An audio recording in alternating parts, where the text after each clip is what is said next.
और आइए ना। नहीं sir.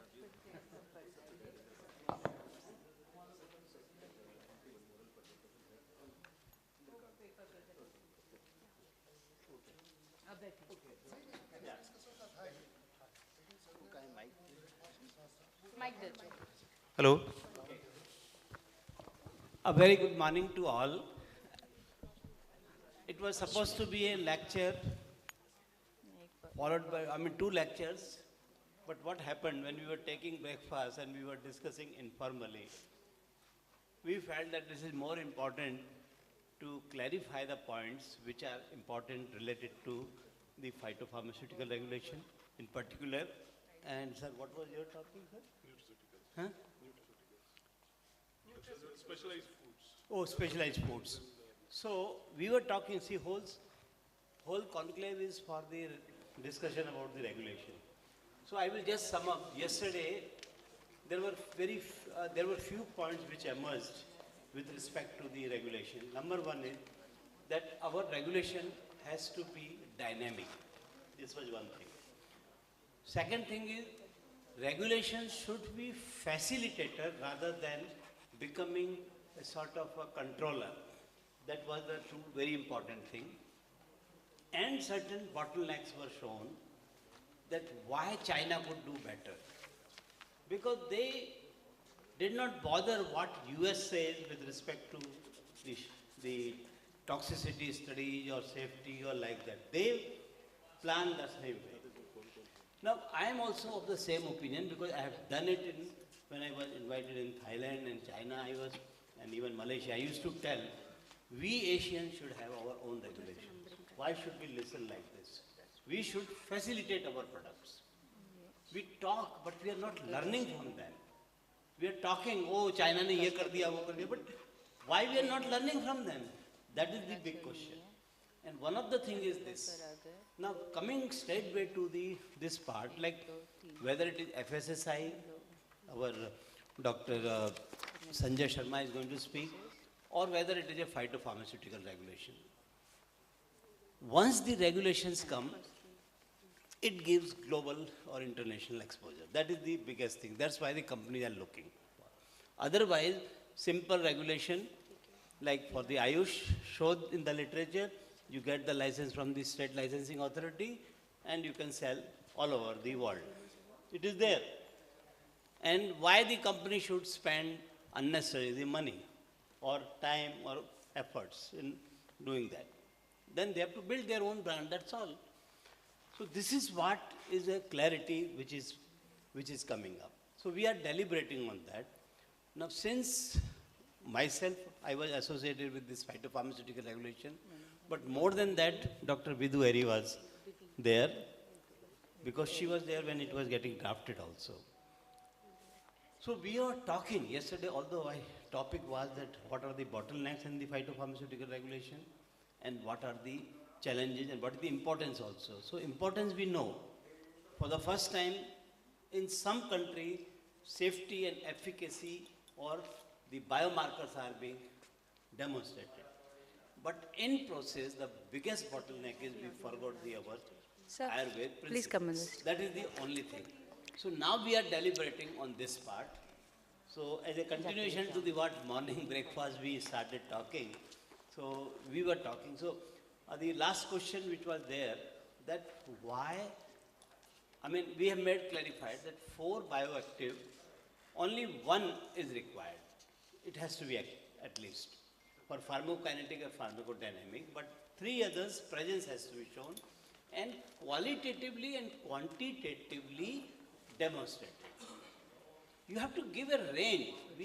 So that is a good part that, of course it was the experts, suggestion that okay, we should accept certain acceptable range. It cannot be that vague also. That also we have shown. As the quantitative measures, yes, proper, whether it is HPLC or that, it has to be shown. That is the clear cut. And as an expert, we were saying that really they have followed that properly or not.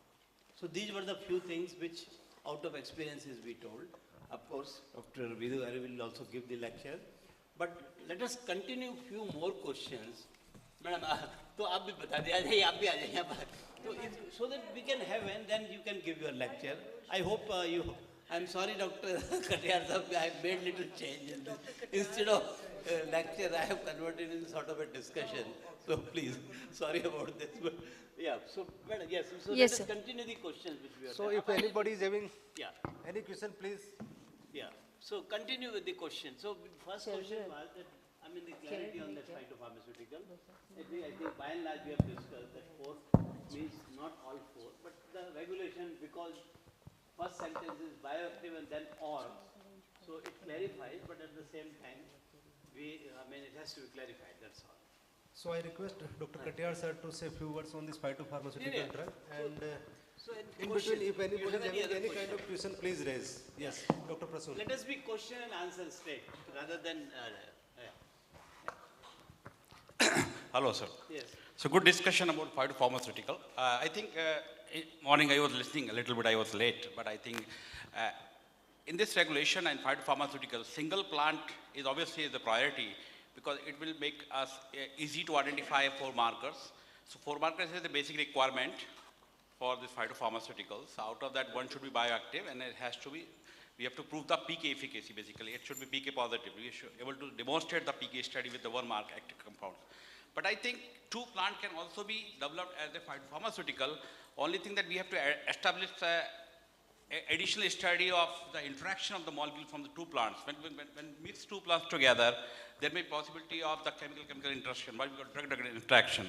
So 2 plant is also possible in phytopharmaceutical. Only thing we have to add on some additional studies to establish that the 2 plants are not interfering with each other or they don't have any, further development when we have combination for longer time, stability studies or those markers.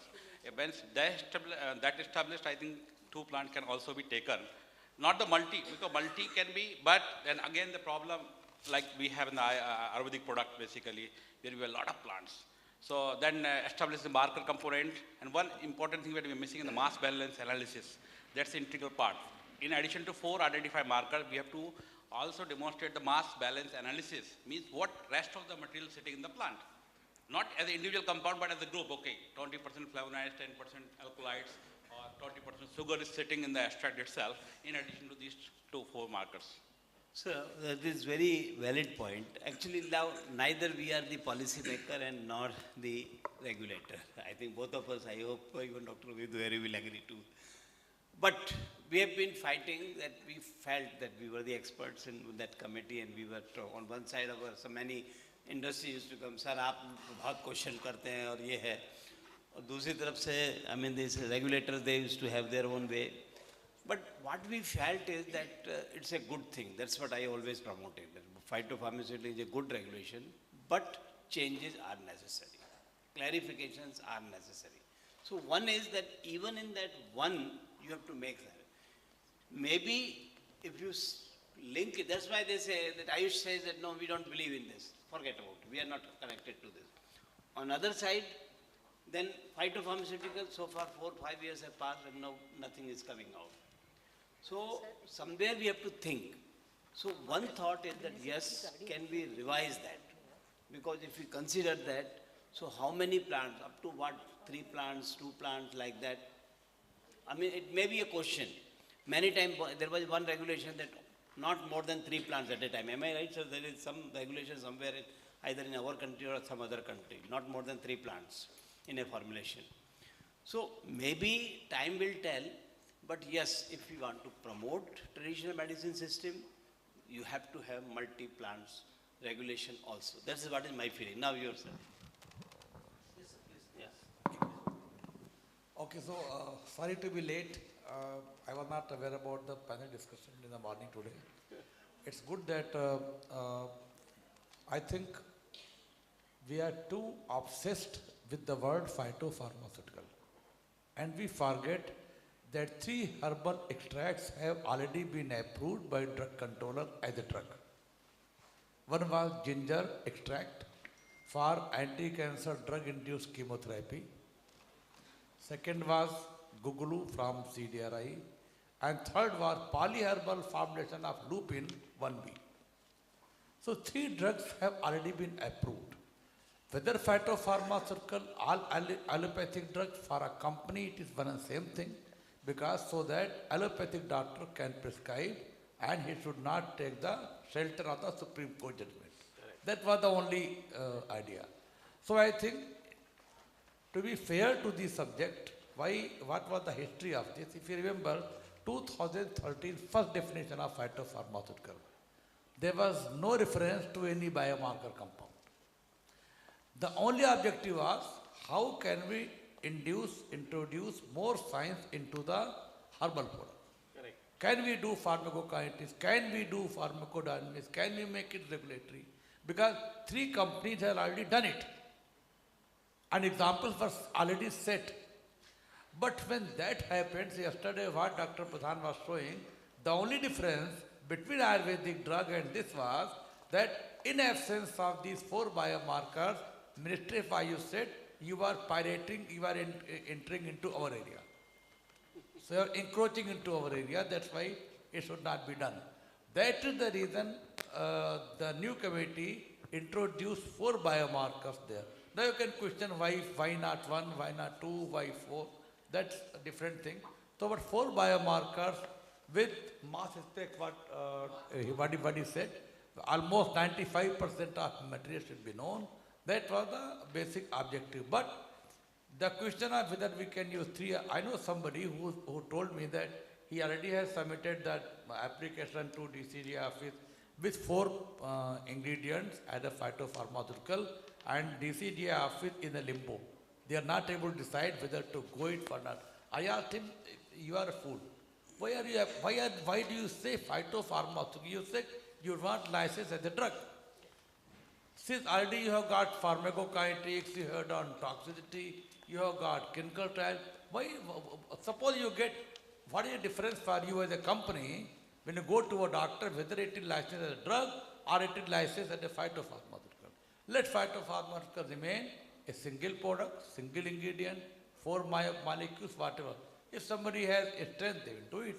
So the second thing, nothing has come out, you are right, sir, because I think ICMR, we are working with ICMR on a first product. Madam is expert, you are also a member in the expert committee. So we have now recently completed or on the verge of completing phase 1 clinical trial. It has taken us 6 years. We thought it will come in 5 years, but I do not see any sign of coming before 10 years. Because the 7,000 patients clinical trial in phase 2 and phase 3 is not going to take less than 5 years.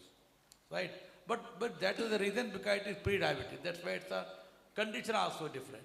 But 6 or 7 other applications also there from CSIR. I don't know whether CSIR will go up to clinical trial or they will start looking for some industrial partner before entering into clinical trial. So I don't see, to be very frank, within next 3 to 4 years, any drug being licensed as a phytopharmaceutical. But yes, in the process there are many. And since India was the first country in the world to draw the guidelines for phytopharmaceutical, we should be proud of that, and we should continue pursuing. So these certainly, you were talking about the 1 or 4 these compounds for pharmacokinetics. Let me share with you, Dr. Airy and you both of us know, in the product what we have filed for application, when we conducted kinetics for 2 molecules in the same product, half-life of one was 6 hours and half-life of one was, I think, 12 hours. Then the question was, what do I do? Ultimately we decided, neither we follow this 6 hours, nor we follow 12 hours. We follow the recommendation of Ayurvedic Pharmacopoeia of India, that what is the dose, what is the use they have mentioned, let us follow that. Ultimately we came down to that. So therefore, why to have pharmacokinetics if such kind of confusion will prevail? But it is better to do it and then talk of confusion rather than talking without doing it. So since we have certain example now, 1 compound 6 hours, other compound 12 hours, 2 we have now, we could not do, only 2 compounds we could do, right? That it is silent on that, how many compounds, my recommendation will be to do pharmacokinetics only 1 compound, otherwise it will create more confusion. So I think let us not be too much obsessed about the word phytopharmaceutical.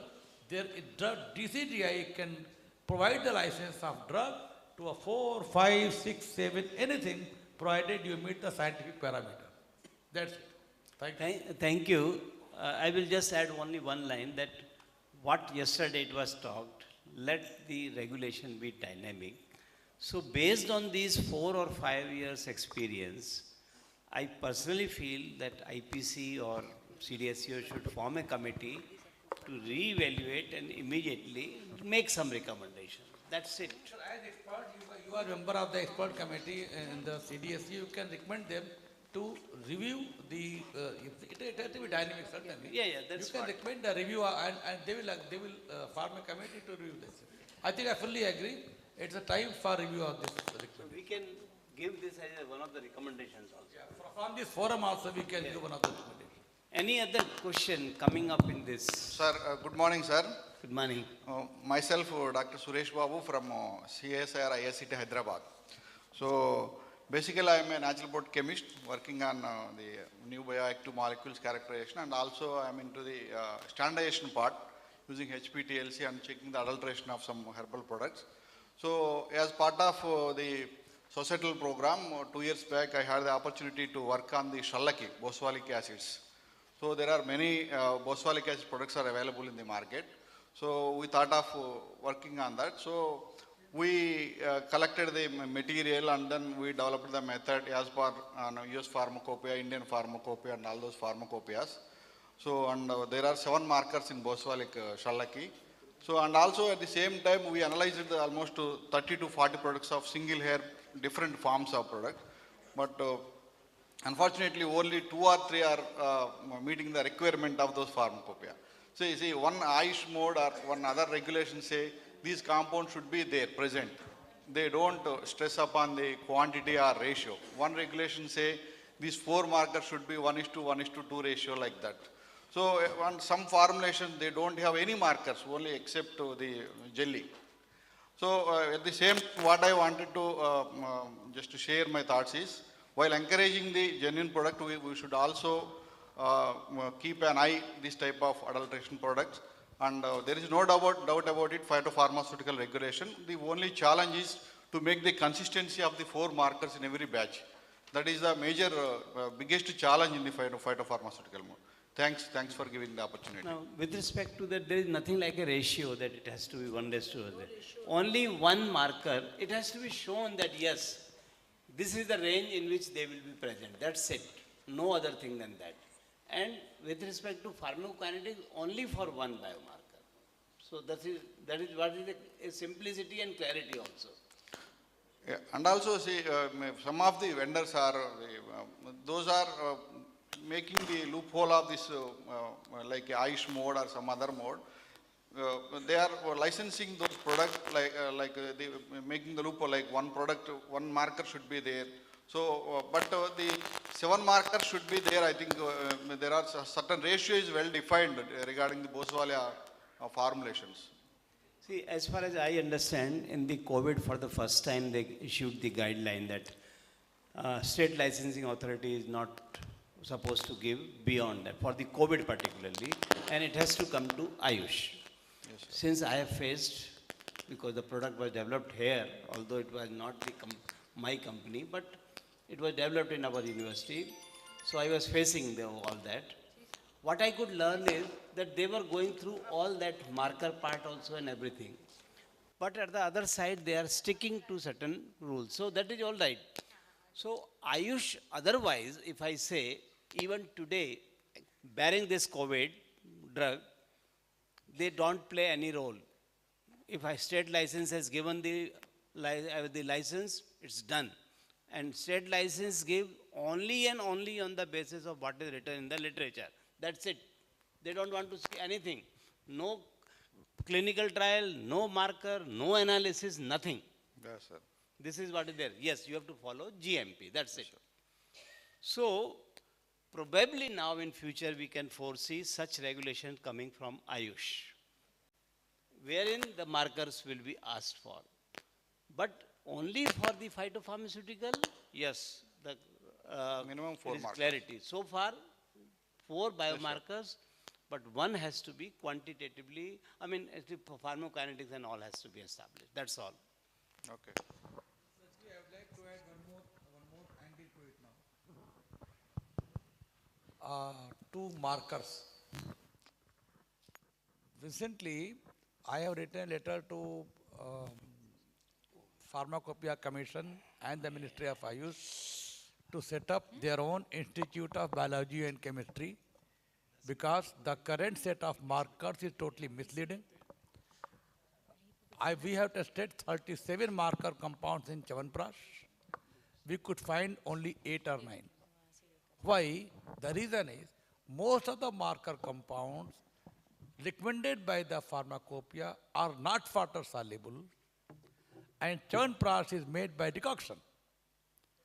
So for example, if tomorrow you take Haridra Khand, turmeric, and you test curcumin, you will not find curcumin. So what will happen if Indian Pharmacopoeia says that Haridra, turmeric should have curcumin as a marker compound, and the drug inspector picks up your sample and sends to a lab says it does not have curcumin, then your product is not of quality standard. You go behind the bar, your license cancelled. Why, bhai? Because you did not pick up the right molecule. So I have written to the ministry that nobody in the world is going to do chemistry on Ayurvedic procedures which is followed by Ayush. So better you do it, otherwise what will happen? I now tell me how many institutions in India do have ELSD to have water soluble compound. Hardly few. Ranbaxy, when I was there, we purchased one. At Dabur, we purchased one. And but other institutions don't even have ELSD, right? So without ELSD, how will you check the non-EV compound, most of which are water soluble compound? So therefore, whatever compounds have been referred by pharmacopoeia, I have checked Indian pharmacopoeia, out of I think 100 or 120, only 20% are water soluble, 80% are not water soluble. Now somebody will say, no, sir, this is only for the harbor raw material. But this is what you are saying. Our drug inspector will say, no, it is for the formulation also. Then where do we end up? So there, sir, the separate meeting, separate discussion needs to be taken up, and that also has to be one recommendation that we need to on one side looks very nice, that what kind of good science we are doing. Other side, we are killing system of Ayurveda by picking up the wrong phytochemical marker. Thank you. I think. Thank you. I think we had a very nice discussion here. I will request all the panelists to please be seated. And the next session will start soon. Dr. Sanjay Sharma and ma'am, please be seated. I'll call Dr. Vikas Babu and Geeta ma'am to come on the stage, and Dr. Sabina to take the charge of the next session. Thank you all.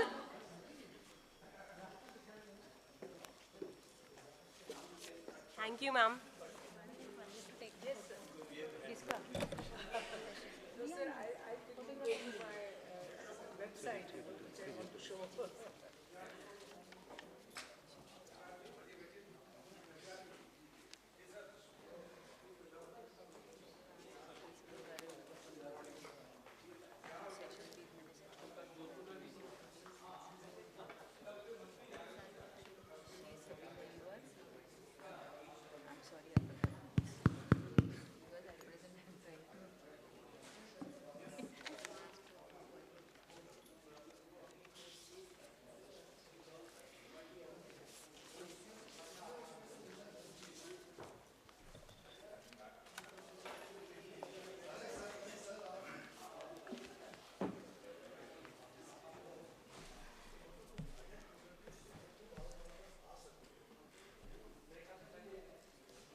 A very good morning to Honorable VC Sir, Professor Ramesh K. Goyal Sir, all the dignitaries, guests, registrars, sir, directors, deans, and my dear friends.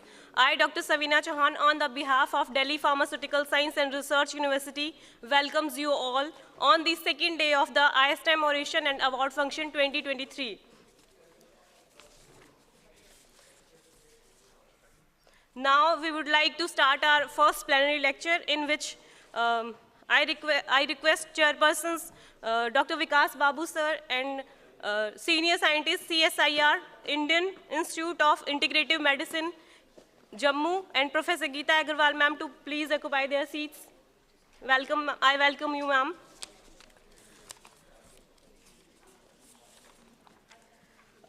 Dr. Vikas Babu is a senior scientist and assistant professor at the Institute of Integrative Medicine, the constituent laboratory of Council of Scientific and Industrial Research, India. He received his PhD in biotechnology from Indian Institute of Technology, Roorkee in 2011. He joined as a scientist in the fermentation technology division at the Indian Institute of Integrative Medicine in 2013. He has experience in biotransformation and upscaling of industrial process for pharmaceutically important compounds. His laboratory focuses on the synthesis of pharmaceutically important compounds using enzymes, biotransformation of low-value monoterpenes and high-value products, processes, development for microbial production and immunosuppressants, and development of new fermentation-based Ayurvedic product formulations. I request Dr. Mahavir Dhobi sir and Dr. Ajay Sharma sir to please felicitate the chairpersons.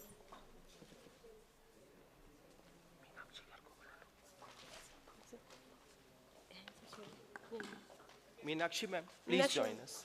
Please join, ma'am.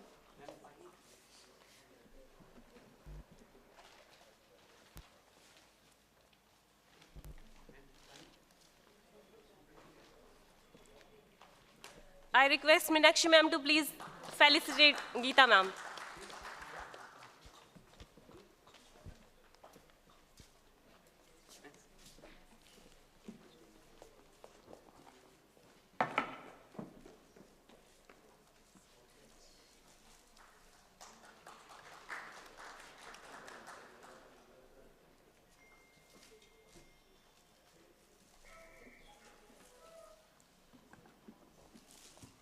Now I request Dr. Babu sir to please introduce our first speaker of plenary lecture, Professor Vidhueri ma'am.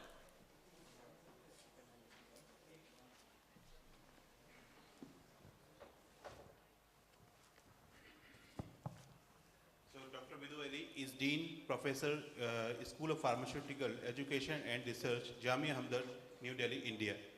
She obtained her master's from Delhi University and PhD from Jamia Hamdard, New Delhi.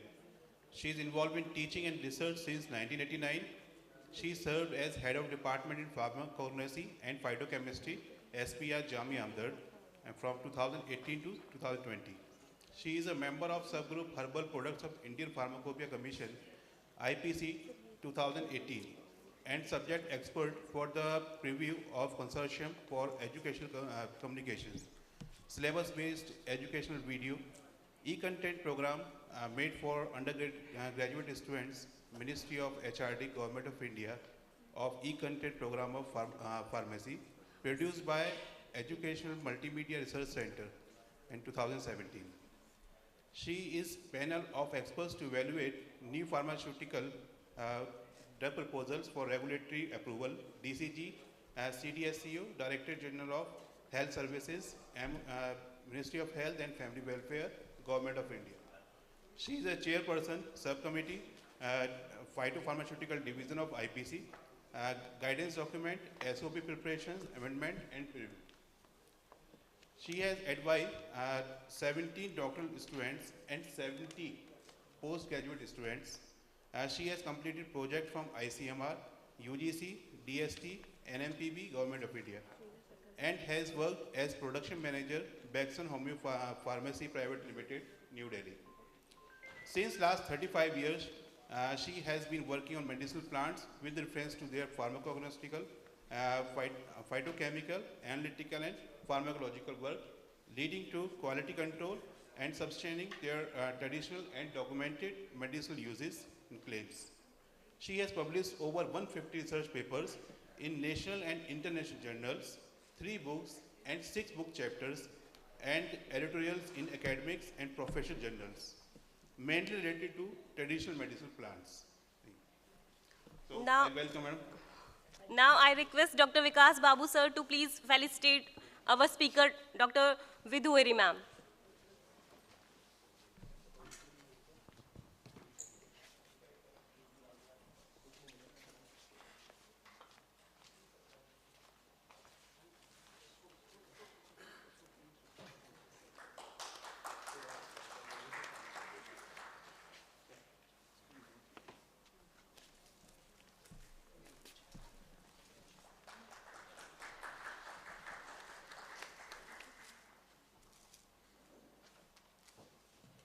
Please come, ma'am.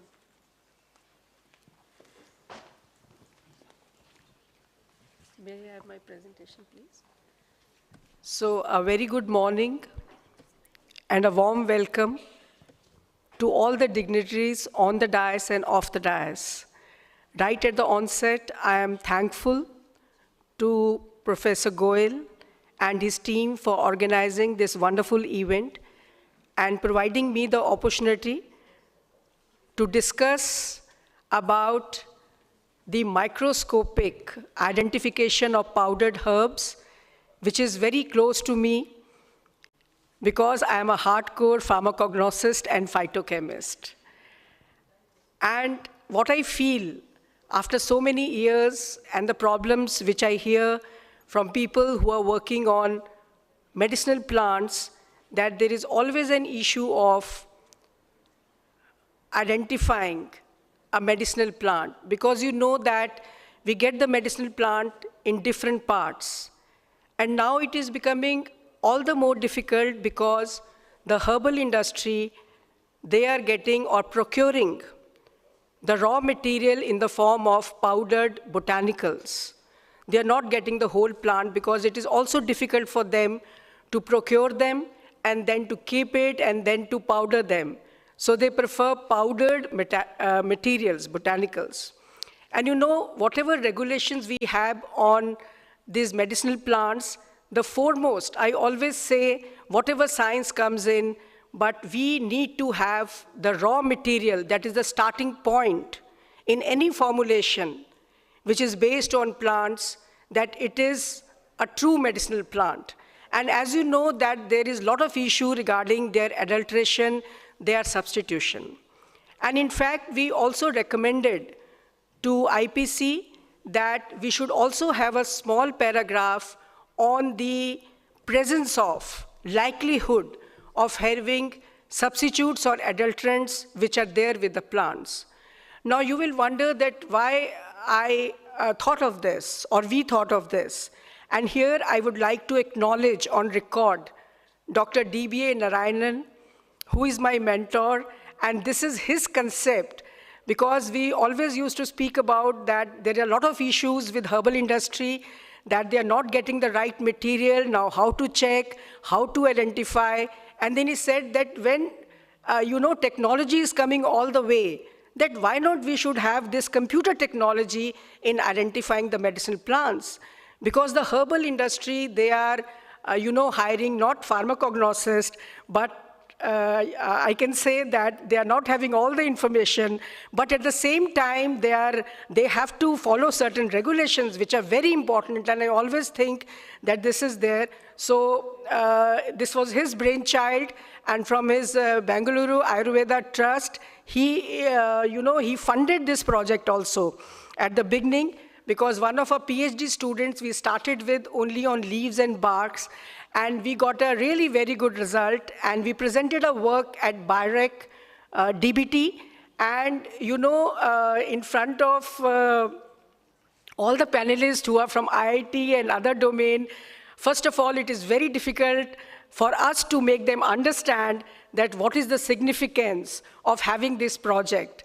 So ultimately, we got the project, and whatever I'm going to show you today, just in few slides, first of all, how much hard work was put into it, and then now we have come up with a site. And this was only 18 months project, but before that, lot of work has been done throughout my career, being a pharmacognosist, which we have put in. And now we have the site www.rightherb.in, which you can log in, and I hope that this will make things easier for you, and we have worked on different parts of the plant. So this is really successful, and we handed over the website, everything to DBT, and all the panelists there, then they really understood that what we have done so far. So let's begin with, yes, thank you. So as I told you that botanical identity, and because they were saying, oh, it is concerned with the regulations. So I said, okay, no issue. Botanical identity is, an important regulatory aspect of all the Ayush products. So Ayush products, you know that if they are in powdered form or whatever form or formulations, the botanical identity is very important. Yeah, it will go this. Yes. It's not moving. Yeah, if you can do it.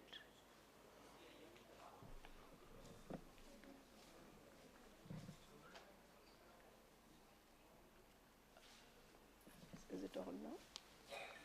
Yes. Yeah. So see, to ensure the quality, safety, and efficacy, all of us know that a primary motive, whatever we are making, whether it is a phytopharmaceutical or an Ayush product, whatever it is, that to ensure the quality, safety, and efficacy. I will not go into the details, and the correct identity is required to be checked at the first stage. Now to do this correct identity, lot of, you should have the background knowledge. So to ease out this and to make it technology friendly, what we have done. So basically it is what pharmacognostic identification of the crude botanicals. So we don't, I don't use the term as drug. So we use the term as botanical, which is also there that the students should not use this term drug now for any medicinal plant. They should use the term as botanical. So botanical identity of the plant is really questionable. And why we have taken up this, as I told you, that industry also emphasizes on the powder microscopy because it is very easy for them and they always procure in the powdered form. So this, why we have got into this? Because you can see that plant parts are used in industry, 50% roots, fruits, seeds, they all come in the powdered form. And when they're in the powdered form, it is really very difficult that what it is. I just give you a very simple example. I got, 2 samples from Natural Remedies, Bangalore, and they were working on ashwagandha. So they were saying that, there's an issue, they're not getting the results. So at the first instance, when we checked, we found that in ashwagandha, the root part was minimum and they have added more of the leaves. That was the issue. So right, if you know the powder microscopy, right at the beginning, you can check that it is not the root. And if it is a root, they have taken the immature root. The cork was missing because the alkaloids are present in the bark region. So that was also the issue. And if we know this microscopy right at the beginning, before going into the formulation, we can outrightly reject the sample. So all of you know this very well, and the students and the teachers must lay emphasis on this powder microscopy. So what I have seen also that these days, students and teachers from different branches, whether it is pharmacology, pharmaceutics, or chemistry, all are working on medicinal plants. So the first thing what I ask them is that, how did you identify the plant? They say, oh, I got it from Khari Bauli, I got it from there. And then what happens? They do all the chemistry, they do all the spectroscopy, everything. The results, they don't come. So they say, oh, we shouldn't work on plants because the results are not there. But I tell them that you have not selected the right plant. The right part is not there. So this is an issue, and you must emphasize, so whosoever is working, they need to do this pharmacognostic powder microscopic study so that it ensures the correct raw material which you have taken.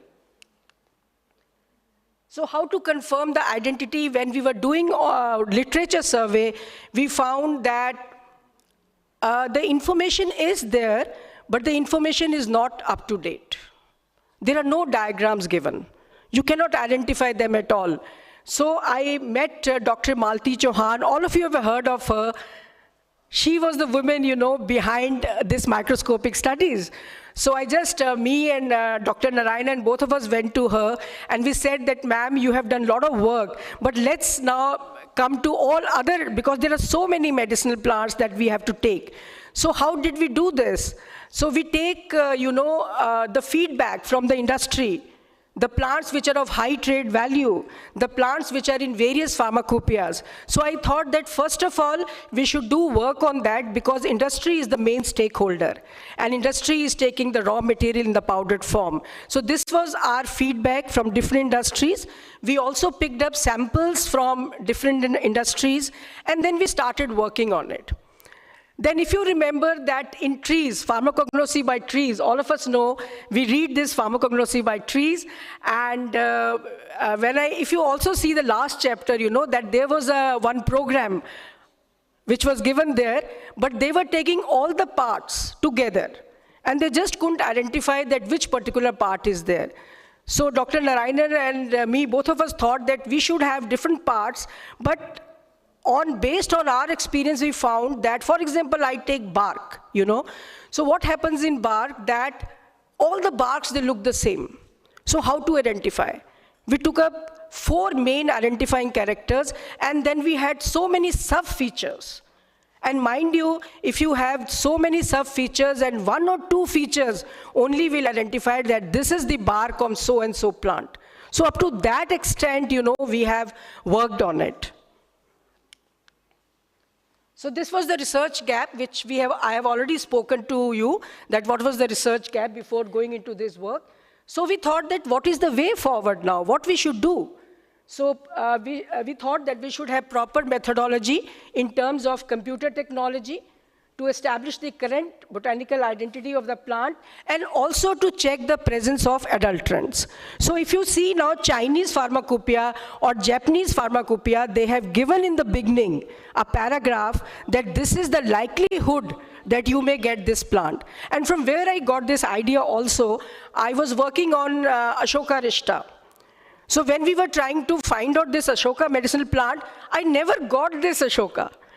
In place of that, I was having so many samples from so many suppliers, a different plant was coming all together. Polyalthia, they were giving me polyalthia. So I thought, again, it is a big problem, you have to work on Ashoka, and you're not getting. And everybody is saying, oh, this is Ashoka, this is Ashoka. So here is the problem, that is why I'm emphasizing on it, that this microscopy and the site which we have built is so important. So now I will be coming up to the data bank, what we have done. So this data bank or software, this is for identification of powdered, and we have taken leaves, barks, roots, rhizomes, seeds, fruits, along with their substituents and adulterants. Now see, there is also a lot of controversy about plants. So they say this is a controversial plant. This is not a controversial plant at all. What happens is that our ancestors, you can say, they were so informed that suppose one medicinal plant is not available in one geographical region, they already gave you one alternative, that you can have the same plant from the different geographical region. And this is very important also. So what happened, that people started saying, oh, this is a controversial plant. So there is no controversy at all. We also selected so many plants, we can always use the substitute for that. But yes, there is an issue of adulterants. So the other definition of pharmacognosy is also study of poisonous plants. So why we say it is a poisonous plant study?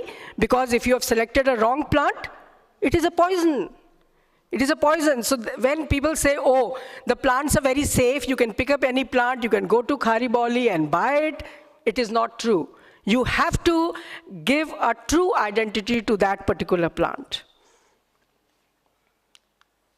So these are some of the features of the data bank, that it consists standard requirements of powdered plant parts, and that within 10 to 15 seconds, because on the site I will show you that we have explained you how to make a slide also.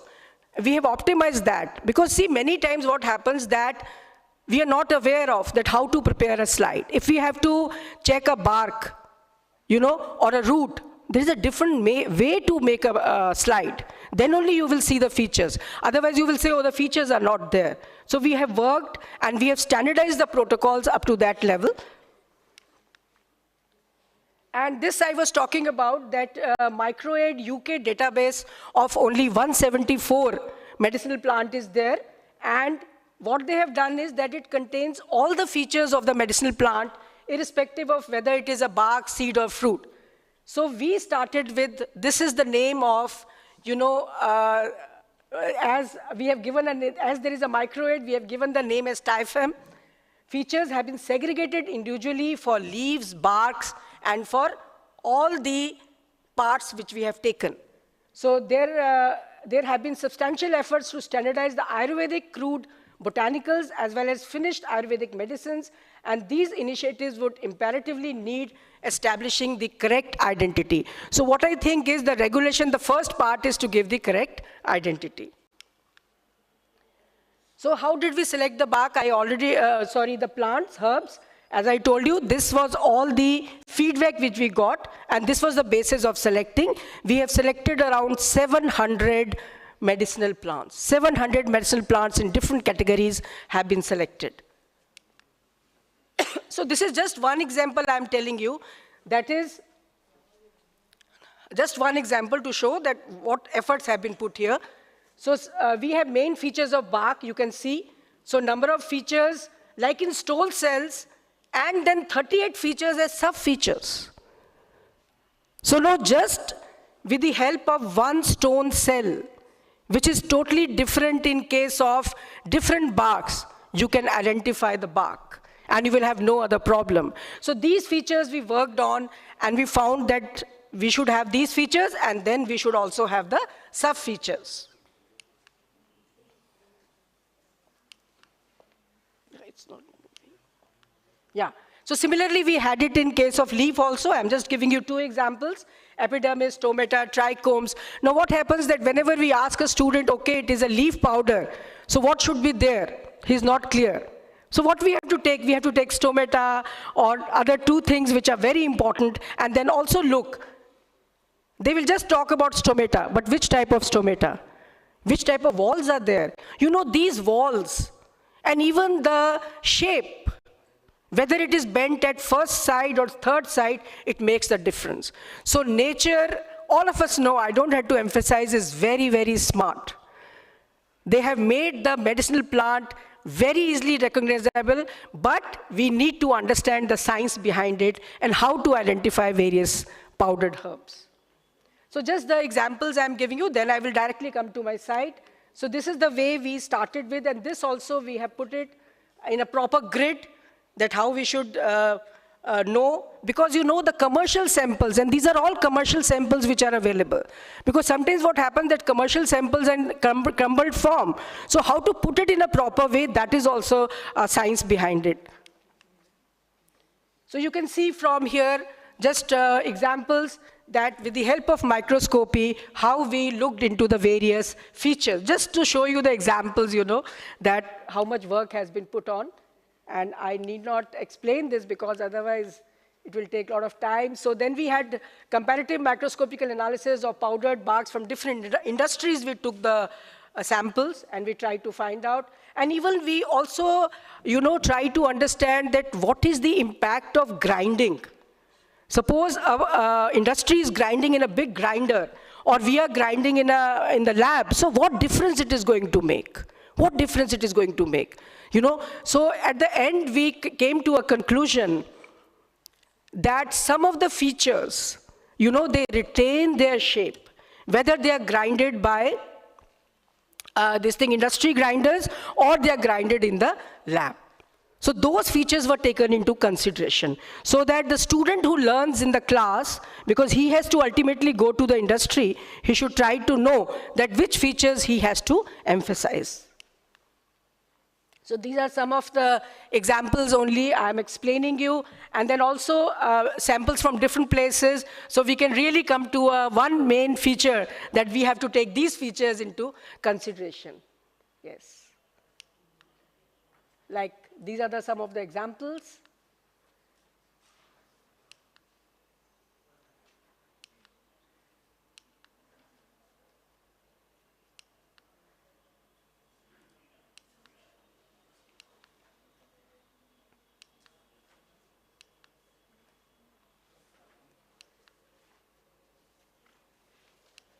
You can all see that these are certain features which we have taken into consideration, and we can easily identify this.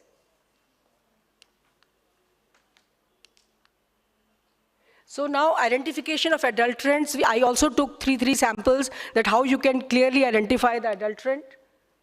So these are some of the common features.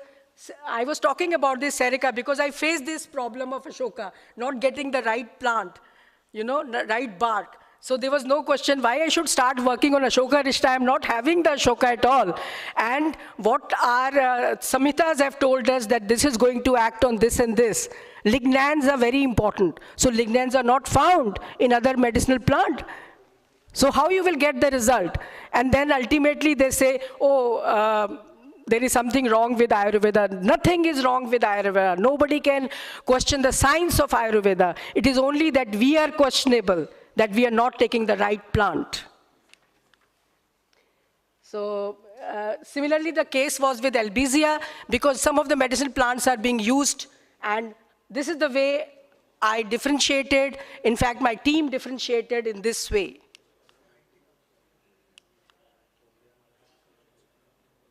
So this is just to show you that to create a database, how much effort and how much time was involved in it.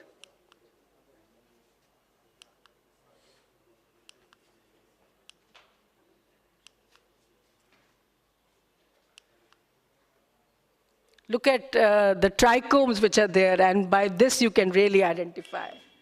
Okay, so this is the site which I am going to show you the ultimate result, which is now in the form of the site.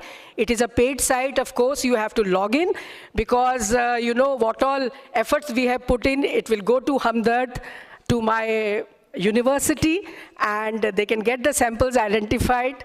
This is my small gesture towards my university, that all this thing, I will also make a museum of all the medicinal plants which I have collected. So can you just, click on this website link? Yeah. Yeah. So see, this is the, you can show the arrow from here, no? You can light. Yeah. So this is how we have given the name as CIFAM, that is computer-assisted identification of powdered herbal materials through analytical microscopy.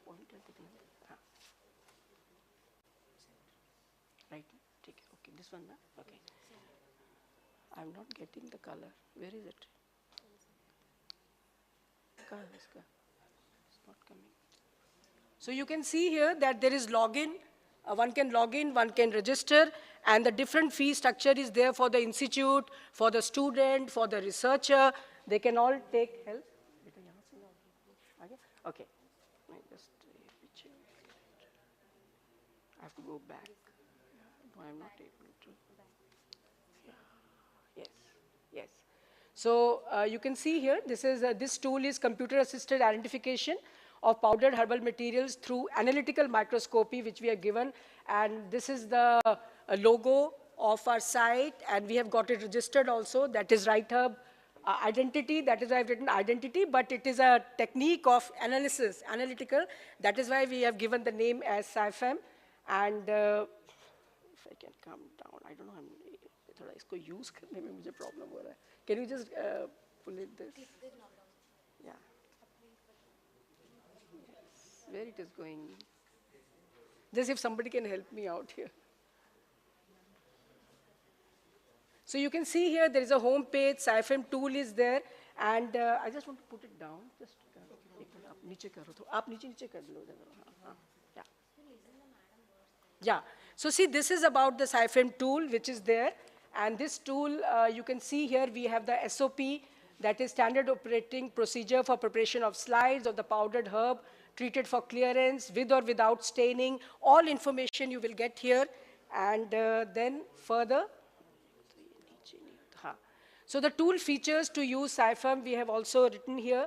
That is how you have to go it, registration, payment, then SOP for preparation of slide and uploading the templates. So templates are also given here, and we can open this template, and even the report will also come. So you can show it to the inspector, or you can show it that, yes, here is the report, because before going into putting into any batch, you have to show the report also. So the report will be also there. And this is the background which I just told you, and we started with this. So not only this, we also come out with the book on powdered crude drug microscopy of leaves and barks to begin with. I am coming with many more volumes, and this was with elsewhere. Just by reading the papers, what we have done in microscopy, elsewhere approached me, to write a book on this powdered microscopy, and at present it is being sold at a very good price all over the world, and people are approaching me for this. Yes. So, So here the evaluation of herbs I will show you that, and also we have given the list of the herbs part-wise that we have worked on that. And any industry can also customize it. And they can tell us, they can also send the samples to us. And then we can add to cart. And the same way search, name, and the review will be given and the report will be generated. So I want all of you to just visit this site and to look into it. Thank you so much for giving me time. Thank you. Thank you so much.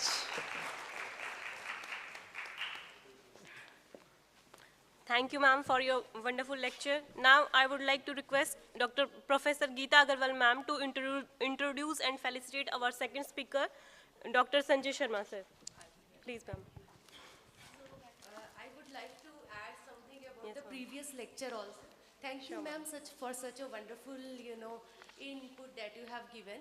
And being a formulation expert, because I'm working for the formulation development, and we always say quality assurance. That means we shouldn't work only in the quality testing, but we should build the quality within the product from the beginning.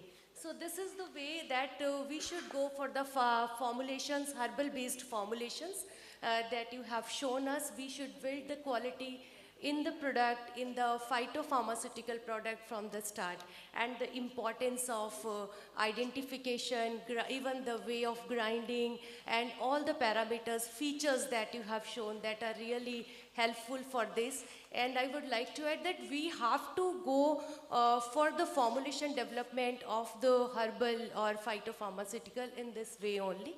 And thanks for all your... And if you all visit the site, you will have different templates, how to prepare, what all is there, what all features you have to fill in. And when all features are filled, then the result will come that whether this herb or powdered material is this or not. So the result will come automatically into it. Thank you so much. Yeah, we will put the question and answer session, I think, at the last. And now I would like to introduce our next speaker, Dr. Sanjay Sharma, MD for Ayurveda in Dravya Guna Vigyan in Hindustan Unilever Limited. Dr. Sanjay has been working in the organizations offering evidence-based products in the field of health, nutrition, and wellness. He possesses experience of handling research and development functions in the field of Ayurvedic drugs, like formulation designing, development, and scientific evaluation of their safety and efficacy.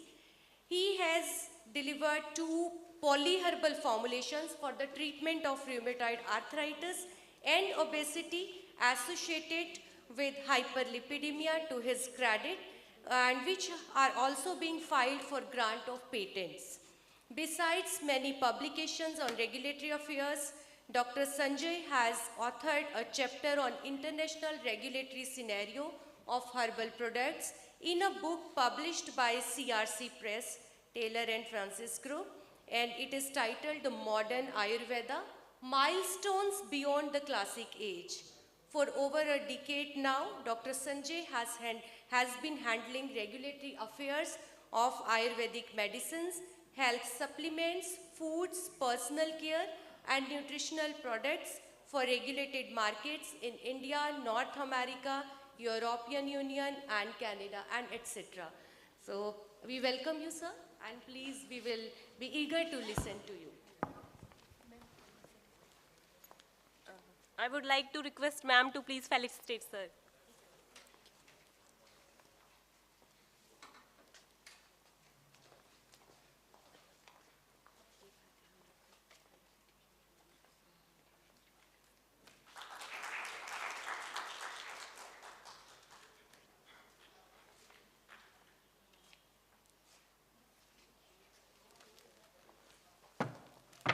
Thank you, ma'am. Thank you, sir. Please, sir.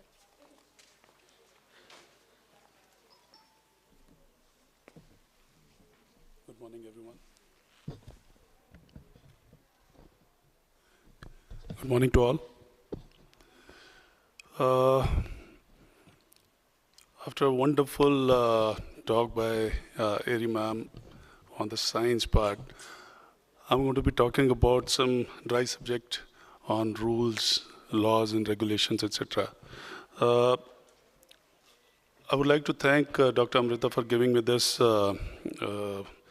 slot in the morning session, because at times it becomes very tedious handling two jobs. One is talking, delivering the talk on the subject that is assigned. The second one is keeping the audience engaged and struggling to keep them awake after the post-lunch sessions, when the tummies are full. So thank you, Dr. Amrita, for that. To begin with, what I'm going to be talking about is the rules around the specialized foods as they exist in India. So as industry, somebody working for the industry, I've seen the metamorphosis with respect to the way these products were present in the market earlier. They were kind of non-regulated. Later on, regulatory framework was drawn around the same, so that it helped the industry as well as it safeguarded the interests of the consumers. So regulators have definitely done a wonderful job. So I remember the days when we needed to go to the food authority for filing for product approval of such products. Not only talking about the specialized foods, but then all the proprietary products also needed to be approved by the food authority. There was a long delay as well, which was an issue which we had to struggle with. And over the period of time, we have seen that the regulations have evolved, and currently we have a very, very robust kind of framework around which the products are regulated. Now, what actually sets these products apart from one another, because the same kind of plant-based ingredients go into the conventional foods, then Ayurvedic medicines, then phytopharmaceutical we talked about, and then the specialized foods. So some of the ingredients which are coming from the herbal origin or the plant-based origin, they are making part of all these formulations. So what sets them apart is not only their composition, it is the quantities which go into them, the additives which go into the formulations, then the indications or the purpose that they're going to be serving after consumption by the consumer. And definitely the legal framework under which they are licensed. So the regulators to whom we approach for getting the license to manufacture those products.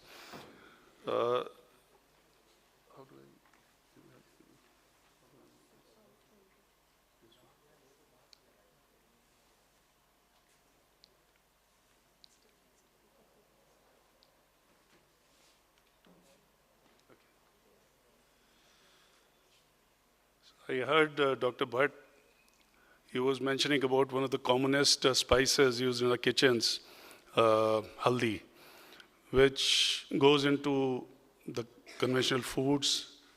It also goes into the Ayurvedic drugs, the phytopharmaceuticals, or even the supplements. So the determining factor are the rules, the other constituents of the formulation, and the quantities, and what we associate as activities or the claims with the products. So can you use this? The Ayurvedic medicines, what determines the composition of those products. Currently, there are two types of, broadly two types of Ayurvedic medicines. One happens to be the ASU drugs, or the classical Ayurvedic medicines, which are the formulations mentioned in the scheduled books of the D&C Act, the first schedule. The other ones are which are containing the ingredients coming from the formulae of those formulations. Then phytopharmaceutical, a lot has already been discussed in the panel today, so I would skip this. Then we come to the specially processed or formulated products which are serving some purpose, whether it is nutritional or dietary purpose. The specialized foods which are subclassified into various subcategories like supplements or nutraceuticals or food for special dietary use, food for special medical purposes, etc. If you look at their appearance, they might still be the same. The tablets and the capsule dosage forms, which are very common, powders or liquids, etc. So looking at them, it may not be, so very easy. But then what goes into the formulation, what appears on the label, they set them apart.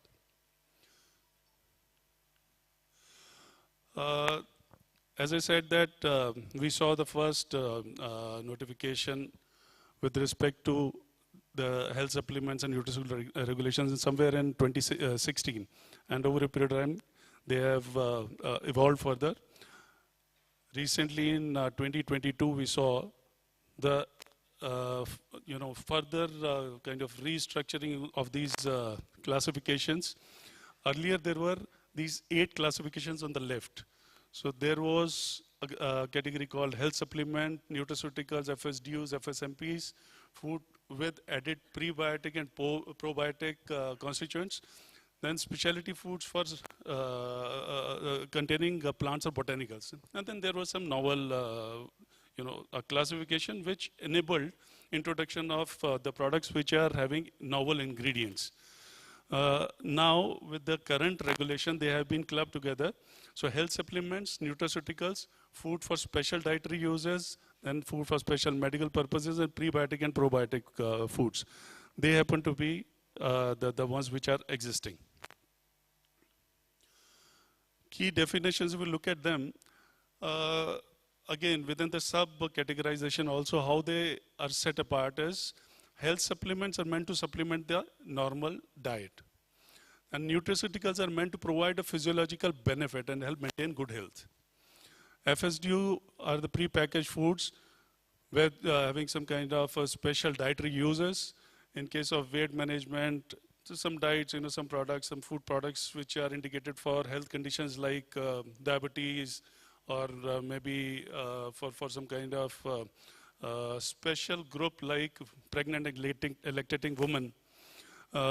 Then sleep management, other health conditions, etc. Now these are again some products which are which are indicated for some kind of health conditions, while FSMPs are those products which are specialized foods for the dietary management of patients for some specific diseases. Another distinguishing feature about these is that FSDUs can be sold over the counter, but then FSMPs have to be compulsorily given under the medical supervision. Then prebiotic and probiotic foods. Earlier, there were these 8 schedules mentioned on the left side. Schedule 1 was containing the vitamins and minerals. Schedule 2, amino acids. Schedule 3 was again vitamin and minerals for FSDUs. So, because of some restrictions with respect to the quantities of those nutrients like vitamins which can be added into these products, that was the way the regulation was structured earlier. There was this Schedule 3 introduced which allowed for going over and above, but with some other kind of conditions like maybe calorific values. Then Schedule 4 was containing plants and botanicals.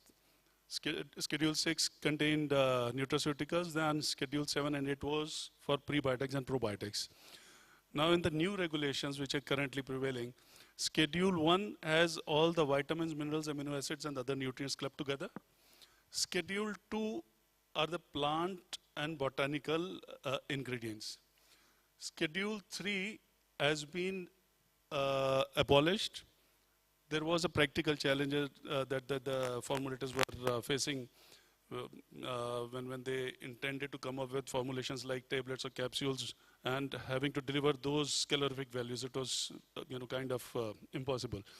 So that has been submitted to the authority, that was taken up and considered, and now that schedule has been removed. There are other kind of leverages given with respect to overages. Then the schedule 3, which is presently there, it contains the molecules, isolates, extracts, etc., which are commonly called nutraceuticals. And schedule 4 contains the prebiotics and probiotics.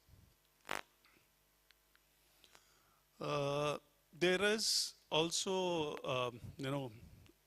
erstwhile regulations did not have this in black and white, laid down that if there was a possibility to add any other ingredients into the formulations to be classified as specialized foods, which were used in conventional foods or not. The current regulation makes it very, black and white. So there is a possibility now to add those ingredients which are either standardized or allowed to be added into standardized foods, into the products which are classified as specialized foods, supplements or nutraceuticals or FSDUs, FSMPs, etc. However, there is a restriction that the ingredients which are not adhering to the conventional delivery formats, like nano-derived ingredients, they can be allowed, but the marketer has to first approach the authority, submitting all the technical details and the profiling, etc., get the approval, and then only will be able to use that. So there is a provision, however, there is a requirement to submit the details and get the approval in place. Again, so this is not very restrictive. I mean, whatever is existing today, that does not, draw a compartment around what is permitted to be added. So if there is some ingredient which has history of safe use, however, not included in the schedules, there is a possibility to include those also. However, the restriction, the requirement is that at least 30 years of usage history, safe usage history in the country of origin, and 15 years of usage history within the country, that is India, has to be established, subsequent to which the food authority would give the approval. Provision for inclusion of new ingredients, like erstwhile regulations had the novel foods regulation. So now, if at all there's any kind of a new ingredient that needs to be, added, if any marketer wants to bring up some kind of, novel ingredient, the authority would need to be provided with all the scientific details, the safety profiling, the efficacy, etc. And then, after considering all the submissions, the authority may decide to approve that as well. The additives or the processing aids, again, about the processing aids, it was not very clearly established or mentioned in the earlier regulations. Now, whatever additives and processing aids are specified in Appendix A and C of the food product standard food additive regulations, they can be used unless there is any kind of specific restriction laid down. Currently, there is Annexure 3, which goes into the regulations. So till that time, the authority brings in or lays down those additives which are specifically indicated for different categories or different dosage forms, etc. Till that time, Annexure 3 can be used, and the additives from GMP table can also be used. This is again a very progressive step, I would say, very positive. Then dosage forms, the block capital, the bold ones are the dosage forms which were not appearing very clearly in the erstwhile regulations, which have now been mentioned. So if we see that mouth dissolving strips, bars, biscuit, candies, etc., they are also now allowed as dosage formats to formulate the products and place them in the market. However, the condition is that if the formats resemble the ones which are something like the conventionally consumed food, then the differentiation on this to this regard has to be made on the label. So they should not in any way confuse the consumer that the product is a conventional food to be consumed as per the will.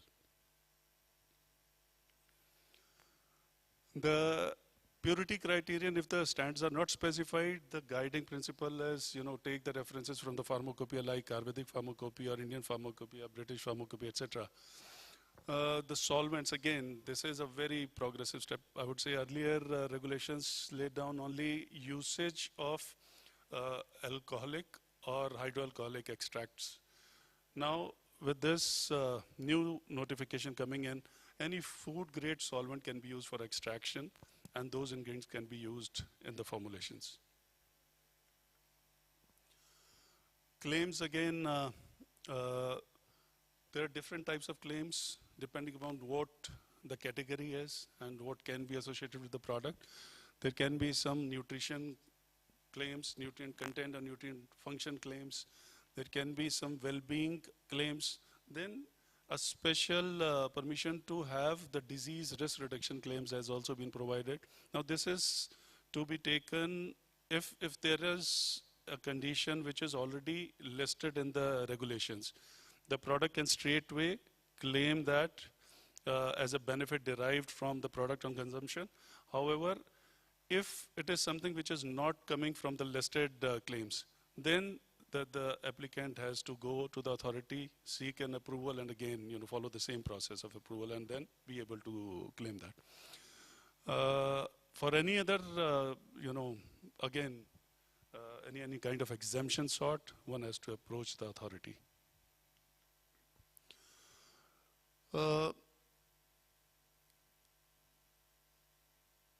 When we are talking about anything which is directly claimed on the product, so some claims are associated with the nutrients or the contents which are going in. They can be based on the basis of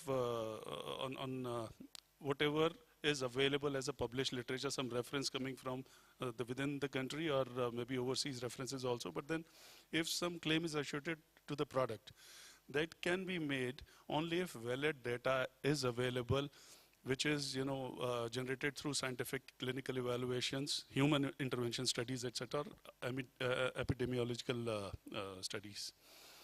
Then to call anybody, any product as proven to establish this, at least 2 clinical studies. So more than 1 clinical evaluation studies should be should be available, which establish the usage of the product for the condition claimed for.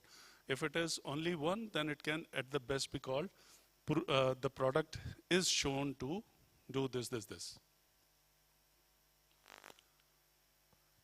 So impact, I would say one major positive impact is that now the health supplements for the age group of 2 to 5 years is also possible. Earlier the restriction was 5 years and above only. However, the condition is that the product has to be administered on medical advice and under medical supervision. Additives from GMP table can now be used, which was not clearly mentioned earlier. Definitions of FSDU for weight management product. Again, there's a difference. Weight management comes from FSDUs and weight restriction from FSMPs. Weight reduction. Usage level beyond RDAs across the categories, whether it is supplement, nutraceuticals, FSDUs, FSMPs. If one needs to go beyond the recommended daily allowance of nutrients, one has to approach the authority, submit the evidences, seek approval, and then be able to go ahead with that. And currently, now in the present framework, the FSMPs have to be compulsorily advised by the medical fraternity. They have to be used under medical supervision. No over-the-counter sales are permitted for FSMPs. Well, that's about it from my end, in case there's any question.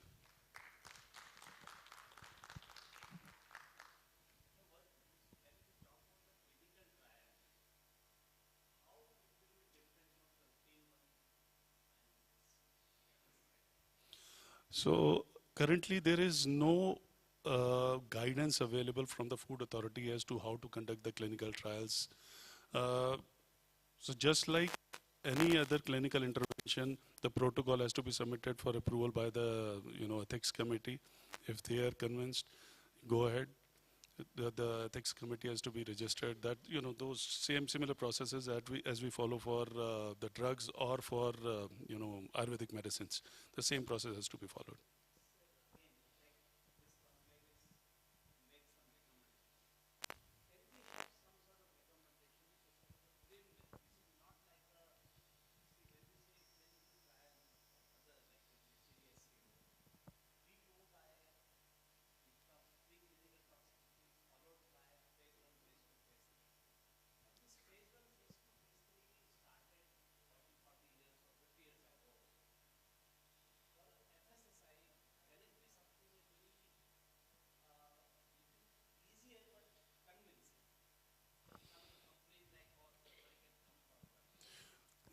I would say Dr. Sasikiran happens to be sitting there.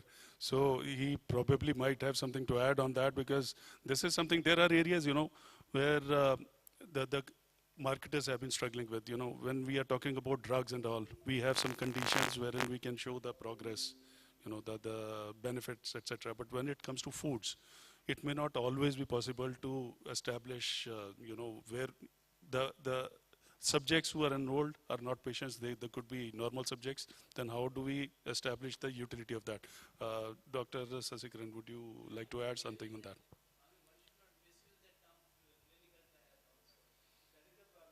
But then, I agree, sir. But epidemiological study evidence is also acceptable. So,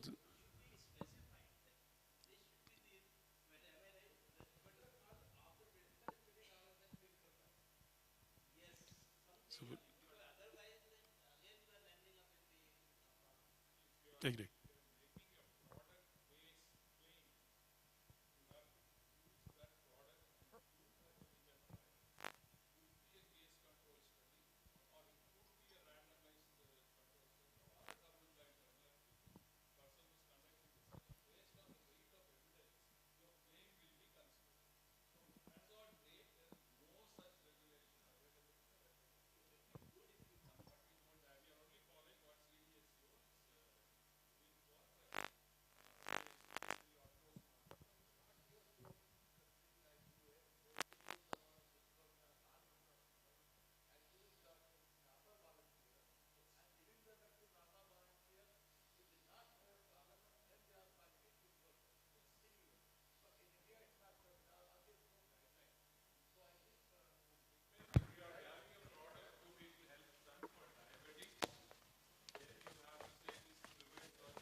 I agree, sir. You cannot make cure, prevention, any of those. And therefore, we do it only on apparently normal, healthy people to primarily demonstrate whatever is the claim you are trying to make. Isn't it? If you say growth of a child, for example, improves the growth of a child, you have clear-cut parameters, use on normal children, demonstrate the increase in growth, you make that particular claim. So it is something like that. Exactly. Yeah. So that's exactly what, in my past organizations we have done. We have done some studies wherein some health-related benefits or nutrient function benefits were established. When we talk about, again, we were talking about the different categorizations. So if it is some prevention, treatment, mitigation, etc. kind of a claim, that goes under the drug domain. Then food authority doesn't happen to be the right authority to approach. The formulations would differ. The total, the entire gamut around the formulation and the marketing would be different, and the regulators would also be different.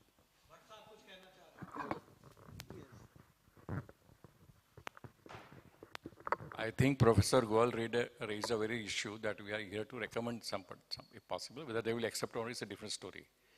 Now, we all have been talking about this evidence-based medicine for last about 20, 25 years. Now, the word evidence, unfortunately, we always borrow from there. So when they were not able to do the double-blind placebo-controlled trials, they started creating, we deemed evidence, and that is how it started as herbal supplements. And we borrowed it from there. Now what we need to do is, irrespective of whether it is nutraceutical, irrespective of whether it is Ayush, but whenever there is something which is not a pharmaceutical product, which is not a medicinal product, I think we need to create a different modality of evidence based on application, therapeutic relevance, which you mentioned about it, and I have been talking about it. So what we need to do is, in recommendation, we should see that how to generate an evidence. Now, generate an evidence, this whole issue came up about THMPD, you know about it. When the UK accepted the 15 years and 30 years and Europe wanted to follow it, we objected at that time. And we are blindly following that if there is a 15 years of existence of use or 30 years outside. Now, we know this kind of use, yes, it is an epidemiological evidence, but what if I am changing the whole process? So on one hand, you are not going to accept a classical dosage form in its form under the pretext of standardization. And if there is any modification is occurring, you are saying that I want it to have a 30 years evidence. Now, this is a contradictory process which they have been encouraging with a purpose. Let's be clear about it. Okay? Now, unfortunately, in our country, in a way, I am very happy that some of the big companies are coming, including, I don't mind naming you, Hindustan Lever and the other companies have come in. I think they will also process us to create this new definition of evidence base. What we need is creating a new definition of evolving evidence base, which is either in form of herbals, which have no identity with traditional system of medicine, or without the ingredients or formulations which are based on the traditional system of medicine. I think we need to create a new definition of evidence and how to generate it. That is what my recommendation. Well taken, sir. Thank you very much, everyone.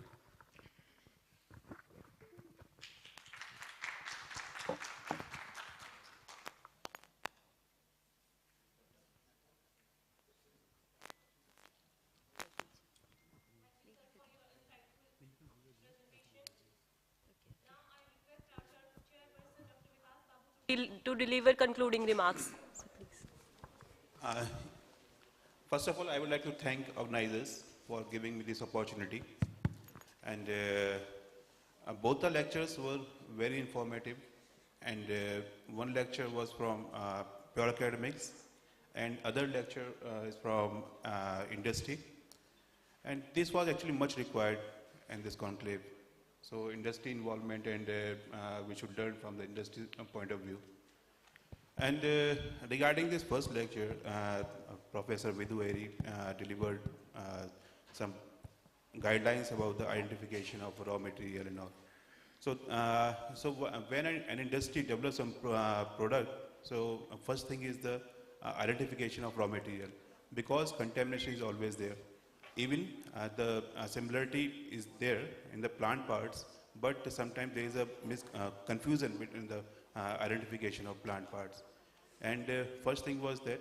And second thing is the computer-based fingerprinting is also much required, and you have mentioned in your lecture. And as well as microscopic analysis is also required, you have mentioned in your lecture, that's actually required. And one thing is that regarding this raw material is fine. Suppose there are two things. We are collecting raw material. One is from, suppose, Jammu and Kashmir. And same raw material, we are collecting it from the northeastern region. So there might be some difference. There will be some difference between the active metabolite of those plant parts. So that this analysis of that marker molecule is much required, that while considering the raw material. So this is my conclusion from this lecture. And another lecture was from this Dr. Sanjay Sharma. He has talked on the health supplements. So that was also much informative. And experts also clearly mentioned that evidence-based research is much required while developing some products in the industries. And he has also mentioned about this new schedules which are amended in your guidelines. And another thing is this permitted ingredients. So there should be clear-cut guidelines for this permitted ingredients. Because see, if we talk about some big industries, they are considering those regulations. But if we talk about these small industries, they don't think that this kind of regulations are required. They say chalta hai sab chalta. So that there should be clear rules and regulations for this permitted ingredients. And one thing is this extraction of plant-based ingredients. So when industry develops some products, there is a process of extraction of active molecules from those plant-based ingredients. So that should be taken into consideration. And so all the lectures, both the lectures were very informative. These are my conclusions. So, Dr. Vikas, I would like to mention about the small-scale players that you talked about. So the schedules already lay down those ingredients which are permitted to be added, including the additives also. The first check, comes at the stage of license itself. So when an applicant goes to the authority for getting a grant of manufacturing license, the authority reviews the application, and if the formulation doesn't seem to be rational, so the rationale would be asked for from the applicant. Even the composition has to be, having some kind of rationale behind it. It cannot be absurd kind of, putting together all those ingredients which are permitted to be added. But that still also will not be allowed. So even if it is a small scale player or an established organization who is multi-locational, etc., the rules are same for everyone. And the determining factor is that, okay, something is allowed, use that, but then in those quantities which are permitted. And you mentioned about the solvents also. Now, currently, any food grade solvent can be used. So this is very progressive step, which was something which was a hindering step, I would say, a hurdle earlier. In the current scenario, I would say this is very progressive and very well laid down framework around how the products are going to be licensed and regulated after, enforcement, I would say. For that. I can give one example. I heard long back, and one industry was selling jaggery, organic jaggery on the name. So they were not adding some kind of ingredients and all. So that was completely, organic. But when they came, bring that product to the international market, so that was failed actually. So they found some pesticide residue in that. And what was the thing? And that pesticide was coming from the groundwater. So these are the points somewhere we have to think over it. So again, on the contaminant part, again, whatever is the law of the country where the product is placed, that has to be complied with. There are well laid down, the levels of those contaminants within the food authority rules and regulations, which govern any product. So even in the country, there are certain levels of those pesticides which cannot be exceeded. So those contaminant levels, whether it is metal contaminants or chemical contaminants, they have to be complied with. When it goes to some other country, the law of that land would prevail. So if at all the product is complying to the requirements laid down by that government or the regulators, then obviously it has to meet, otherwise the product cannot go. Thank you. Thank you, sir. Now I request all the members to please join for group photograph. Ma'am, please come.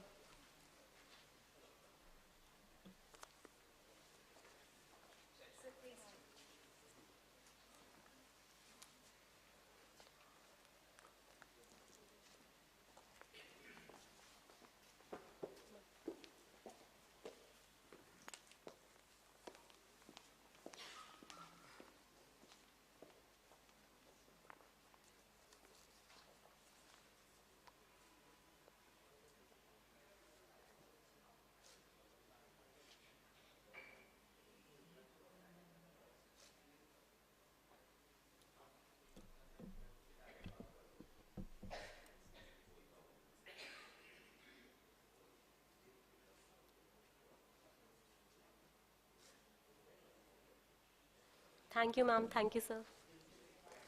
For the next session, now I hand over this stage to Dr. R. Lakshmi. Please, ma'am.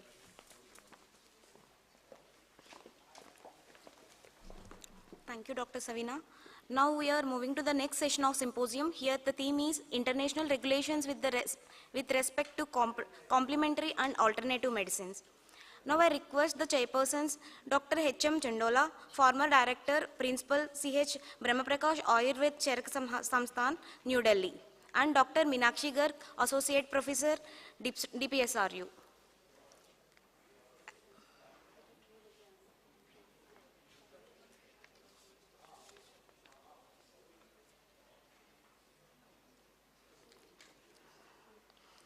Sir and Madam to please kindly come on to the dais.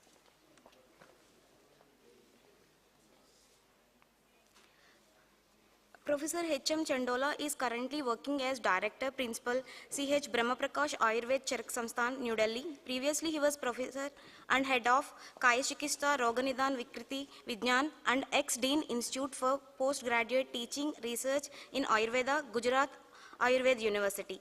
He has supervised 16 PhD and 41 MD Ayurveda, delivered more than 35 guest lectures, published more than 100 research papers. He is the chairman of Institutional Ethical Committee, MP Saha Medical College, Jamnagar, and chairman Pharmacovigilance Cell, IPGT and RA. Now I would like to request Dr. Narendra Bhatt and Professor Geeta Agarwal to please come on to the stage and felicitate the chairpersons.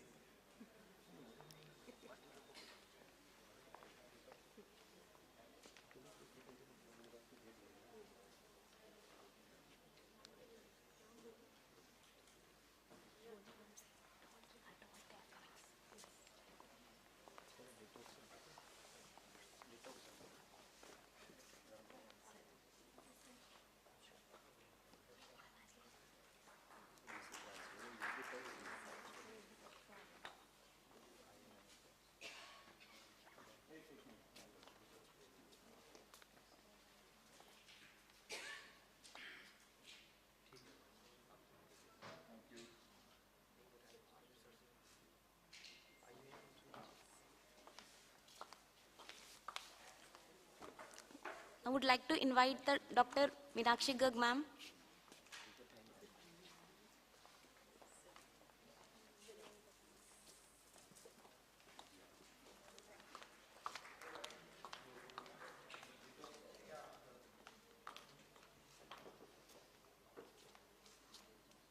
Thank you, sir and ma'am. Now I would like to invite the speaker of this session, Dr. S.N. Gupta, to please come on to the dais.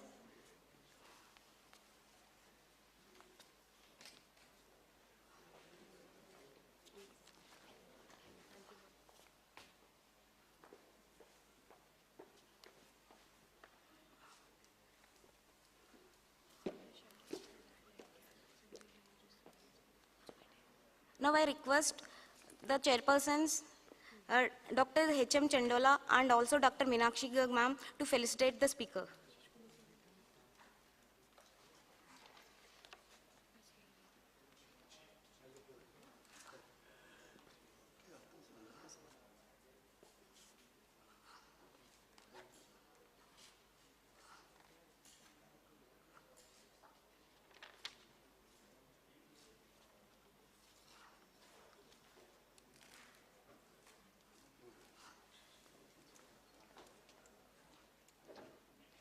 Thank you, ma'am and sir. Now this session is handed over to the chairpersons.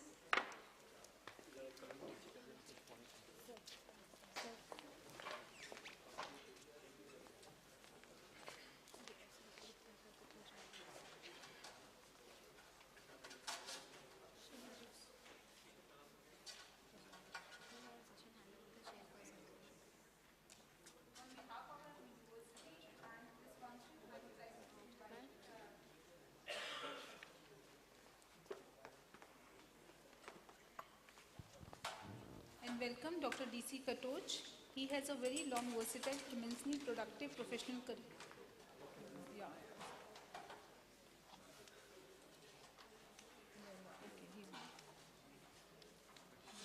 Okay. So, Dr. Shiv Narayan N. Gupta, sir, I welcome you. Sir is currently working as Vice Chancellor, Madan Bhai Andenwala, Mahagujarat University, and is Distinguished Professor, Postgraduate Department of Kaya Chikitsa in JS Ayurveda College, Nadia. He is Vice President of West Zone IASTAM India. He is also handling the responsibility as Head, Academic Advisory Board, European Academy of Ayurveda, Bristol, Germany. He has about 40 years of experience of teaching, research and clinical in Ayurveda, nationally and internationally.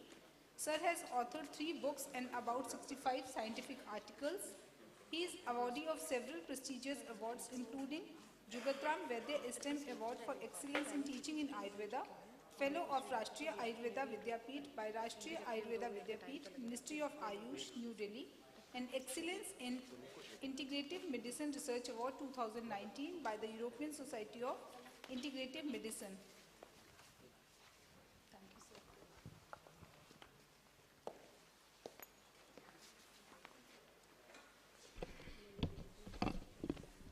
कितना time दे रहे हैं sir?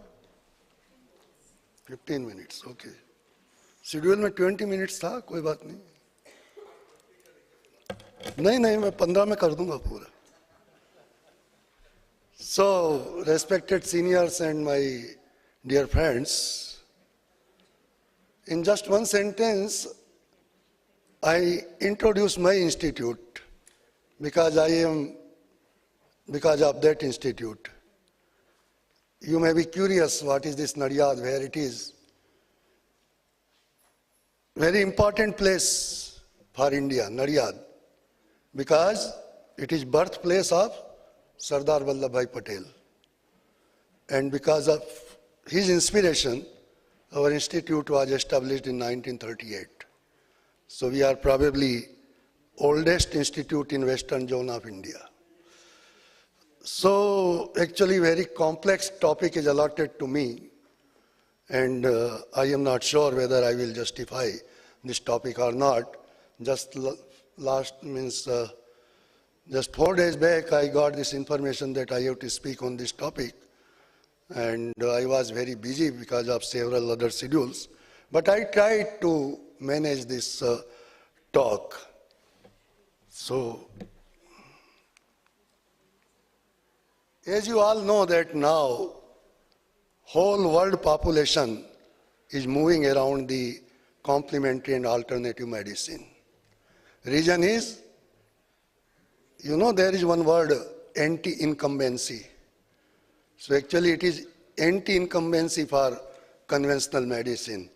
And now, if we do not keep ourselves alert for pro-incumbency, then probably we will also fall in the same loop of anti-incumbency. So I have to speak about legal status of CAM in Europe. I kept myself limited to Europe because I am not aware about situation in whole world, and particularly my focus is on 3 countries, German-speaking 3 countries, Germany, Switzerland, and Austria. Because for CAM medicine, these 3 countries are pivot countries. And since 30 years, I am actively linked with these 3 countries.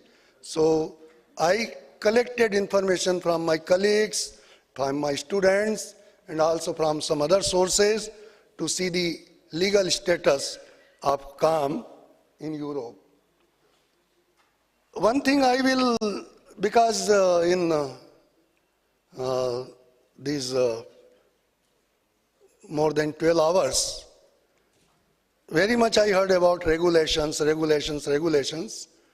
So I just added one slide here, that when we talk about regulations and policies, we have to remember that these are always strongly influenced by public demand. So we have to be aware about public demand, then we can also analyze the legal or regulatory situations in a right manner. So Cambrella is an organization in Europe which is working in survey and research activities related to CAM. And according to its studies, CAM has high demand in most of the countries of Europe. Around 50% of people of Europe use complementary or alternative medicine in one form or the others.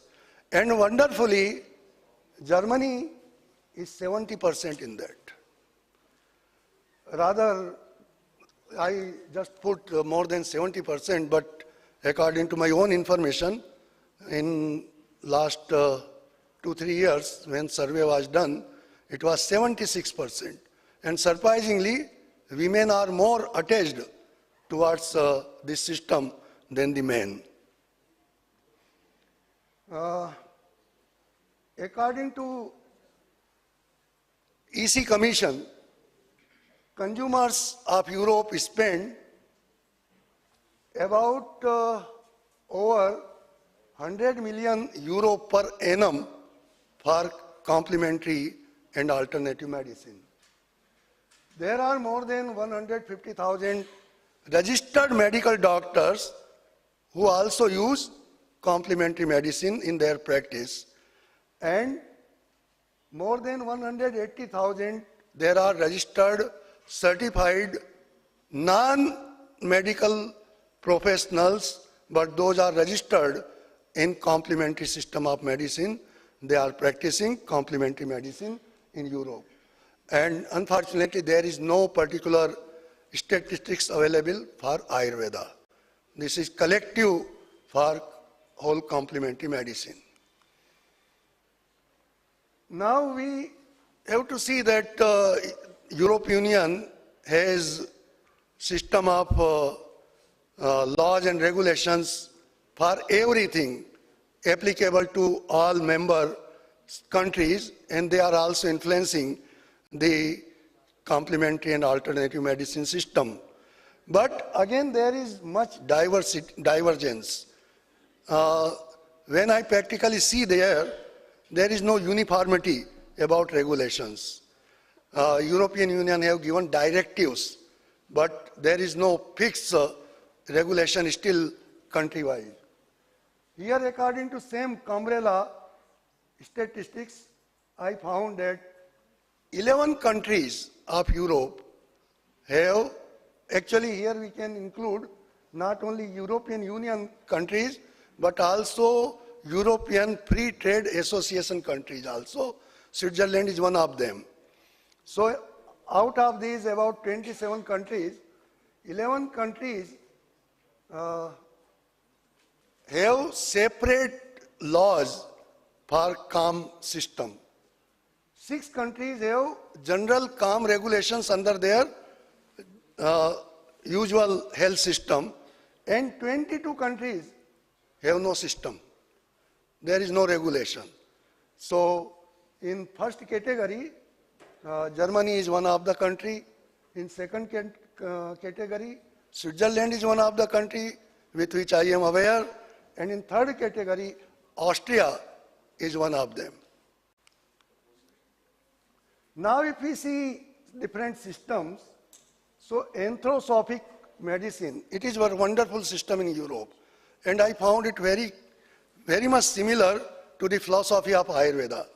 So in 8 countries, it is regulated. Ayurveda in 5 countries, which are Romania, Latvia, Hungary, Serbia, and Slovenia. Yesterday, some speaker told that in Switzerland, Ayurveda is recognized as medicine. It is false information. I will tell you what is the status in Switzerland. Chiropractic in 27 countries, herbal medicine or phytotherapy in 11 countries, homeopathy in 25 countries, massage is also considered as a therapy, and that is in 20 countries, manual therapies in 2 countries, naturopathy in 9 countries, neural therapy in 3 countries, osteopathy in 16 countries, and traditional Chinese medicine in 10 countries. Again, remember, calm medicine in whole Europe is considered as healing system, not as a medicine. For medicine, they have very fixed definition. So now we may be interested, because we concentrated this conference mostly on herbal products. So for herbal products, there are directives from European Union, and as Bhatt just a few minutes back mentioned one word, THMPD. So these are the directives which regulating the herbal products. So there are these directives. Now there are 3 routes for the accessibility of these herbal products in European market. So one is, they say traditional use. So if any company can establish bibliographically the safety and possible efficacy showing 30 years of safe use anywhere in the world and 15 within the European Union, then it comes in the category of traditional use and it can be marketed there. Another route, well-established use. In this, if company can produce scientific literature showing that the active substances of medicinal products have been well-established medicinal use within European Union for at least 10 years with acceptable efficacy and safety, then it can have access in European Union. And third one, company can have its own study data and that will be accepted. Then here, as I told you that German-speaking countries have pivot role in CALM system, and here I got one study from Allensbach Institute in Germany, and in that they have shown that the popularity of CALM system is increasing gradually and very fast growing. And in 2010, it was 72% population which was attracted to CALM. But I told you that few years back, it was changed, it reached to 76%. That means demand is growing very fast. Again, as I told you that there is much divergence in the regulations.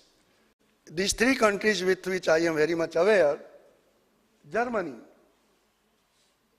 there are 2 categories of practitioners there, qualified medical doctors, and another category which is known as Heilpraktikers there. They both can practice CALM medicine, and as I am person of Ayurveda, I observed that whatever we can do in here, in our country, in related to Ayurvedic practices, particularly related to Kai Chikitsa and Panchkarma, those all can be practiced by these Heilpraktikers in Germany also. Medical doctors can do the intervention procedures also. But all Panchkarma procedures, these Heilpraktikers can also perform. For example, Char Sutra they cannot do. Jaloka Avacharan they can do. Uttar Basti they cannot do. But medical doctors they can do. And God's grace, I have trained more than 700 medical doctors, and most of them are practicing this system very successfully. In Austria, it is very strict. Only qualified medical doctors can do any type of practice, whether it is medical practice or complementary and alternative medical practice. No other system there.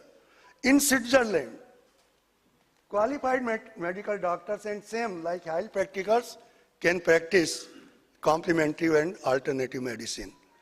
As I mentioned earlier, that regulations, policies, they are always influenced by public demand.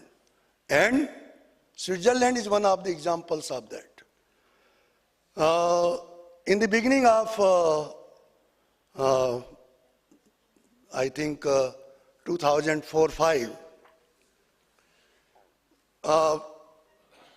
CALM is not legalized in CALM was not legalized in Switzerland. But in 2004-05, Switzerland conducted referendum. Switzerland is very strong democratic country. For any decision, they have to go to the public and have referendum.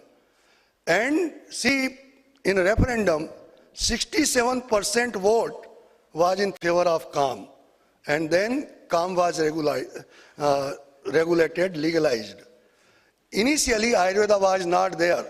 They have regulated only 5 systems. But now Ayurveda is also included in that.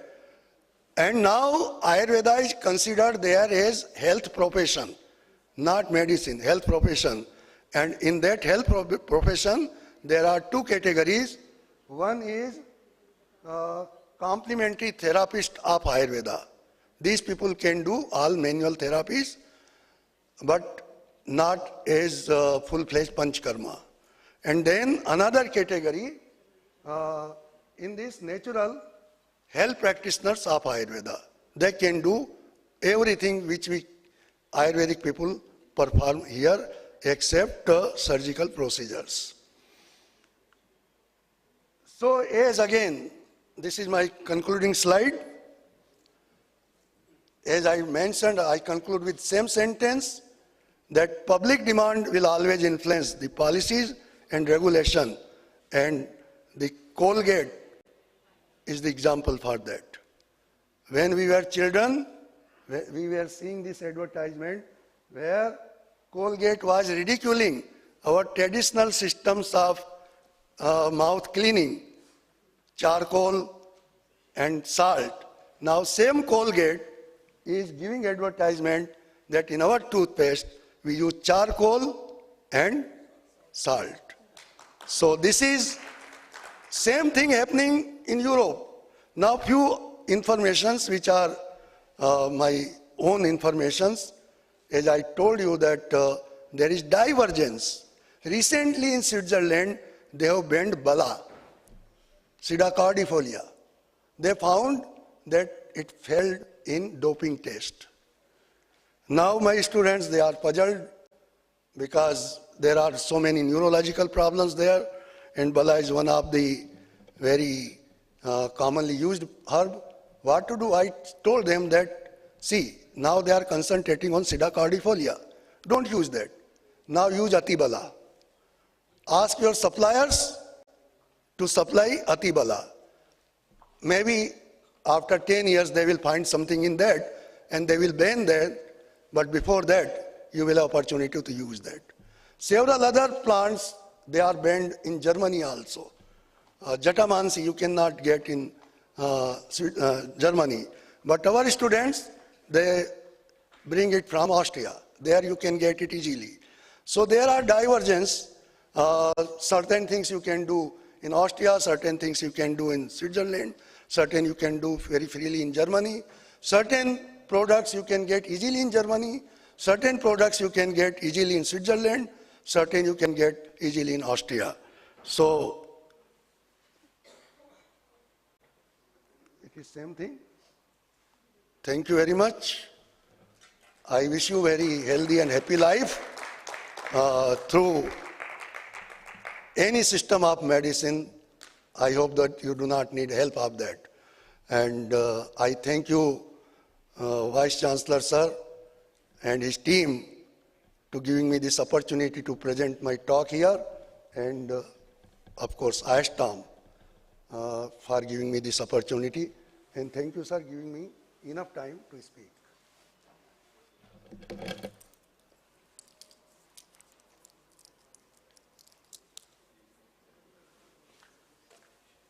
Thank you, sir, for your wonderful lecture. Now I would request. Now I would request the next speaker, Dr. Sridhar Dwivedi, Senior Consultant Cardiologist and Head Academics, National Health Institute, New Delhi. Please come on to the dais, sir.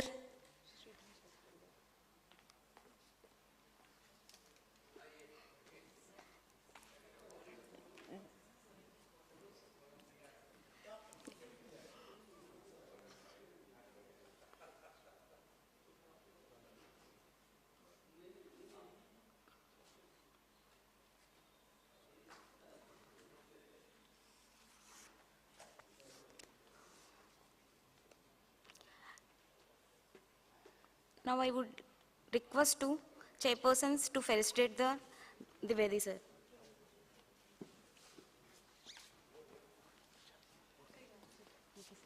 Sir, here, once you go.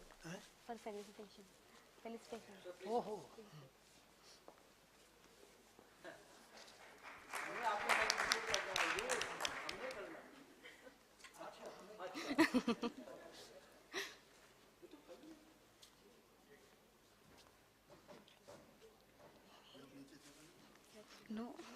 No, sir.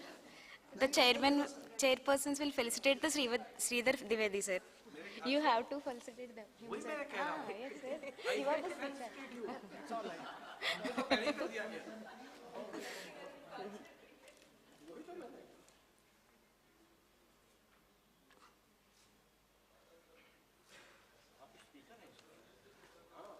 Yes, sir.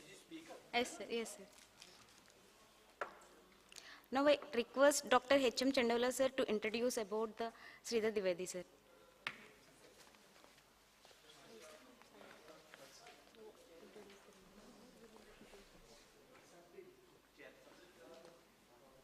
Okay, sir. Dr. Sridhar Dwivedi ji is a renowned Indian cardiologist and educator. I know Dr. Sridhar Dwivedi when he was in Banaras Hindu University. He had been professor of medicine there. He had been medical superintendent in BHU hospital. He did his MBBS from BHU in 1968. And he did his MBBS from BHU in 68 and MD in 1972. And PhD in cardiology in 1987. He is a certified HPA 84 recipient Dr. S. Radhakrishnan National Teacher Award in 2008, Lecturer Award RSSDI 2009, Best Research Paper Award, Dr. P.J. Mehta, Oration Association Physicians India 1987, 1988, 2000, 2010, and so on. Dr. Sridhar Dwivedi has been listed as a noteworthy cardiologist educator by Marquis Who is Who. He is a life member of Royal College of Physicians, London, and National Academy Medical Sciences. हम लोग अक्सर Saturday Sunday को DD news पर जो health से related programme आते रहते हैं उसमें off and on doctor Shridhar Dwivedi ji के दर्शन होते हैं और बीएचयू में भी आप अजात शत्रु थे जिसका कोई शत्रु ना हो very popular teacher physician let us give a big hand to doctor Dwivedi on this occasion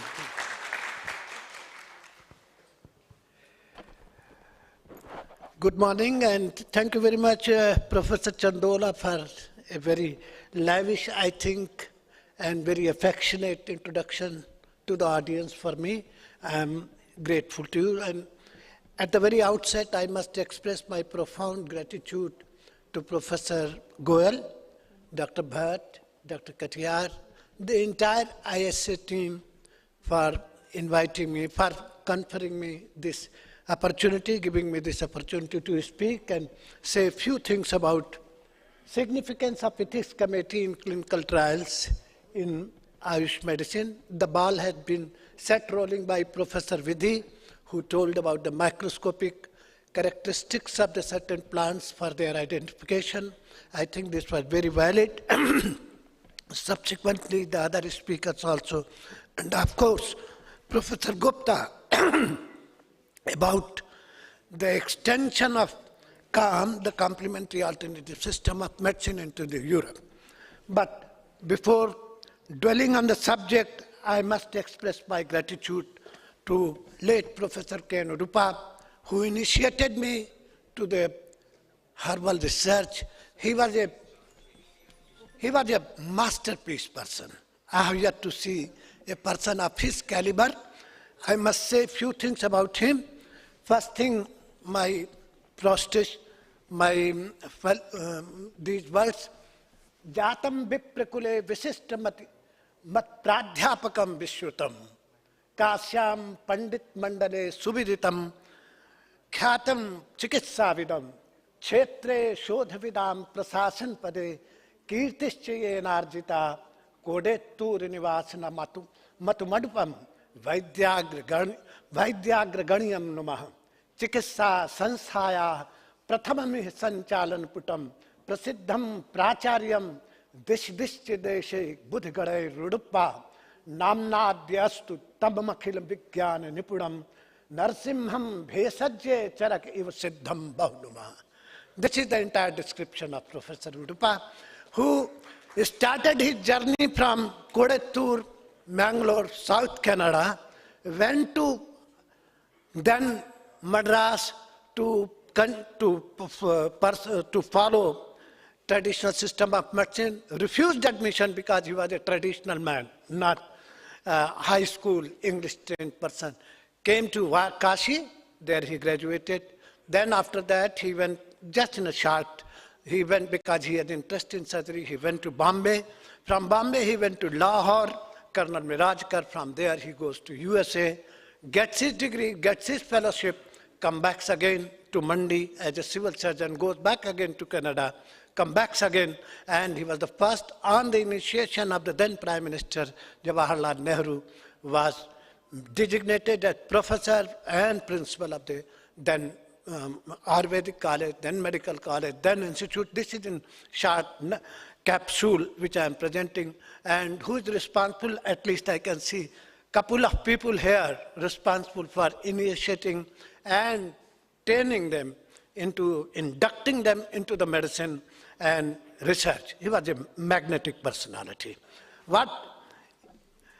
So much about Professor Udupa. What I am going to tell within these few minutes is, first thing is Sushruta's views about self-education.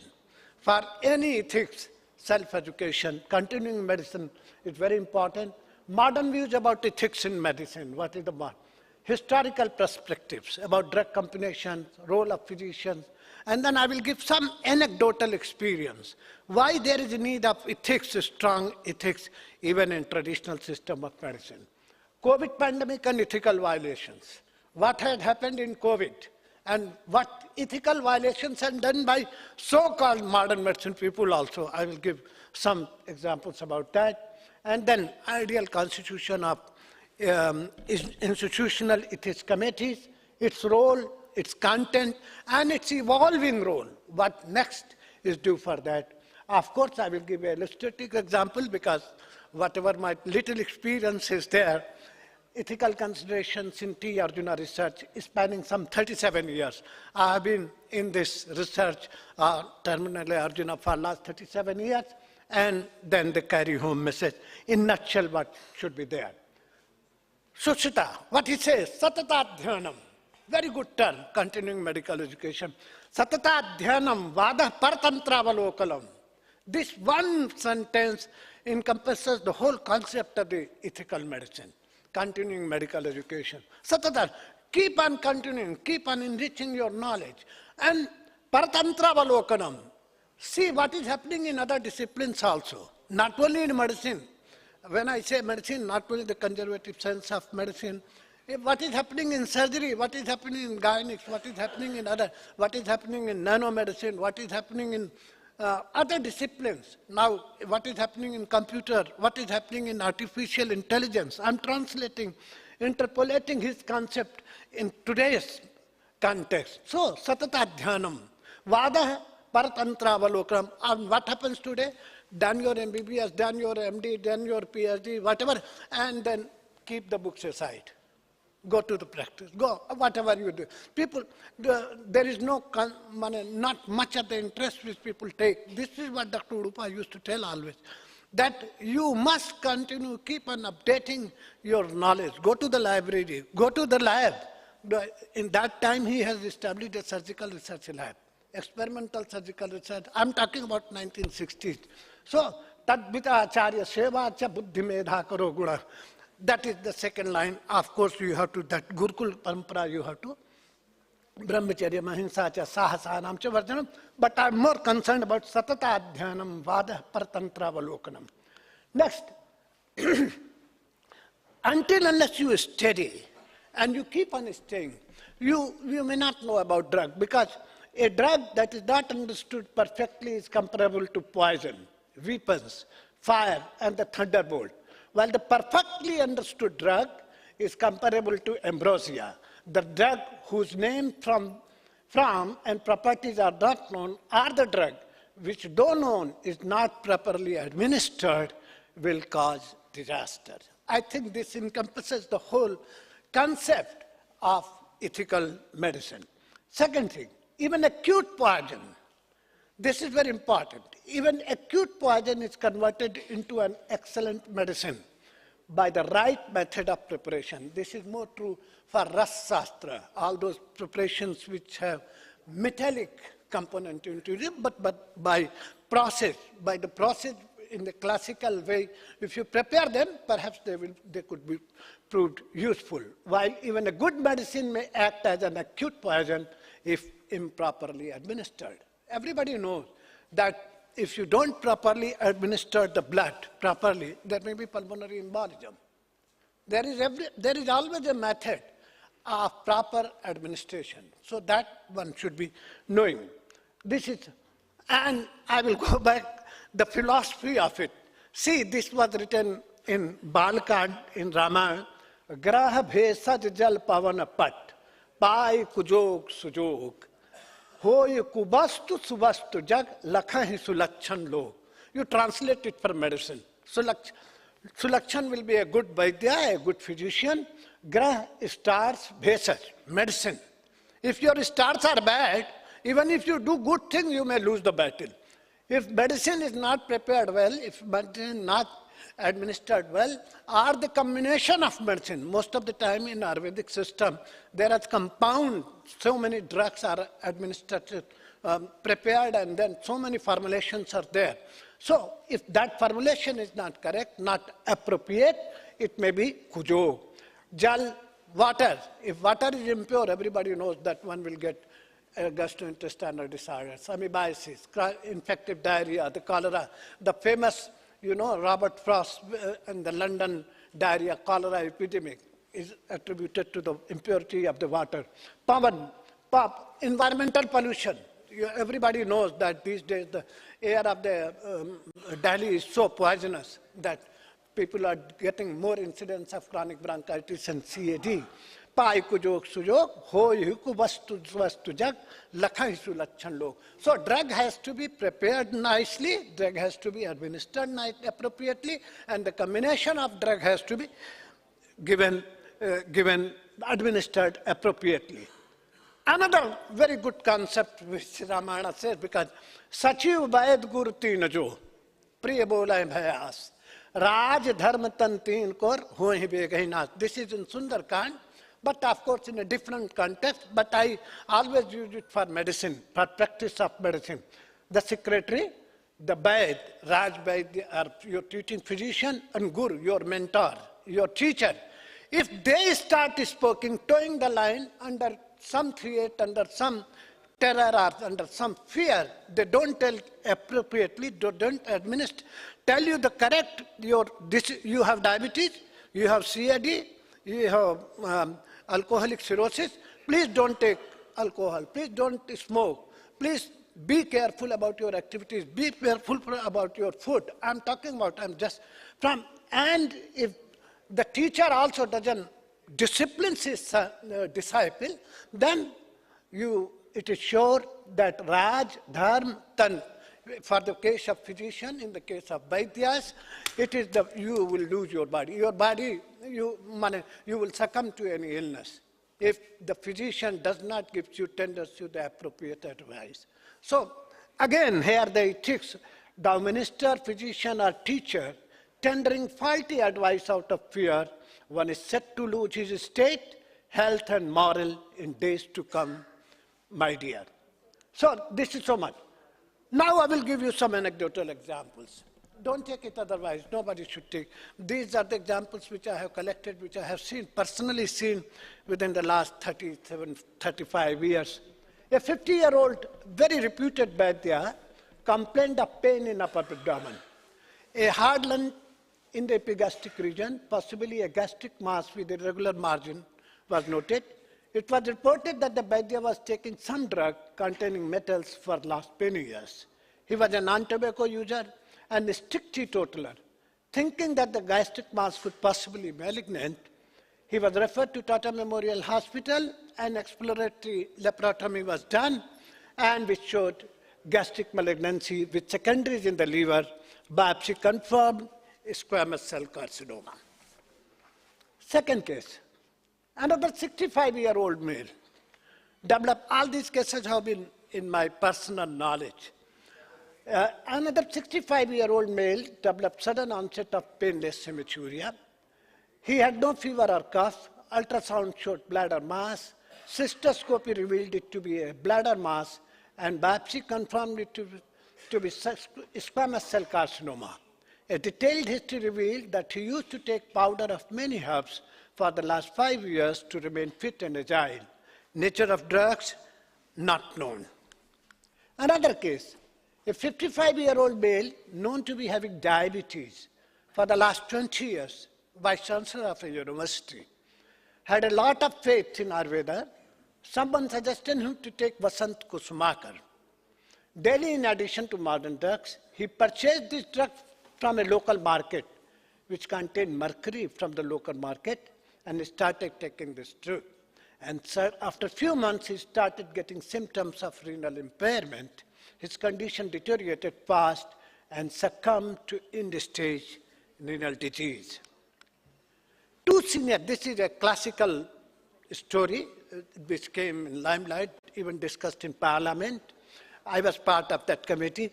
Two senior CSIR scientists developed extensive GI bleed following ingestion of bitter lauki and Karela juice for their diabetes. Nobody prescribed, they were taking at their own. So this has been published in Indian Journal of Medical Research extensively.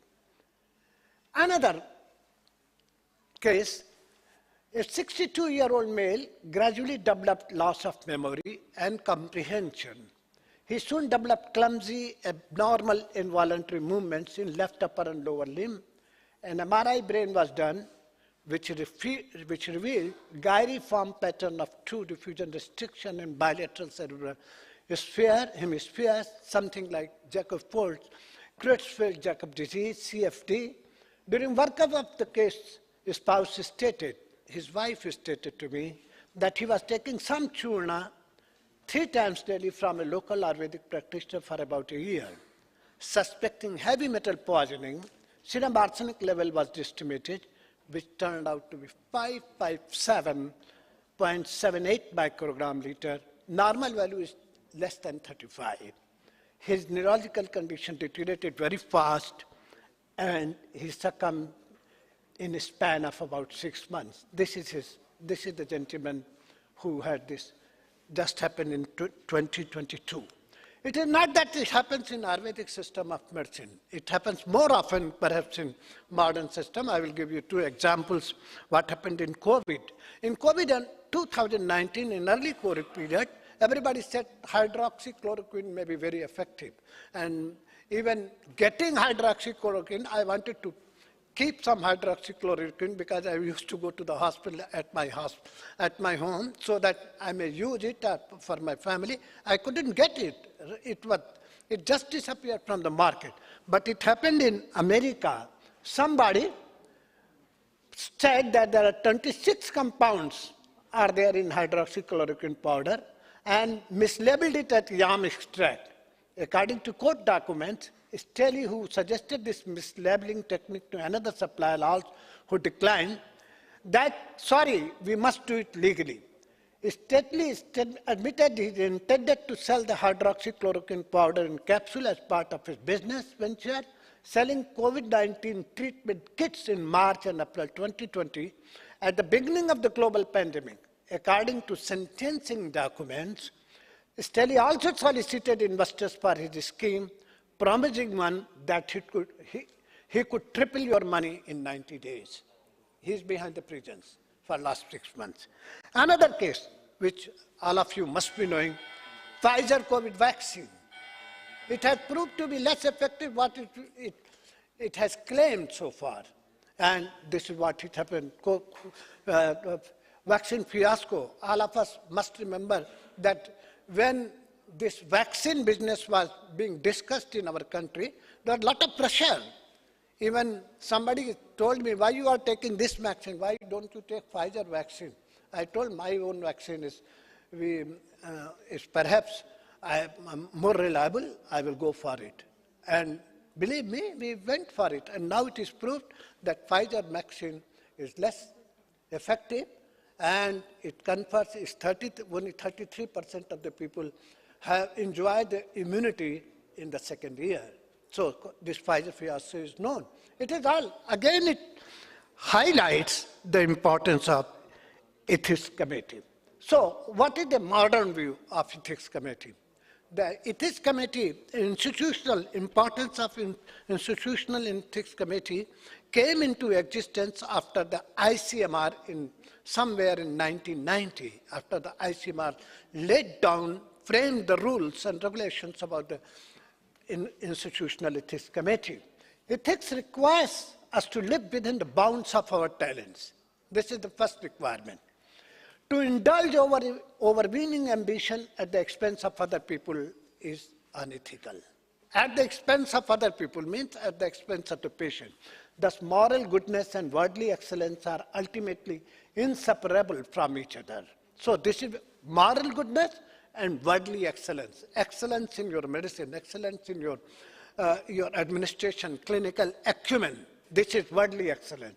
And moral goodness on the part of, again, the physician. So this is very important. This is Professor Bartman in his book, Real American Ethics, just published recently.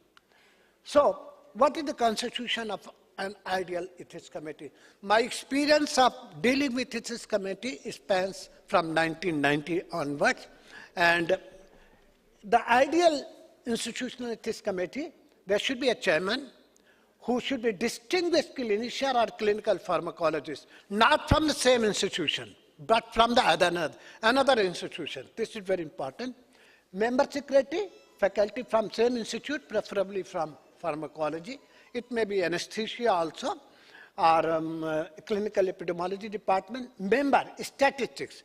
This is one of the crucial members. After chairman, he is the crucial member of the team, because every project, every research project should be screened by him and should perhaps be cleared by him that it is statistically robust design. So this is very important. Legal expert should be there. Legal expert to safeguard the interest of the public, lay people. Member of the community or sociologist who is a layman, who is not concerned with medicine, but at least he should be there so that he tells about the sociological aspect, and clinician, of course.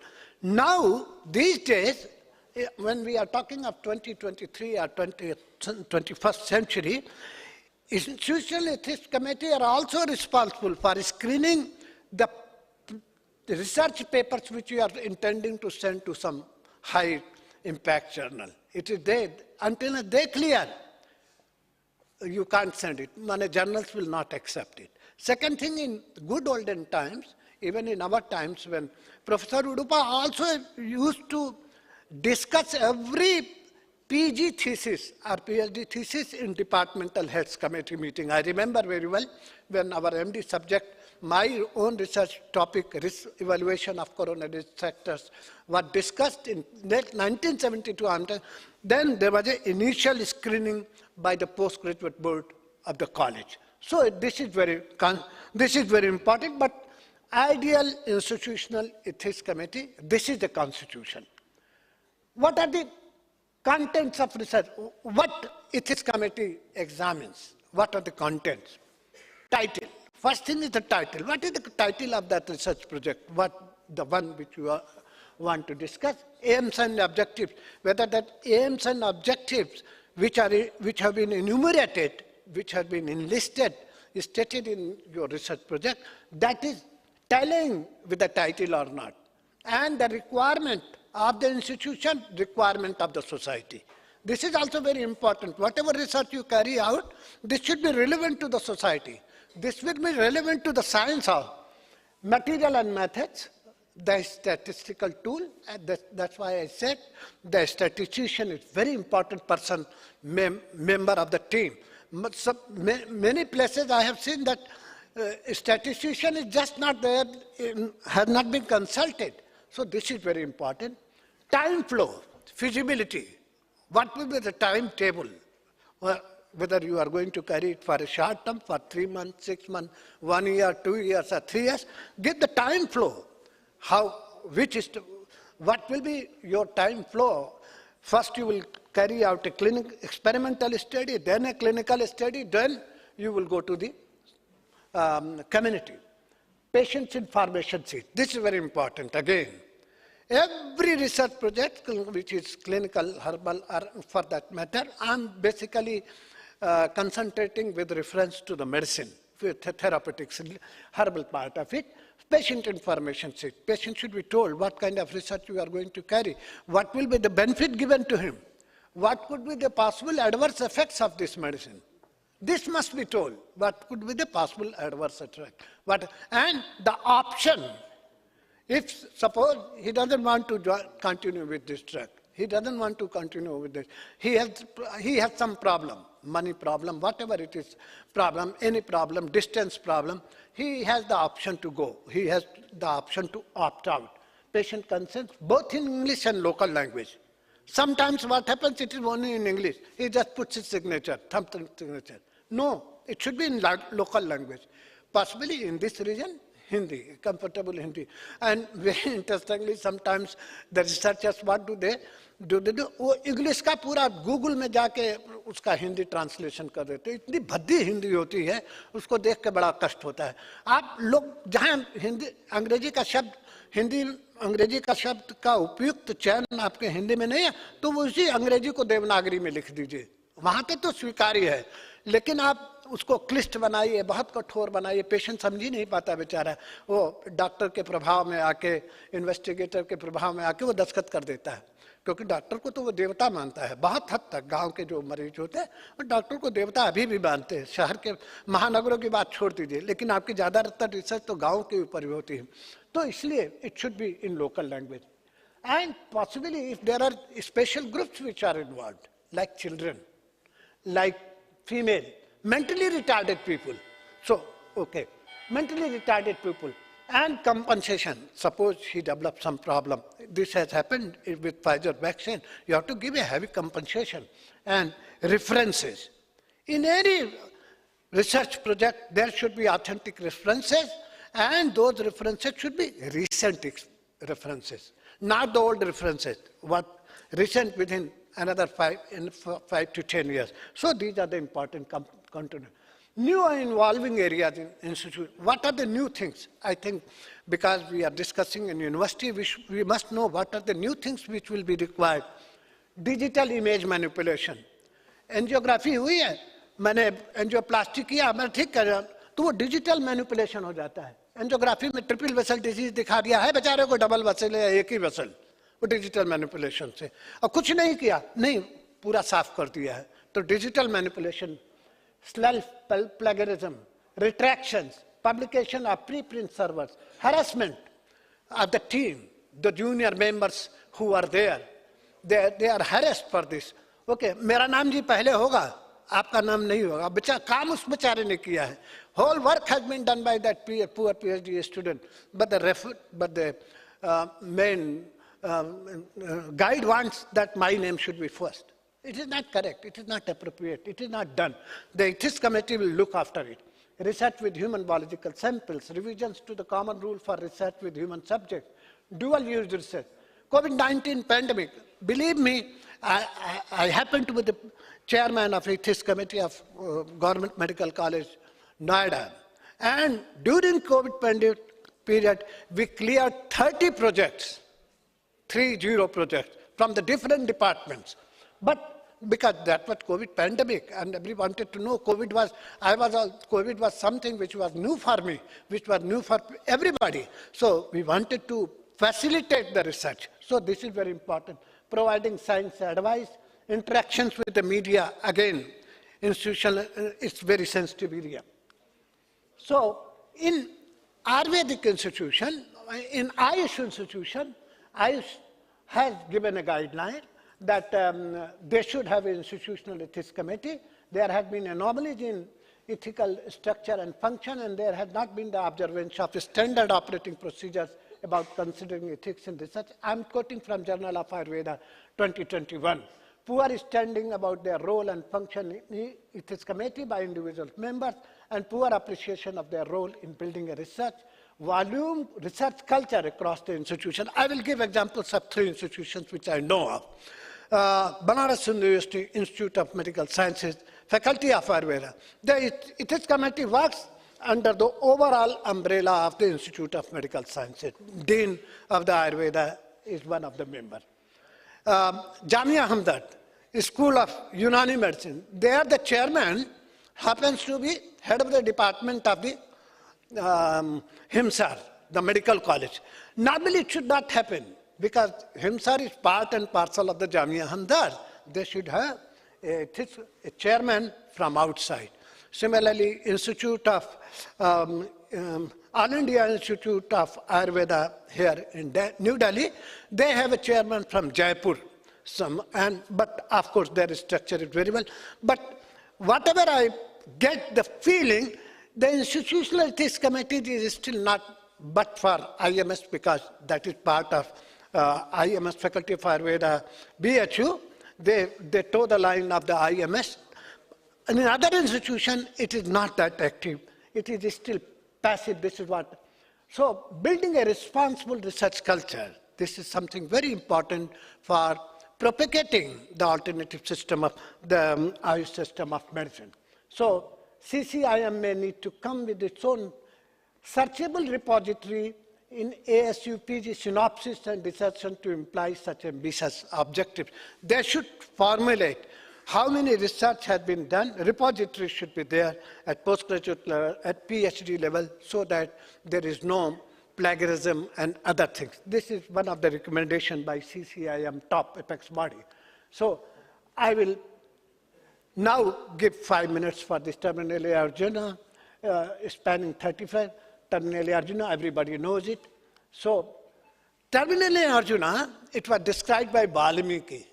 And when Sita was kidnapped, Ram is asking Arjuna, Athva Arjun sasatvam priyam, tam Arjuna priyam, janakasya tutatanvi, yad jivati vanava. Sita जीवित है कि नहीं तुम्हें तो मालूम होगा. क्यों मालूम होगा? ककुभा ककुरोभम ताम व्यक्तम जानाति मैथिली.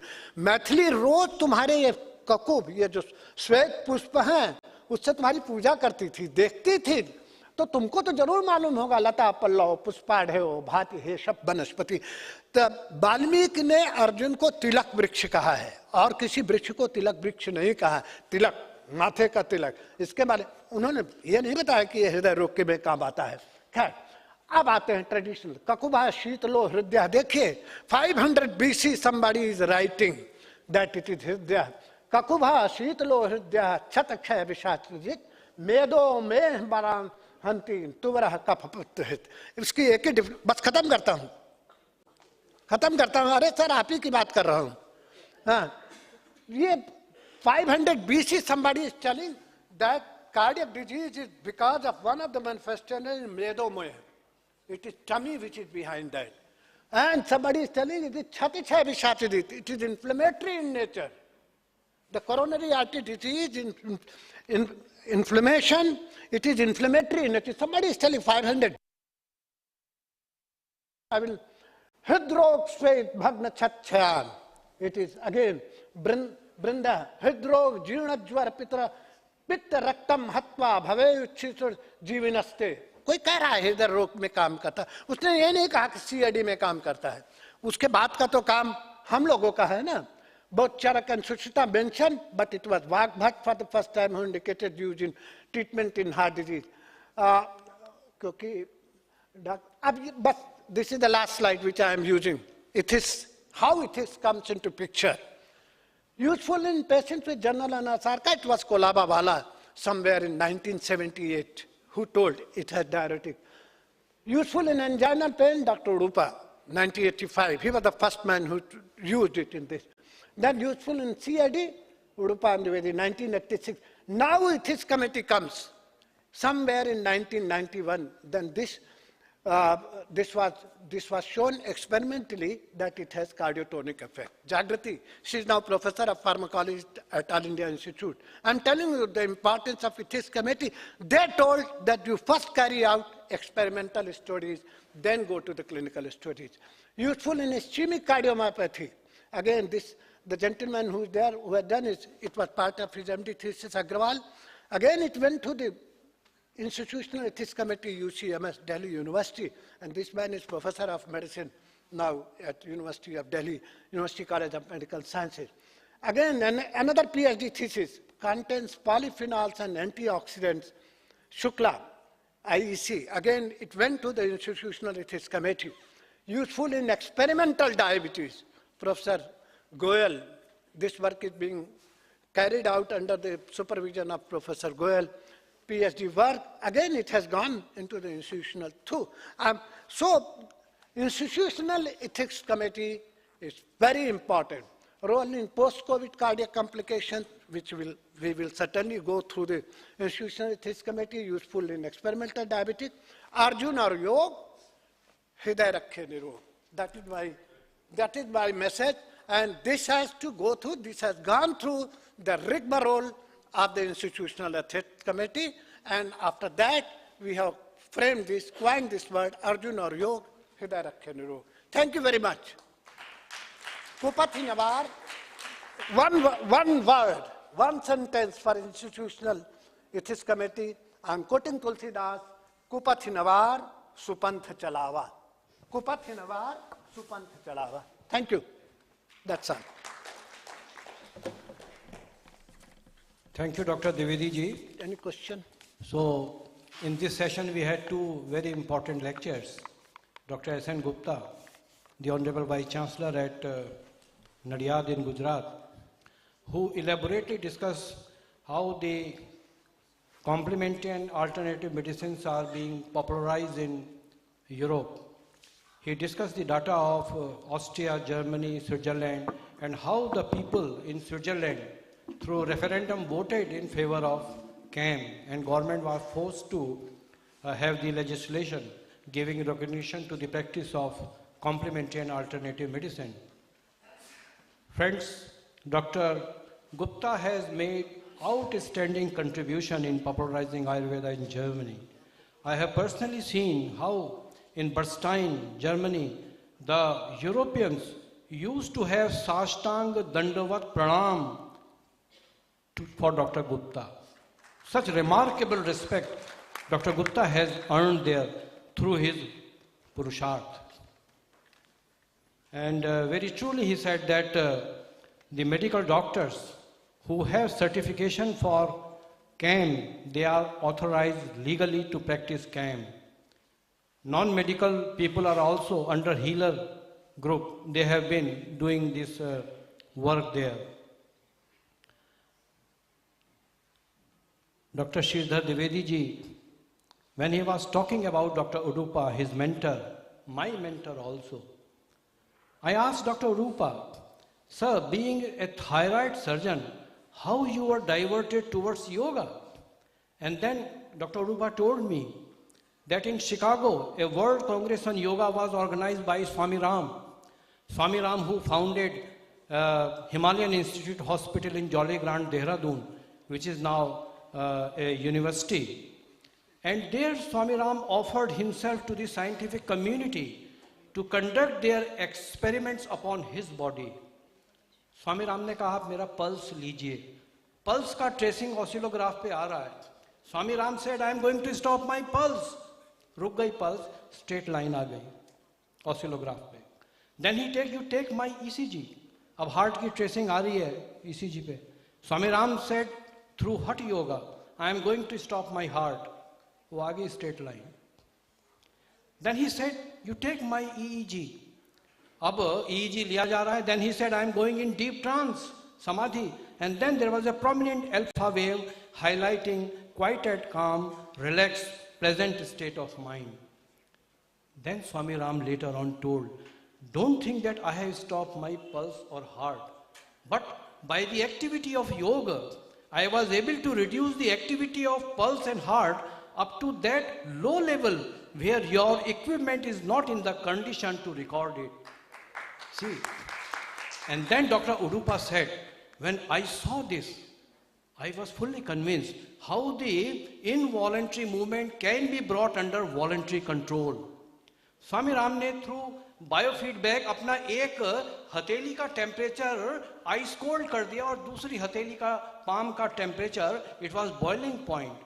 तो ये जब चीज़ें डॉक्टर उडुपा ने वहाँ देखी, then he came back to Banaras. In the Hindu university he established a centre of yoga और यूनिवर्सिटी हॉस्पिटल में योगा क्लिनिक इस्टेब्लिश किया गया.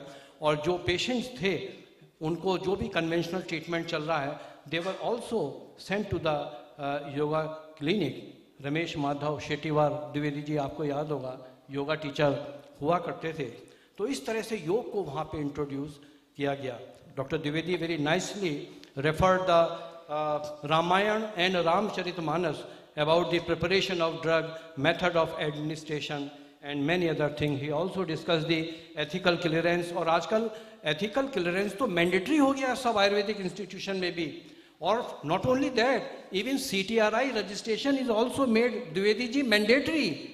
तो अब ये कोई ऐसी बातें नहीं है, ये सब already in practice हैं. और मैं समझता हूँ कि आयुर्वेद को ग्लोबली स्टेबलाइज करने में ये सब बहुत ज़रूरी हैं. भारत सरकार ने भी जो MOU साइन किए हैं डिफरेंट कंट्रीज़ के साथ, और वहाँ जो आयुर्वेदिक चेयर इस्टेब्लिश की हैं, उसका भी बहुत बड़ा रोल है आयुर्वेद को पॉपुलराइज करने में. और जैसे डॉक्टर गुप्ता जी ने भी कहा कि वहाँ जो अब 15-16 कंट्री थी, कल बात की गई थी कि वहाँ आयुर्वेद को किस रूप में रिकॉग्नाइज किया गया है. अभी कल यहाँ वो आए हुए थे ऑस्ट्रेलिया से डॉक्टर घोष, तो अभी उन लोगों ने भी MOU साइन किया है आयुष मिनिस्ट्री से भी, और Sarita Vihar based all India institute of Ayurveda से, इट्रा जामनगर से, और अभी यहाँ सरिता विहार वाले इंस्टीट्यूट से डॉक्टर राजगोपाल वो जा रहे हैं ऑस्ट्रेलिया, चेयर इस्टेब्लिश की गई है. तो मैं समझता हूँ इस तरह से जो एक्सपर्ट्स भेजे जा रहे हैं बाहर, उसका भी एक इम्पैक्ट होगा. और आयुर्वेद को का जो एक ग्लोबली जो एक्सेप्टेंस डेवलप हुआ है, उससे आयुर्वेद का जो आने वाला दिन है, मैं समझता हूँ it is a golden period for the globalisation of Ayurveda. Thank you very much both the experts, our keynote speaker of today doctor Gupta ji and doctor Shridhar Dwivedi ji. And thank you. बहुत अच्छा काम इस यूनिवर्सिटी में ऑनरेबल वाइस चांसलर गोयल साहब की leadership में हो रहा है. And a big hand for doctor Goyal sahab also on this occasion.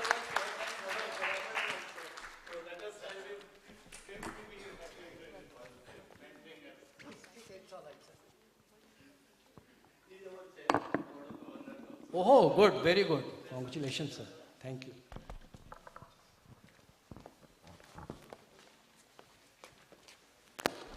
Thank you, sir.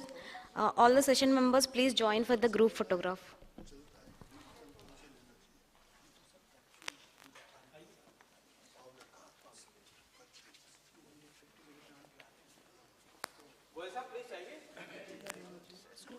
आपके बिना हम सब लोग अधूरे हैं.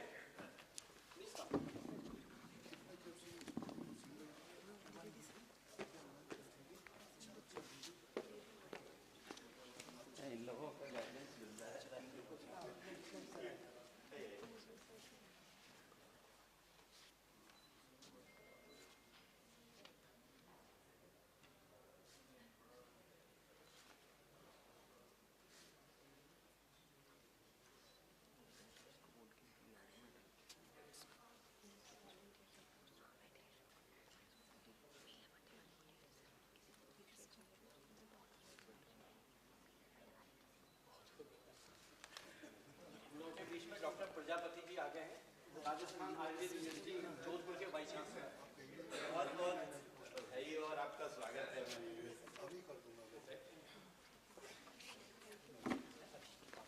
Thank you all.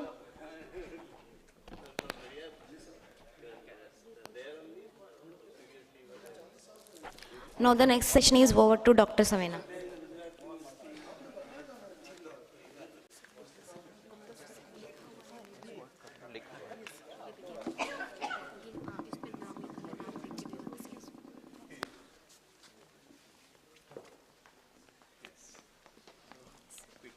Briefly.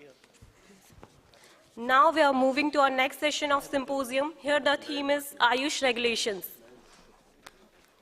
Now I request the chairpersons, Dr. Narendra Bhatt, Consultant Ayurveda Research and Industry, CRIA Consultant Mumbai, and Dr. P.K. Prajapati sir, Vice Chancellor Sri Sarvapalli Radhakrishnan, Rajasthan Ayurveda University, Jodhpur, to kindly take their seats. Sir, please.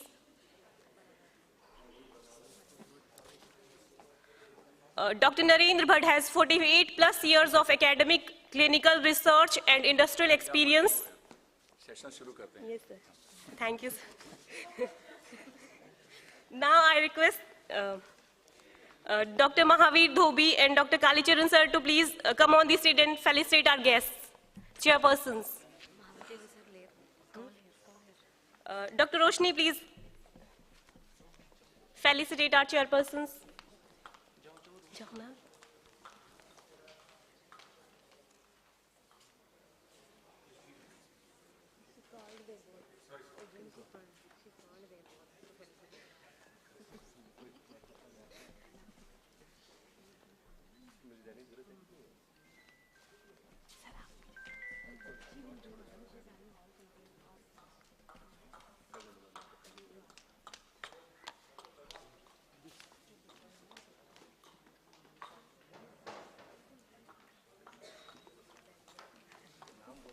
Now I request our speakers, Dr. S. Dangyach, Dr. Raman Mohan Singh and Vaidya Rakesh Sharma to please come on the stage.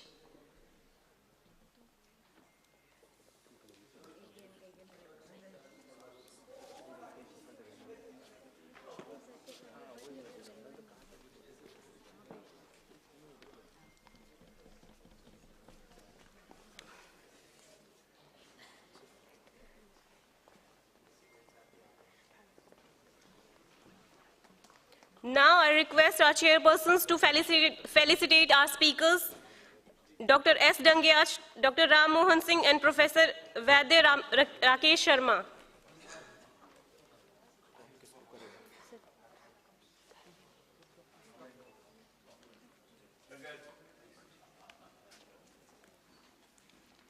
Dr. S. Dangyach, sir, please.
Now I request Dr. Narendra Bhatt sir to please introduce our first speaker, Dr. S. Dangyach. Thank you.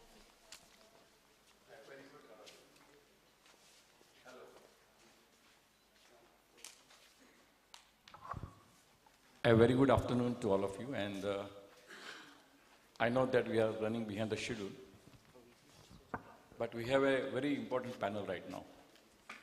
The first speaker is Mr. S. Dangyach. I've been given his biodata, but I'm going to be off track.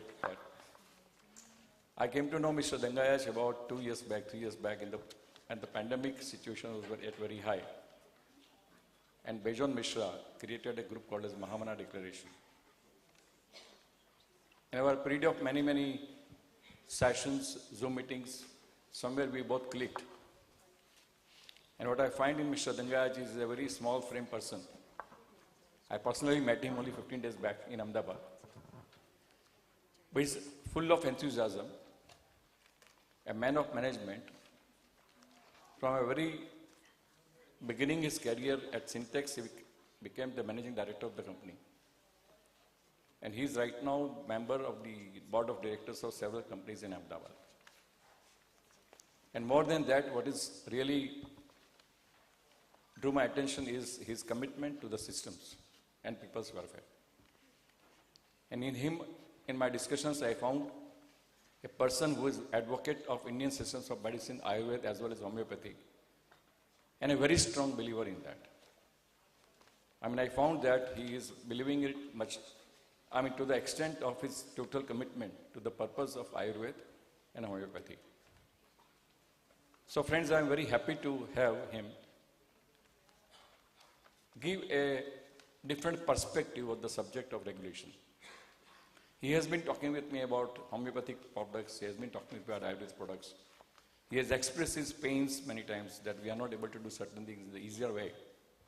And that is why I insisted that he should join our meeting in these 2 days. And I welcome Dangayaji. Please share your views.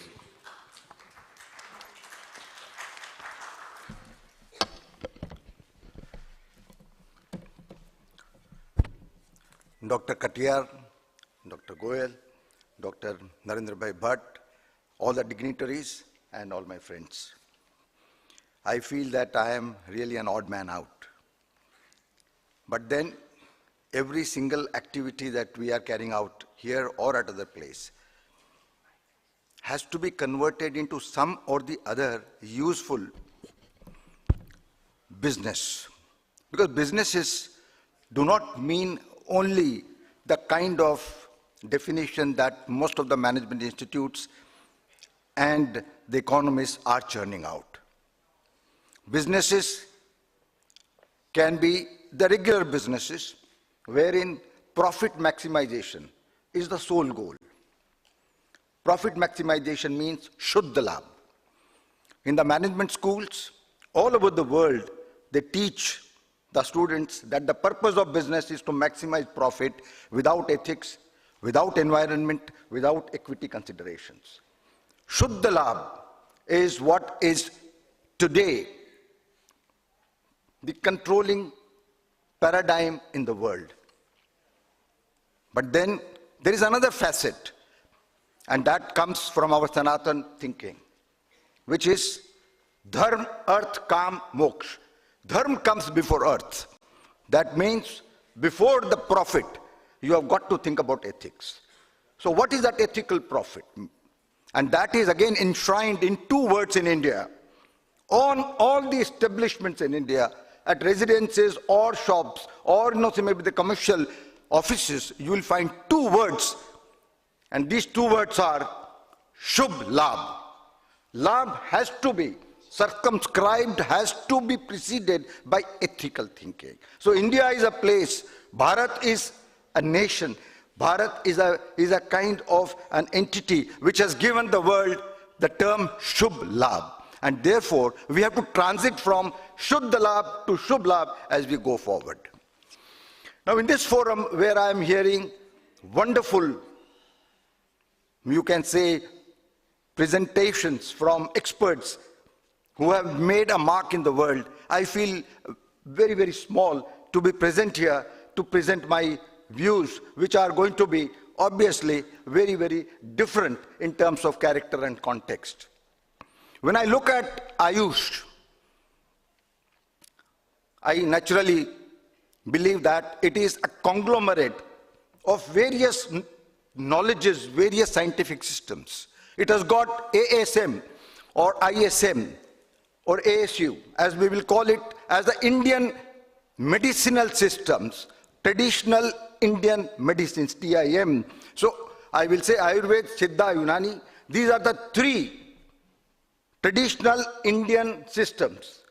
Homeopathy has become indigenous to India, and I think homeopathy is probably the most, I would say, prevalent system after allopathy and ISM or ASU, in terms of numbers of colleges, in terms of numbers of practitioners. And therefore homeopathy, which has been kind of imported by us, imbibed and assimilated in India, I can call it as a traditional Indian medicine. So you have got 3 of them, and then you have got homeopathy and now Suva Rigpa, which is coming from the Tibetan side. But then yoga and pranayam, yoga and naturopathy, these can obviously be considered as complementary systems. So you have got traditional and complementary medicines, T and CM. So when we look at India, I would say Ayush is a kind of a counterpart, is a true definition reflected from the fact that it is a combination of the two. So when we talk about Ayush, and I'll talk about Ayush, though, so I do not think that it is correct for us to bracket all of them together when it comes to regulations and comes in terms of practice, because homeopathy is very different than allopathy. Homeopathy also happens to be different than the three Indian traditional medicinal systems. So when I think about the people who have been there, and when I look at the present context, I'm tempted to ask, because we are talking about unicorns, we are talking about the people who have made it big in the last 5 years as startups. The question is, who is the first unicorn from India? Can anybody tell me who can be really labeled as the first unicorn from India? Obviously, it is difficult for us to go back 50 or 60 years and remember the man who really popularized Ayurveda, really popularized yoga and, say, pranayam in the world. And is nobody other than Mahesh Yogi. Mahesh Yogi. Now look at Mahesh Yogi, what he did. He naturally showed the world a new way to solve a problem. And as you must be knowing, going back in 60s and 70s, the major issue was stress, depression, despondency all over the world, and people didn't know how to come out of it. And Mahesh Yogi packaged yoga, pranayam, deep transcendental meditation into a branded product and offering, called it Transcendental Meditation, TM. And it really appealed to the people because everybody was looking for a solution and there wasn't anything available. So TM, after that, he packaged it in a nice way and in a wonderful way he started delivering. He built a business, a Shubh Labh business around that, and then, as you are knowing very well, he spread it all across the world. And in those days, I remember a magazine, Time, published him published his photograph on the cover of the magazine, and at that point of time, the business that they were doing were into hundreds of millions of dollars a year. The valuation at that point of time, if done, as it is being done now, would have been several billions of dollars. And I call Mahesh Yogi as the first unicorn from India. Now let us look at the present context. Who is the super unicorn from India? Second super unicorn from India. Nobody other than Baba Ramdev. Swami Ramdev is the greatest unicorn that India has produced. Carry out the valuation of the business that he has built and you'll be amazed the kind of things that he has done. I recall inviting him in IIM Ahmedabad in 2010, 2011. And Baba Ramdev, in the precincts, on the premises of IIMA, told the management students that you have been talking about great work that has been done by Hindustan Unilever, great work that has been done by Godrej, great work that has been done by P&G. And he said, I will show you in 5 years or 10 years from now as to how businesses are to be built, how the management is to be carried out in Shubh Labh mode. Babaji said that I am working for the society, I am not working for earning money, making the profit for my own self. And Baba Ramdev formula is very well known to everybody. He has been able to package simple practices from yoga, Anulom Milom, Kapalbhati, into something which can be done by every ordinary man. He brought yoga to the common man's drawing room in front of the TV screens so that one can do it. Then he has been able to package, he has been able to brand, he has been able to market many products that are there as a part of Ayurveda and has built an empire which is an envy of everybody. So these two unicorns, when you see, you are naturally maybe tempted to say, hey, Ayush, Ayurveda, homeopathy, these can also create big businesses. And these are big entrepreneurial opportunities. But I'll also go beyond these two and I look at somebody like Dawar. And you must be knowing Mohit Burman and family is today amongst the 20 richest Indians. They are at the rank of something like, 15 or 16, and the total wealth may be, 10, 15, $20 billion. And then you have got Emami with a turnover of around 4,000 crores, and Katiyarji is here, and we know very well what is Emami doing.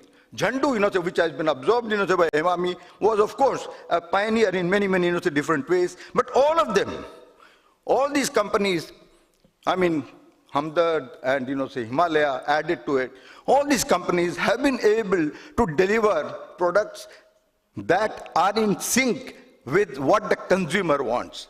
Consumer centricity, bringing about solutions which are going to appeal to the people and be acceptable is the hallmark. And we know very well that brand building, marketing, distribution, these are the kinds of things which all come natural to the companies that are successful. After many decades of, we can say, our independence, or we can say after the Second World War, we are today having several challenges. I'll just take 2 or 3 of them. The first is the climate. The climate change, that is something which is bothering us a lot.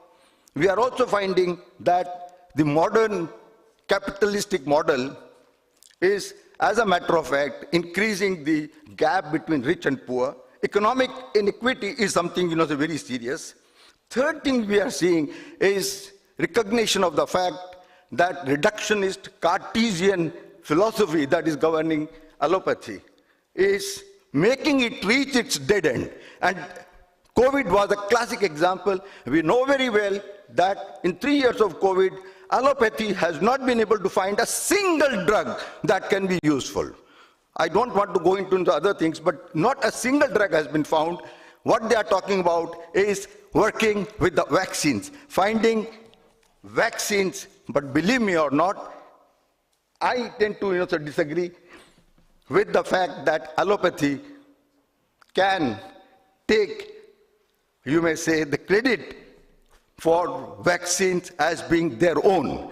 As a matter of fact, vaccination was invented in India in the 5th and 6th century AD, and it then traveled to various parts of the world in one form or the other. We know the history of vaccination. Edward Jenner, cowpox, from cow comes the vaxa, and that's how it's called vaccination. There's nothing, maybe that is not known to us.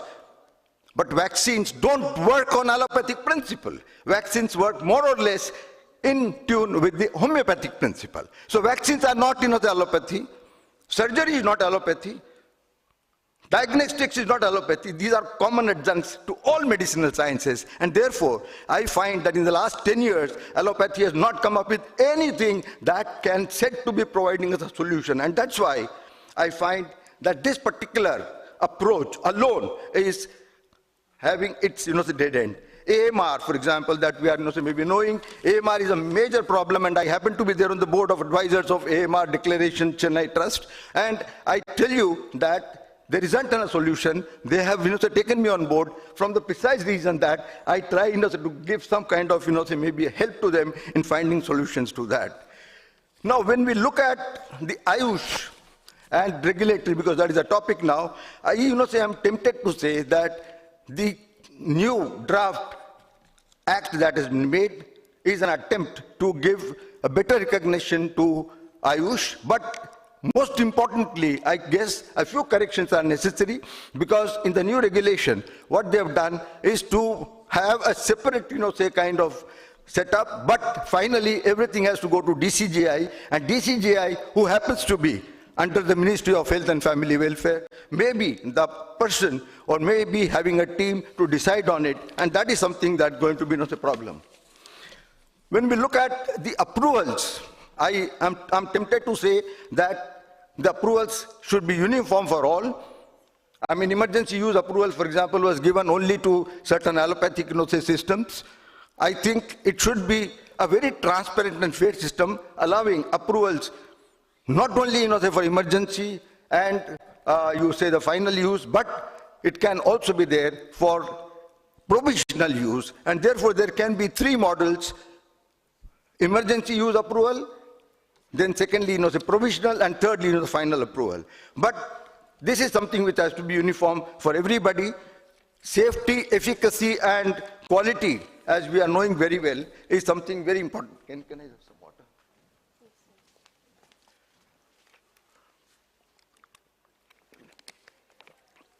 So when we look at safety, efficacy, quality, which is a consumer need, I think, so all of us here in this particular conference or elsewhere have to understand that the consumer is looking for them, and we have to find out a suitable method, mechanism to adhere to these, to adhere to the standards, so that customers are convinced. Because once the customers are convinced, once the customers they have trust, business will automatically I think go up. It is necessary for us to go for maintaining the quality as has been prescribed.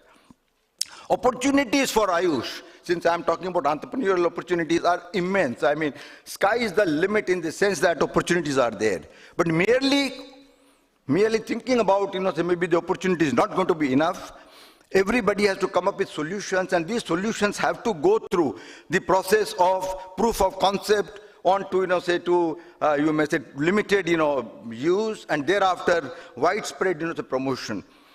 NHP 2017 is something, which we are well aware, has, talked about preventive, promotive, curative, rehabilitative, and palliative. I think Ayush has got a great opportunity in all four, and less, say, in the curative, but more so in the others, which are going to be very, very important.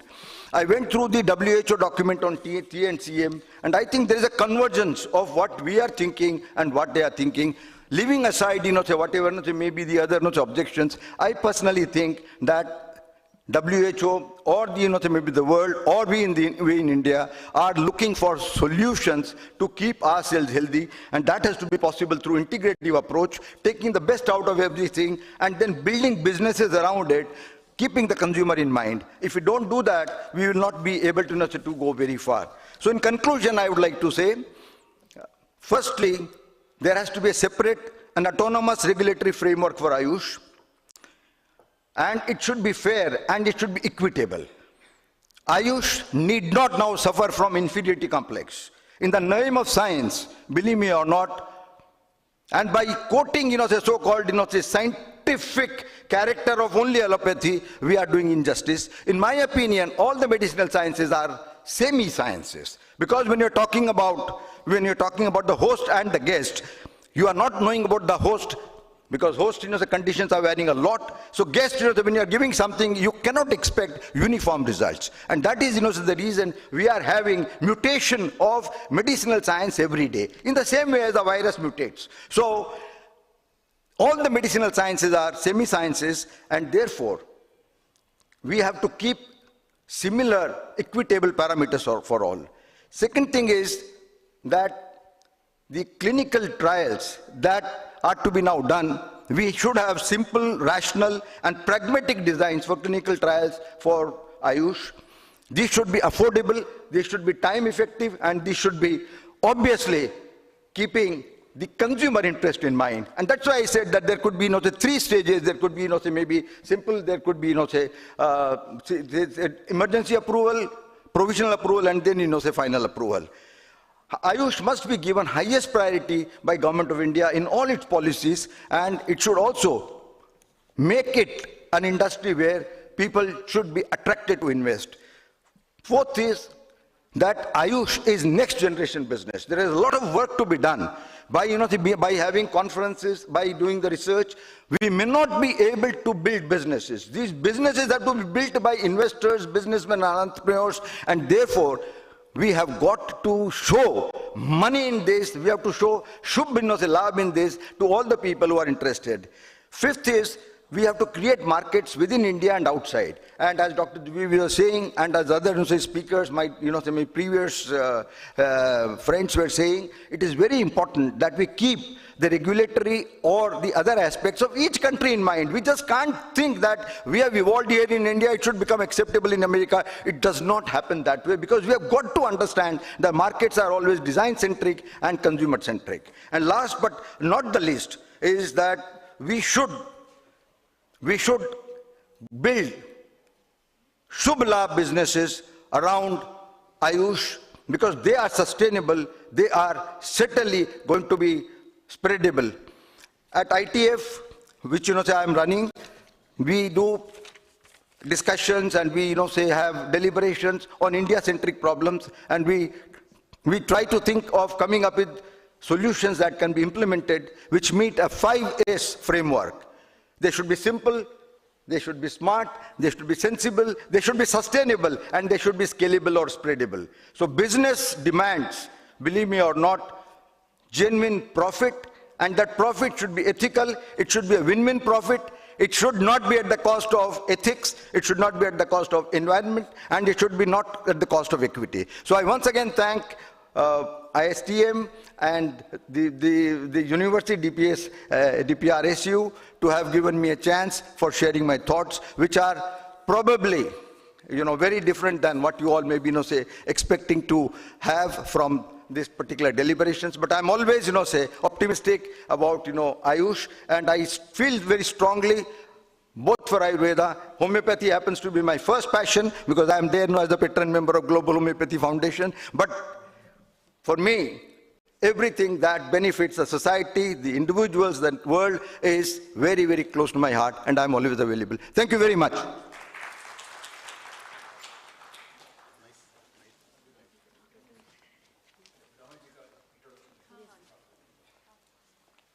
Thank you, sir, for your wonderful lecture. Now I request Dr. P.K. Prajapati, sir, to introduce Raman Mohan Singh, sir. Good afternoon. As the most dynamic director of the Pharmacopoeia Commission of Indian Medicine and Homeopathy, Ghaziabad, now we welcome Dr. Raman Mohan Singh, who is the CEO, Chief Executive Officer of Commission also. He also served as a Director, Central Drug Testing Laboratory, Mumbai, Additional Charge of Director in charge in National Tobacco Testing Laboratory, Mumbai. He also serving the Additional in charge Deputy Assistant Director, Government of Medical Store Depot, Mumbai. He was awarded for the excellence in the development of IP 2007 and 2013. He also won the Best Research Paper Award in Pharmaceutical Analysis in 2013. He also got Dr. P.D. Sethi Annual Award in 2010, Best Research Paper, Certificate of Appreciation, Best Scientific Posters, and so on. But I know he is the successor of me. I know personally by the personality, by the dynamicity. So I request Dr. Raman Mohan Singh ji for his deliberation, please, sir. Welcome you, sir. Welcome.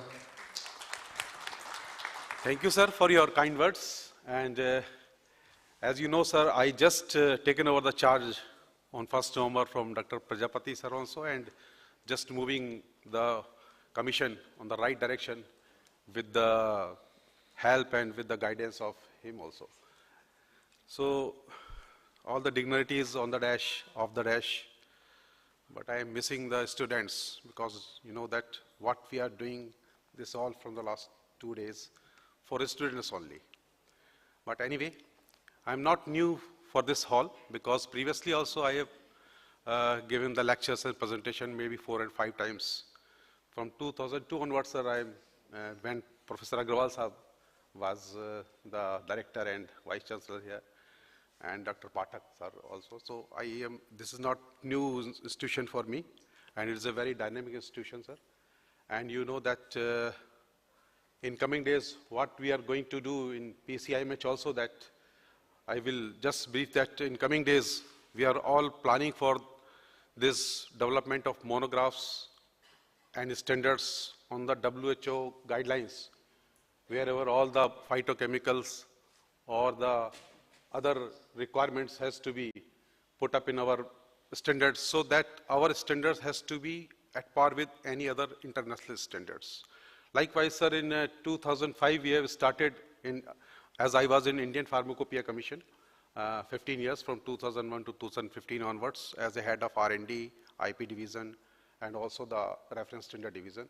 So in 2005 we have added 22 monographs of herbal medicines first time. With all the ring testing data has been done with Ranbaxy, Dr. Katiyar Saab, then natural remedies, Amit Agrawal, and Dr. D.B. Narayana with the help of all them. And all these validated data has to be verified again in our laboratory. Then only we have added all this. So I wanted that in coming days, because now, and you know that coming days, the one standards is the prime, in coming days, you will see the one pharmacopoeia maybe. So in that also we will take that all these things has to be done, that all the validated and verified data is only has to be appeared in the any standards. So anyway, I will not take much time because I can see the hungry faces. However, it is much better than the after lunch, because that time the open the eyes of the audience is very difficult. So, you know that PCIMH has these two buildings. One's Pocket 1, Pocket 2, and just near to NCR, just 40 kilometers away from here. And anyway, your team can visit to PCIMH. We have one herbal garden also, a beautiful herbal gardens, and 2 herbal gardens, 18-acre land. In coming days, sir, we are planning and we have proposed to the through ministry to our Ministry of Urban Development for taking 200-acre lands near Yamuna Bank, at Yamuna Bank, like Badarpur Thermal Power, where is the Badarpur Thermal Power is previously. So you can see that how 20 folds, 10 folds we are going to in coming maybe in 5 years.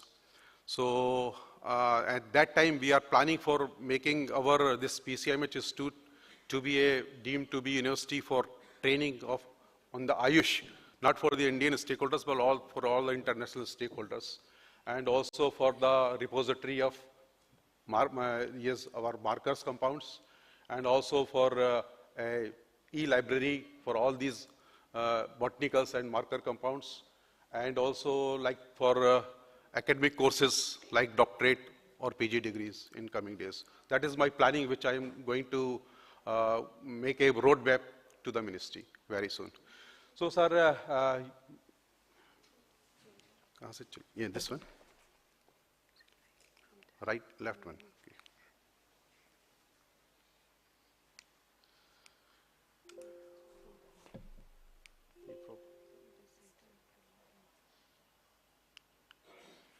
So, you know that already you all guys know that how that there are no plants in this universe which are devoid of medicinal properties, but physicians should know the proper uses of plants. Likewise, you can see that Ponica grantum uses for the gums and teeth problems, like your Karela for intestinals and also for pancreas, and also this Cysis for the orthopedic uses. Means our ancient people knows that how we can go ahead for these items. Previously in Ayurvedic medicine, you know that there is a plant, mineral, and animals are the sources for that. And for standardization, you can see previously it was Namarupa means the pharmacognosy, Gunakarma means the pharmacology, and Prayoga was the clinical pharmacology. Also the quality materials, how the availability and efficacy, that are also taken care by our ancient Ayurveda Charya. You can see the Rishi Munis. And what compound is active, that also they have taken care.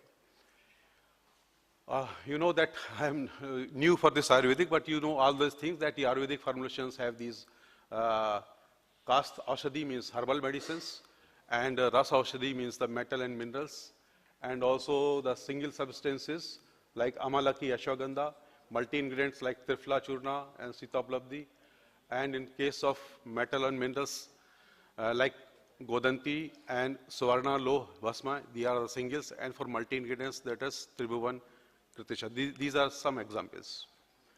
Also, you can see that previously we called all these dosage forms like pills, Gutika or Vatika, and like semi-dosage forms are like Avleha, Paka, Lepa, and Girta.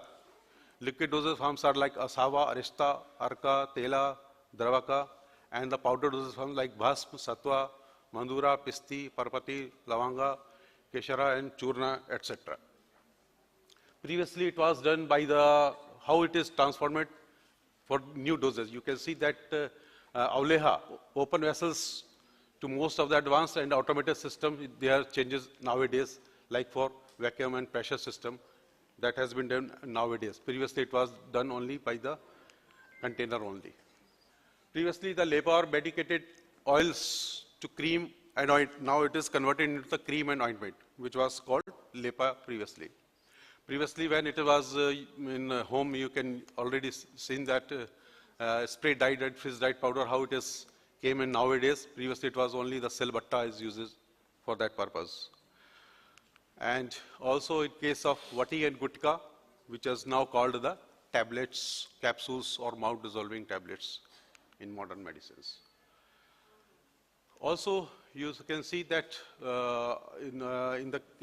according to the latest report of IMARC group titled India Ayurvedic Products Market, Industry Trends, Share, Size, Growth, Opportunity and Forecast, the Indian Ayurvedic products market reached a value more than 500 billion in 2021, which growth about 20% in coming 2022 to 2027. Means about $612 million is already exported from the India in the last year. This is about the PCIMH. You know, previously there is two laboratories, Homeopathic Pharmacopoeia Laboratory and Pharmacopoeia Laboratory for Indian Medicine, PLIM at Ghaziabad from the 1970, and which is in 2010, PCIM is coming, and that is been merged just 2 years ago with these two laboratories, and nowadays it is a subnet office of the Ayush Ministry. The vision of our PCIM is a nodal agency in establishing the quality standards for drugs of Indian system of medicine and homeopathy. And Indian system of medicine is not only the ASU drugs nowadays, it is also SOVA RICPA is added. The mission is to make the quality standards for drugs used in the Indian system of medicine and homeopathy and to act as the central drug testing cum appellate laboratory. Previously, we are doing the testing for all the stakeholders like state drug controllers, but now it is only the samples coming through the court only that we have taken care as a appellate laboratory. Like CDL Kolkata for allopathic drugs, this is PCIMHs for all these 4 and 5 drugs, including SOVA RICPA. The activities, you can see that to develop the pharmacopoeia for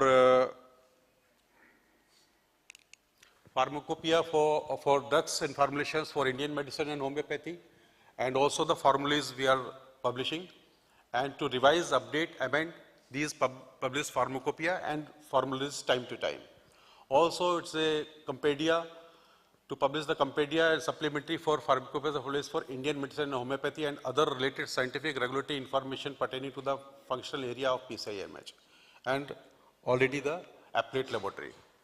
And also our aim is to building the training to drug regulatory authorities, manufacturers and faculty of medical colleges, facilitate exposure visit of the laboratory to the student of homeopathic medical colleges to familiarize with the working of the laboratory.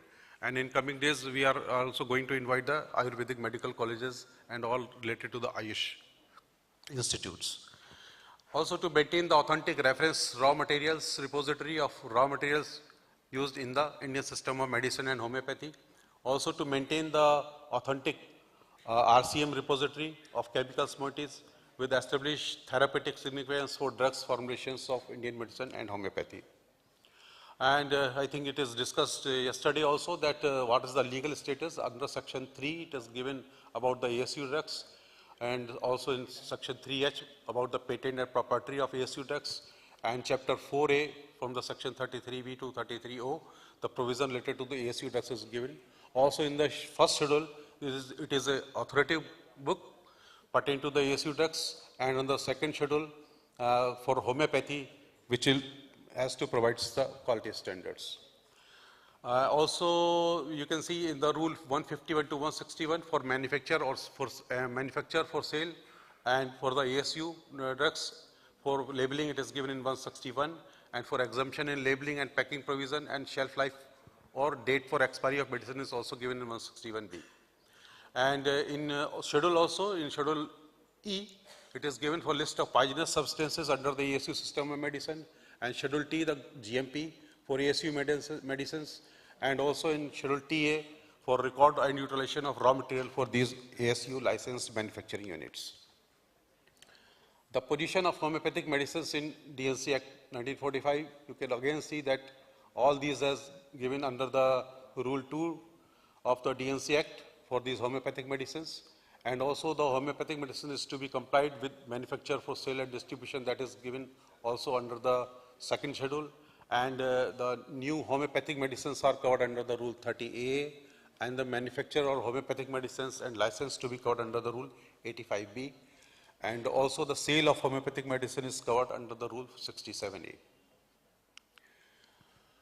The procedure of labeling and packaging is also given under Rule 32A and 106A and B, and for ophthalmic preparation and standards and conditions for preparation come under the second schedule and schedule FF Rule 126A. The GMP and requirement of premises for the homeopathic medicines is covered under schedule M1, and also the disease which a drug may not purport to prevent a cure or covered under Rule 106 of DNC Act and its rules in 1945, and for the prohibition of misleading advertisement related to the drugs are covered under the Section 4 of Drugs and Magic Remedies Rule 1954. And you can see that whenever we are going to develop any monograph or standards, we have to see first the identity, purity and strength. That is the purpose of any monograph. The herbal drugs for plant origin used in the formulation should be duly identified and authenticated and be free from insects, pests and other animal matter, including the animal excretia, and be within the permitted and specified limits for arsenic and heavy metals, microbial load, pesticides, aflatoxins, and show no abnormal odor, color, sleepiness, mold, or any sign of any deterioration. The quantitative test, namely the LOD, total ash, acid insoluble ash, alcohol soluble ash, water soluble extractive volatile oil content, pH and assays are the parameters upon which the standards of any pharmacopoeia depend. You can see we are already doing all this in case of for maintaining the quality of standards. In case of botanical, we taken care of the microscopic, macroscopic for these qualitative and quantitative issues, and doing the powder microscopy in our laboratory. And for in case of physical parameters, you can see the foreign matters, moisture, acid, insolubles, and extractive values. These tests has been given on the monograph. And in case of chemical, for maintaining the all, even for the qualitative or quantitative test, we have taken care of the chromatography, HPLC, HPLC, GC instrumentation with us, so that all the heavy metals, aflatoxins, pesticide residues, that has been taken care of. And in the last, the microbial contamination for the toxicity and efficacy to check of any herbal drugs, that has to be taken care of. And previously, first it started from the color, odor, taste and texture of the botanicals in any monograph. The working of the PCIMH is like you can see that for the purpose of development and validation of these pharmacopoeia monographs, either for BRS and PRS also, we have to take care of formulation of the pharmacopoeias also, and we have 4 subcommittees, that is one for Ayurveda, one for Siddha, Unani, and also for homeopathy. And we develop the monographs and all these quality, regulatory, and by taking the help of stakeholders also, by the supporting data of TLC or microscopic or macroscopic data. Our committee has been taken care of after this has been provided by the subcommittees. Then it comes to our PCIMH, and the prime body is SAB, that is Scientific Advisory Board of the PCIMH, which approve the same, and then if any needed, then it goes to publication after the taking public comments through website or through other means. And if needed any revision in the formulas or pharmacopoeia, that also has been taken care of. And also, you know, what is the pharmacopoeia? Is a compendium of all you know that as per our DNC Act, these pharmacopoeias are mandatory, like IP for allopathic, PCI, these 4 pharmacopoeias for ASU drugs. And also these are the big official pharmacopoeia. You know that pharmacopoeia is a legal document for any country, and you can know that what is the meaning of pharmacopoeia. Pharmacopoeia means a drug which has to be Pia means making. So means drug making is the you can see the pharmacopoeia is the meaning. The description of each single drugs or preparations included in the pharmacopoeia are called monograph.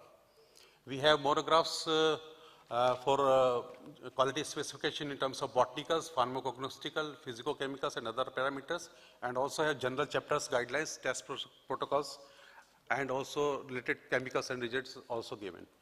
You can see that we have in pharmacopoeia, IPC is maintaining Indian pharmacopoeia and PCIMH is maintaining all these 4 pharmacopoeias.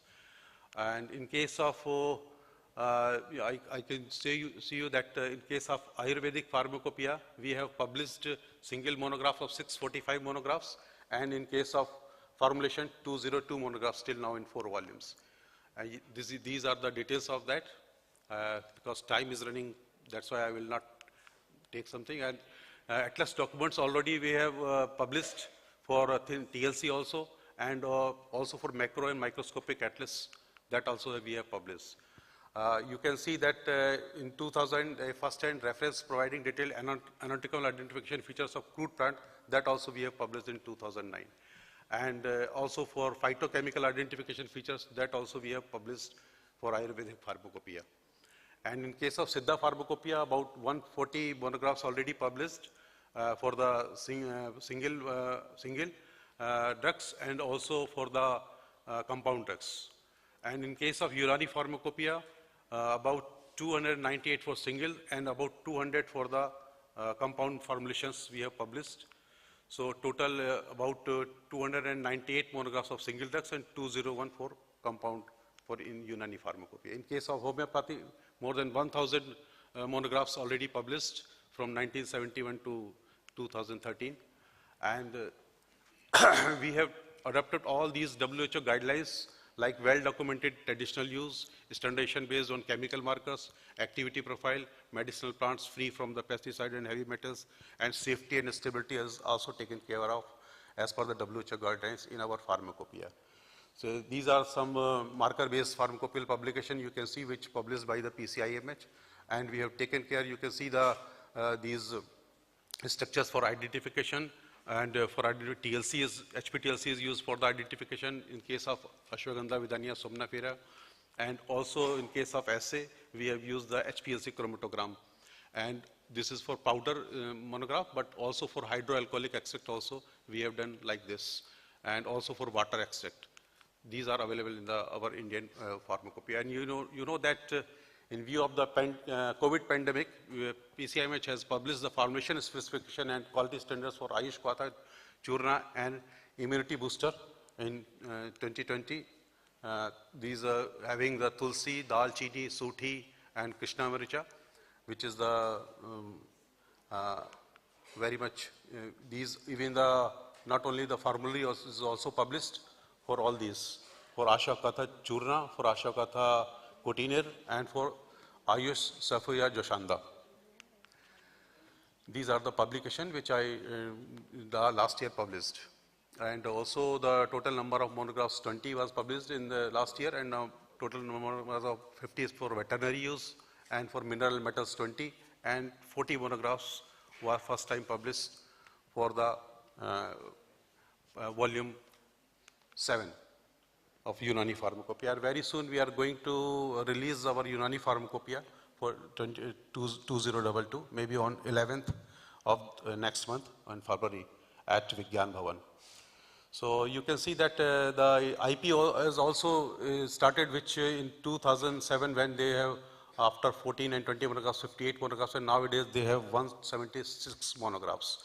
And we have a collaboration with IPC for the purpose maintaining these one standards monographs. And after that, you can. We are also maintaining our one herbal gardens, which is sponsored by the National Medicinal Plant Board at our premises. And also we are going to develop one greenhouse and polyhouse for that purpose. These are some photographs of instrumentation. that digital microscope from our laboratory. From that, what we have provided in our pharmacopoeia in case of pharmacognosy. Also, you can see the drug in repositories available in our institutes, HPTLCs and chromatograms, which are produced in our pharmacopoeia. Also, this is GCMS, this is ICP OES, and some other distributors are also available with us.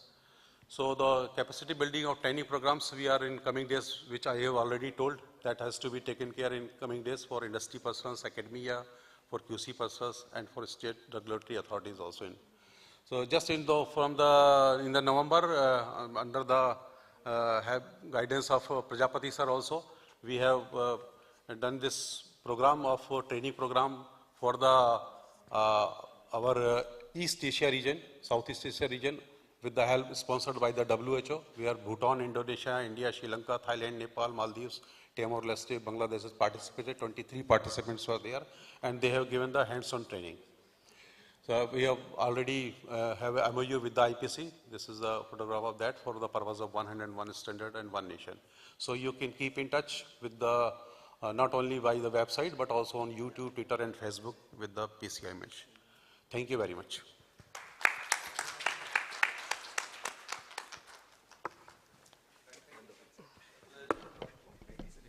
Thank you so much, sir. Now I request Dr. Narendra Bhatt, sir, to please introduce Vaidya Rakesh Sharma, sir. वैद्य राकेश शर्मा जी को introduce करना मतलब मेरे लिए proud, it is A proud moment for me. Rakesh did his MD and PhD in Ayurveda. He did in Kaya Chikitsa. I remember him as a student as a very quiet, observant and sincere worker. And then he rose to become the director of the Punjab government of Ayush.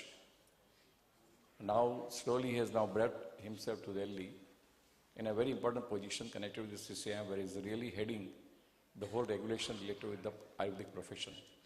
So it's a pride moment for me to ask Rakesh to give his views. Rakesh, come.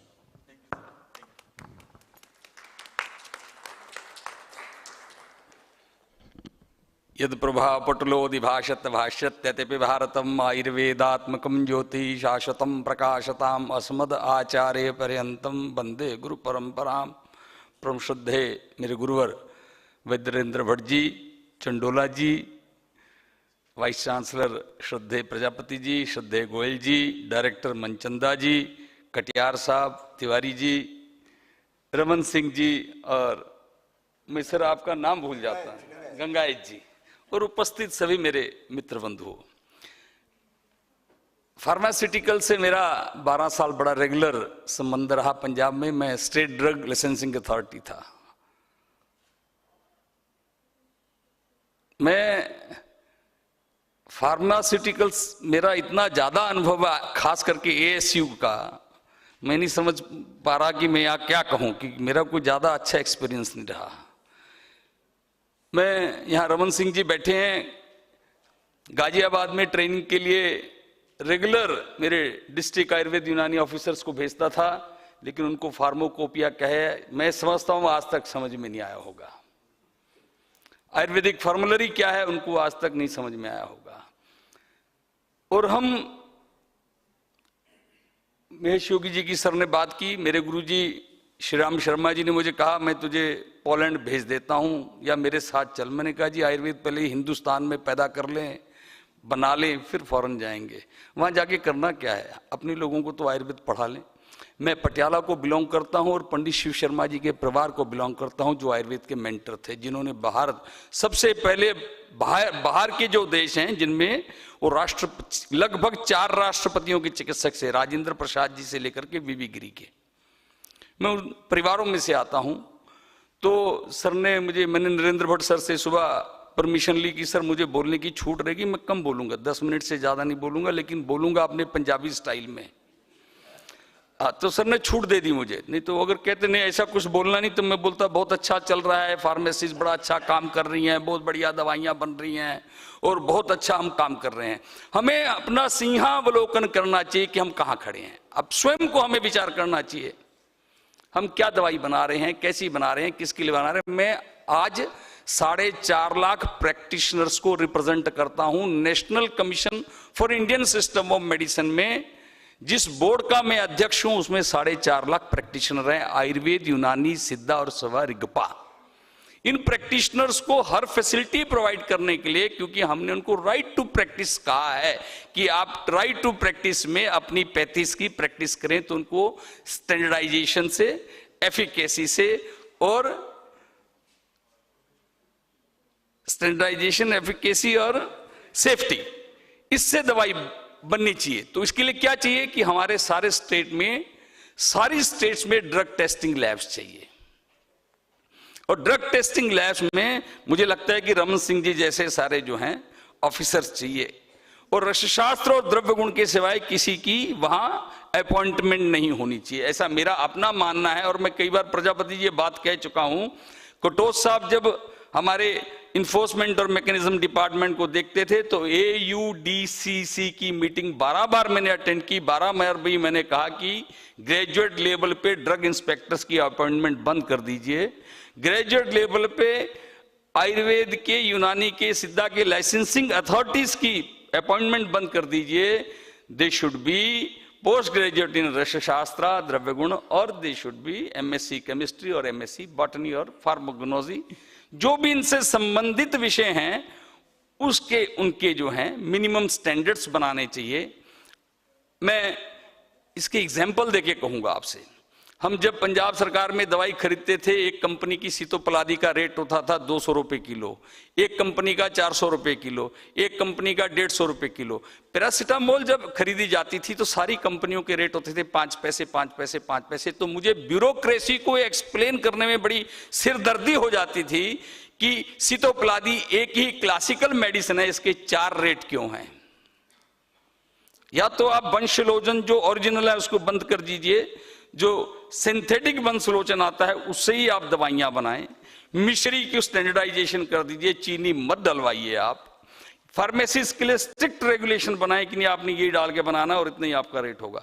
दूसरी सबसे important बात है, क्योंकि यहाँ आज कोई Ayush ministry से नहीं है तो जनाबी रमन सिंह जी हैं तो ये जरूर कन्वे करेंगे, हमारा सेल और परचेज का कोई लाइसेंस नहीं है। हमारे लोग अफीम की दवाई बेचने पर, आयुर्वेदिक केमिस्ट अफीम की, ओपियम की दवाई बेचने से उनको बिना बेल का वारंट इशू हो जाता है, NDPC एक्ट के तहत एक्शन होता है।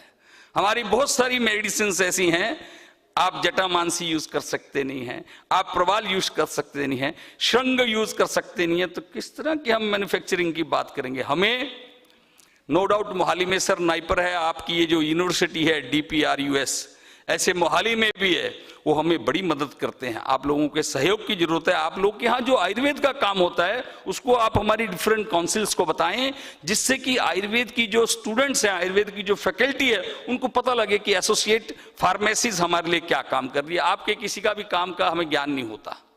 मैं जब स्टेट ड्रग लाइसेंसिंग अथॉरिटी बना तब मुझे पता लगा कि गाजियाबाद में एक लैब है, हमारे पास भी लैब होनी चाहिए। इसलिए हमने पटियाला में 2 करोड़ रुपए की लैब इस्टेब्लिश की, जिसमें सारी की सारी जो स्टाफ है रिलेटेड कंसर्न उन इंस्ट्रूमेंट्स को ऑपरेट करने वाले हैं। कोई MSc केमिस्ट्री है, कोई BSc केमिस्ट्री है, कोई बॉटनी का स्पेशलिस्ट है, कोई फार्मेसी का स्पेशलिस्ट है, और उनके ऊपर हमने एक आयुर्वेदिस्ट रखा है जो द्रव्य उनका MD है।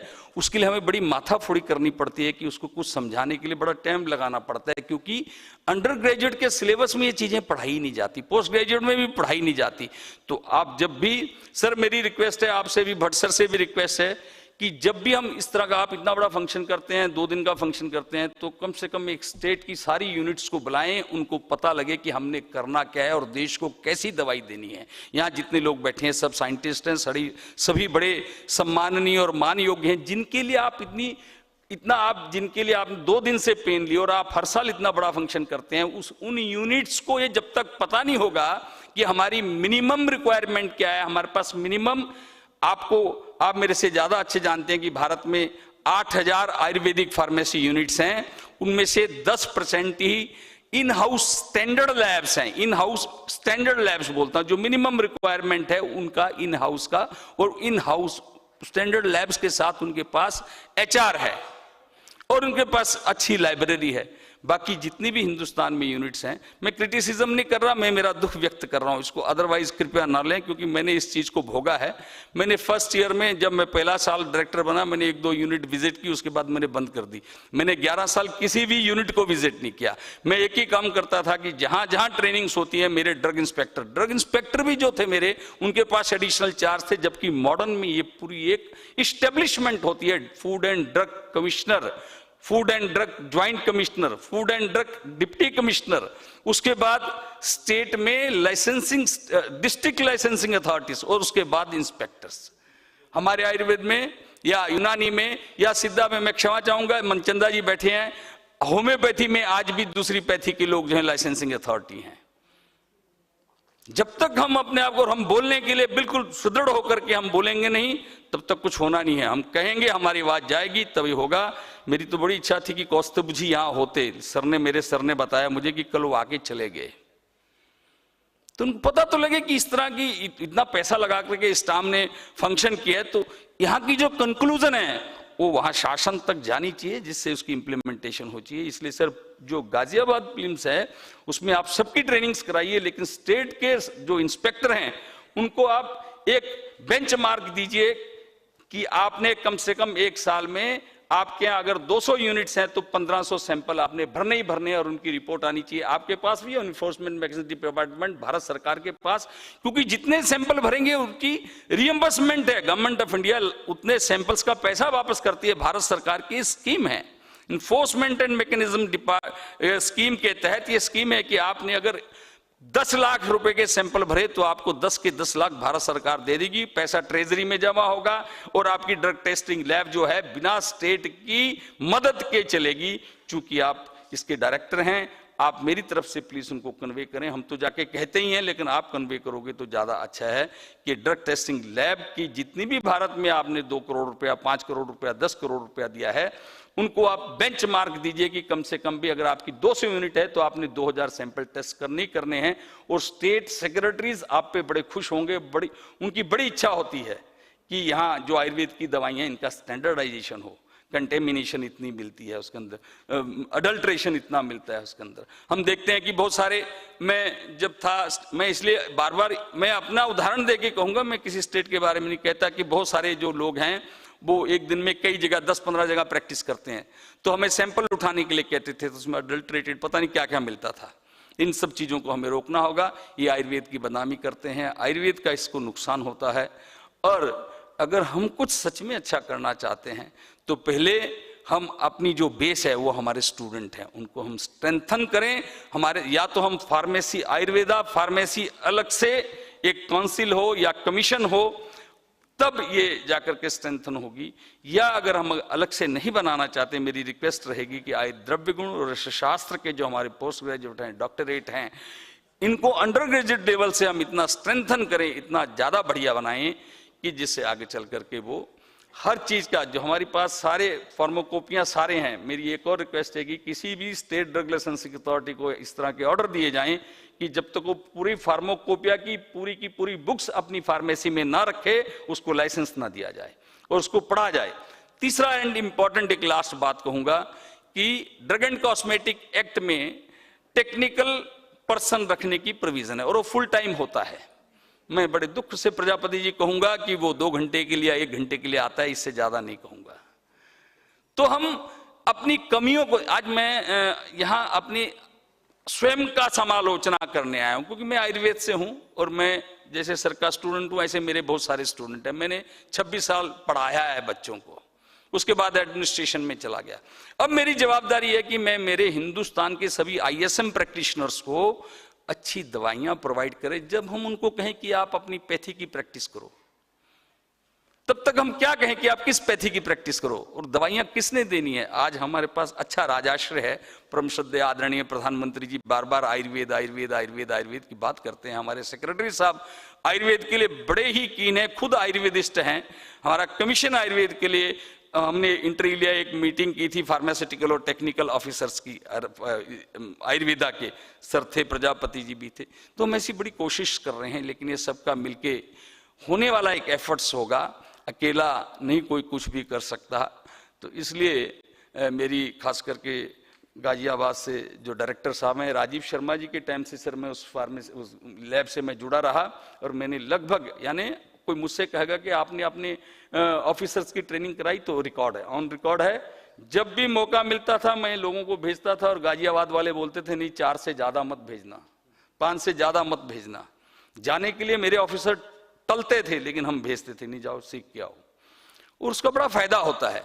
एनालिस्ट हमने ट्रेन करवाए और आज डिफरेंट जो डिस्ट्रिक्ट कोर्ट्स हैं उनमें केस चल रहे हैं, तो बड़ा अच्छा लगता है कि आयुर्वेद के लोगों ने केस जो हैं वो लगाए हैं कि इनकी दवाइयाँ खराब हैं, अच्छी नहीं है, फलाना। इतना ज़्यादा टेक्निकल मैं जानता नहीं इसलिए वो लैंग्वेज बोल नहीं सकता, लेकिन मेरे एडमिनिस्ट्रेशन में मेरे कार्यकाल में ये सारे मैंने जो काम है जो मैं कर सकता था थोड़े बहुत मैंने करने की कोशिश की है। तो मेरी आपसे निवेदन है कि आप जब कभी भी हम प्रेजेंटेशन करें तो अपनी कमियों को भी थोड़ा हम देख लें कि हमारे पास ये कमी है, सरकार से ले लेनी चाहिए। हमारे सरकार नहीं देती तो फार्मेसी के वाइस चांसलर साहब बैठे हैं, इनसे मांग लेनी चाहिए, ये भी दे देंगे। क्योंकि आयुर्वेद की जहां बात होगी, ये भारत की चिकित्सा पद्धति है, ये सृष्टि के उत्क्रम के उत्पत्ति क्रम के साथ आई है। अगर कोई भारत में पैदा हुआ व्यक्ति कहेगा मैं आयुर्वेद को नहीं जानता, इससे बड़ा दुर्भाग्य कोई नहीं है कि अपनी आयु के बारे में जानता नहीं है। पैदा होने से मृत्यु तक का जितना काल है उसको आयु कहा है, उसके लिए हमें कैसा जीना चाहिए उसको आयुर्वेद कहा है। उसमें दवाई भी आ गई, जीवन भी आ गया, आचार भी हो गया, रसायन भी हो गया, सदव्रत भी हो गया, डिसिप्लिन्स भी हो गए सारे, उसका नाम आयुर्वेद है। ये भारत का अपना है, इसलिए हम किसी से भी मदद ले सकते हैं। मुझे उम्मीद है कि यहाँ के वीसी साहब जो हैं, यहाँ के जो लोकल लोग हैं उनको मैन्युफैक्चरिंग यूनिट्स को ट्रेन भी करेंगे, ट्रेनिंग भी देंगे, और हमारी जो यूनिट्स में जो भी छोटी मोटी कमियां हैं उनको दूर करने की कोशिश करेंगे। और आपने अपना इतना बड़ा हॉल दिया है, और मेरे गुरुवर बम्बई से स्पेशल 2 दिन के लिए आ जाते हैं तो हमें शर्म आती है कि हम उनकी सेवा में पहले नहीं आ सकते। सर मैं आपको प्रणाम करते हुए अपनी वाणी को विराम करता हूँ। धन्यवाद।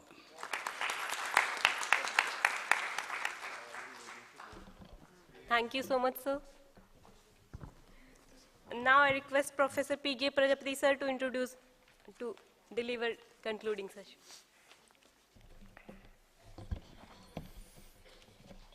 Thank you sir. वैसे पहले से बोलना है लेकिन हम बाद से बोल रहे हैं, क्योंकि होता क्या है कि मैक्सिमम टाइम बहुत कड़क, इनको हमने उठते बोला है, बहुत कड़क डायरेक्टर थे। क्योंकि कुछ एक्सपीरियंस हमारा भी हुआ इनके साथ, हम भी मैनेजिंग डायरेक्टर IMPCL थे तो काफ़ी ज़्यादा खींचातानी हुई, तो देखा हमने सर का एटीट्यूड और बहुत अच्छा लगा हमको। क्योंकि बाद में मिले, उससे पहले तो नहीं मिले थे हम लोग बहुत सारा, लेकिन बहुत एटीट्यूड जो रहा सर का वो बहुत अच्छा है। अपने अंडर जितने भी लोग हैं उनको बहुत अच्छे से ट्रेंड किया, चीज़ों को समझाया। वास्तव में बहुत सारी प्रॉब्लम्स होती हैं हमारी जो हम IAS लावी को समझा नहीं पाते हैं, वो उन्होंने एक्सप्लेन किया है। तो इसमें हमें ध्यान देने की ज़रूरत है। बैठे बैठे भी हम बात कर रहे थे, और हम लोगों का पहले से बहुत दिनों से भी ये चल रहा है कि कम से कम ड्रग कंट्रोलर तो रसायन द्रव्यगुण वाला जिसने ये drug and cosmetic act laboratory test सीखे हों उन्हीं को होना चाहिए। लेकिन प्रॉब्लम वहाँ भी है सर, हमारे को अपने रूल्स में थोड़ा चेंज करना पड़ेगा, क्योंकि NPA नहीं मिलता है उनको, और NPA नहीं मिलता है तो हमारे जितने भी प्रैक्टिशनर्स हैं, BMS वाले हैं, वो भाग जाते हैं छोड़ के मेडिकल ऑफिसर में। तो ये थोड़ी सी प्रॉब्लम्स हैं। यही प्रॉब्लम शायद यहाँ भी है, हमारे PCIMH में भी NPA नहीं मिलता है, तो वहाँ कोई रुकता नहीं है, तो वो अलग हो जाती है बात। तो उसको हमको थोड़ा सा टिकल करना पड़ेगा। अगर वो हो जाता है तो हमें लगता है कि कोई प्रॉब्लम होगी नहीं, और बहुत सी जगह काम चल रहे हैं already. Thanks doctor SB Dangyal sir, being a member personality from the management, sir ने स्वैट एनालिसिस कर दी हमारी आयुर्वेद यूनानी, आयुर्वेद होम्योपैथी और ट्रेडिशनल स्वारिप्पा सभी चीज़ों का, और बहुत बढ़िया इम्प्रेसिव जो आपने बताया हमको। वास्तव में महेश योगी जी के हम भी भक्त हैं सर, क्योंकि हमारे ज़माने से शुरुआत हुई थी, उनकी हमें ध्यान है। और उसके बाद रामदेव बाबा जी ने तो बहुत ही ज़्यादा जो किया है। श्री रविशंकर सर को यहाँ नहीं भूलते हैं हम, क्योंकि ये सब यूनिकॉर्न है हमारे। आज डाबर, टाटा, रतन, जितने लोग हैं उन्होंने कहीं ना कहीं से आयुर्वेद को, योग को कुछ न कुछ दिया है। और झंडू के सर बैठे हुए हैं सर, पहली बार झंडू जब हमने विजिट किया तो सर से ट्रेनिंग ली हुई थी हमने यहाँ, क्योंकि बहुत सारी चीज़ें हैं। कटियार सर बैठे हुए यहाँ से, डाबर, इमामी सब घूम के सर ने जो किया है। तो कंपनियों का बहुत बड़ा रोल है। जो 20% ग्रोथ आप देख रहे हैं GDP हमारे आयुर्वेद में, उसमें 70% जो ग्रोथ है केवल कंपनी का है, और वो भी नॉन गवर्नमेंट कंपनीज का है, प्राइवेट कंपनीज का है सारा, गवर्नमेंट की कंपनीज तो उतना नहीं की है इसमें। तो इसलिए thank you sir for giving the स्वैट analysis of the ourself, thank you. And next doctor Raman Singh ji, क्योंकि बहुत सारी चीज़ें इनिशिएट हुई थी और बहुत सारी चीज़ें हम नहीं कर पा रहे थे और सर ने आके बहुत सारी चीज़ें की, so thank you for taking the initiative to one drug one standard and for one nation under the leadership with the collaboration of a Pharmacopoeia Commission and Pharmacopoeia of India। तो हमें लगता है कि आने वाले समय में हमें बहुत कुछ मिलेगा। आपने पब्लिकेशन तो देख ही लिया, पहला वेटनरी का पब्लिकेशन शायद कई सालों से रुका हुआ था, मेटल मिनरल का कई सालों से रुका हुआ था, और हमारे जितने भी कर्मचारी यहाँ बैठे हैं सभी लोग PCIMS के, इनकी मेहनत है इसमें, सभी लोगों ने पर्सनल केयर किया है और उसको with in the time framework निकाल दिया। सो thank you all of you. Sir आपकी हमने रिक्वेस्ट भेज दी है सर के पास, क्योंकि हमने रिक्वेस्ट किया है कि होम्योपैथी का हमने देखते हैं कि सारे BMS BHMS के लिए कंपलसरी है वो विजिट करना फार्माकोपिया लैब, उनके सिलेबस के अंदर है, लेकिन बाकी आयुर्वेद, यूनानी और सिद्धा में ऐसा नहीं है। तो हमने रिक्वेस्ट की है सर से, क्योंकि अभी फ्रेम होने जा रहा है हमारा सिलेबस, तो हम इसमें डालने वाले हैं सर। और ये ट्रेनिंग बहुत जरूरी है, क्योंकि उस एक दिन के अंदर, हाफ डे के ट्रेनिंग के अंदर बच्चों के दिमाग में बहुत सारी चीजें आ जाती हैं, और आजकल बच्चे इनोवेटिव हैं, उनके चीज आ जाती हैं तो हमको उसका इम्पैक्ट मिलेगा। सो thank you sir for being here and giving your all the review of the pharmacopoeia commission and growing future developments. And lastly कौन रह गया सर, सर के बारे में तो हम पहले ही बोल चुके थे। So I am very thankful as a chairman of this session. I my sincere thanks to our respected honourable teacher Chandola ji. हमको डायरेक्ट सर ने 1 साल पढ़ाया है, केवल इनडायरेक्ट हमने बहुत कुछ पढ़ा है सर से, कैसे पढ़ रहना है, कैसे बोलना है, कैसे सीखना है, बहुत सारी चीजें हैं। सर के हम सुकुमार हैं, वो हमको सुकुमार ही बोलते हैं हरदम। तो thank you sir for giving a nice time to hear and all these things which we have developed in my life also. So thank you all of. And दूसरे VC साहब बैठे हैं हमारे, professor SN Gupta sir, Nadiad से, और बहुत सारी चीज़ें उनसे भी हमने पर्सनली सीखी हुई है। कभी कभी सर कहते हैं कि बहुत धीरे बोलते हो लेकिन बोल देते हो सारी चीज़ें। वो दिन हमको याद है सर आपका वो line. So thank you for giving the all the time wishes, good wishes and blessing for my life and this audience too. I am also thankful to Ramesh Goyal ji, the Vice Chancellor of the Dipsaru University. Okay, this time, probably this is my 3rd time visit here. Because first time I came in IASTAM meeting itself, 18, yes. Then last year, before joining to Vice Chancellor, I came here and this is 3rd time. Anyhow, thanks sir, thanks. My humble submission to all the Katiyar sir, my respected senior of the department sir. He is the role model for us. So I am very thankful to Katiyar sir. जब भी हमें कोई problem होती है तो sir को हम phone कर लेते हैं धीरे से कि सर ये प्रॉब्लम है, इसको सॉल्व कर दीजिए। तो सर का हरदम हमारी पर ब्लेसिंग बनी रहती है।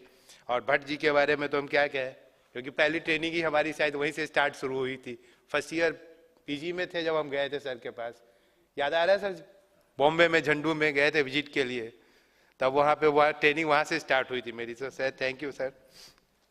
मानसी देश पांडे जी हैं यहाँ पे, हिमांशु तिवारी जी हैं, और सबसे इम्पॉर्टेंट जो फैक्ट है हमारे साथ, तो हम सबका थैंक्स बोलते हैं, आप सभी लोगों का, जितने भी ऑडियंस हैं जिन्होंने यहाँ बैठकर सुना इन सब चीज़ों के लिए।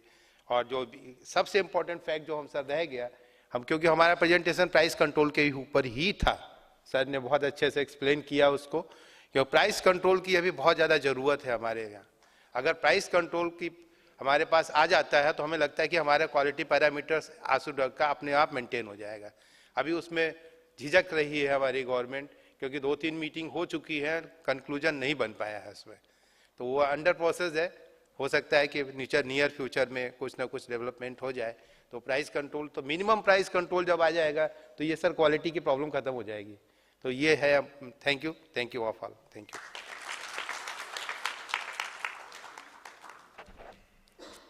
Thank you so much, sir. All the session member, please join for group photograph.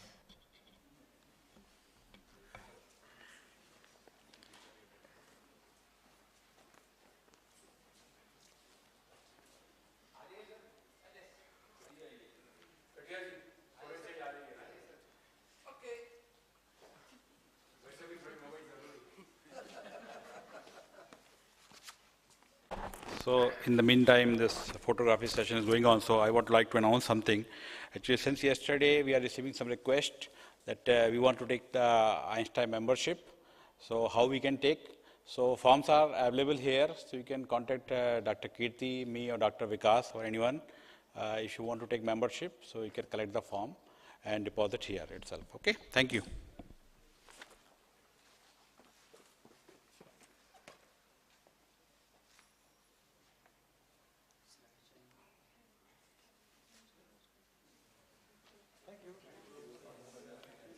Now all the participants are requested to join outside opposite to DPSAR building for lunch. Thank you so much. All.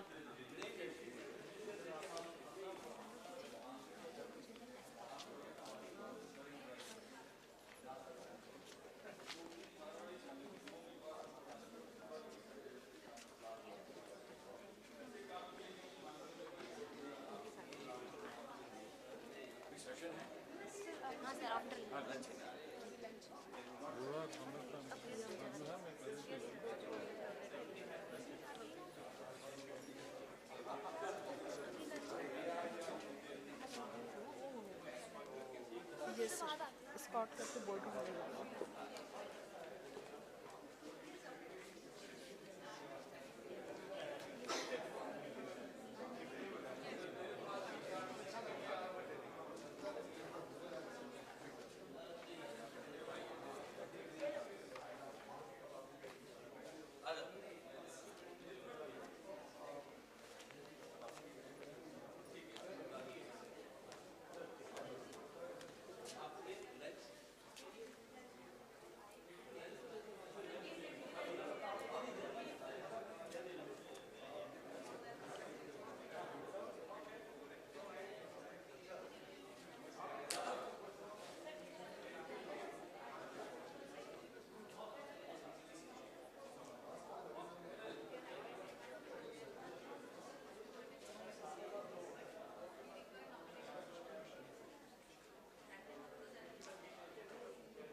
सामान कोई touch न करे file. ठीक है, ध्यान रखो।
कितना time लगेगा? हेलो सुरभि, कितना टाइम लगेगा तुम लोगों को अभी ड्राफ्ट में?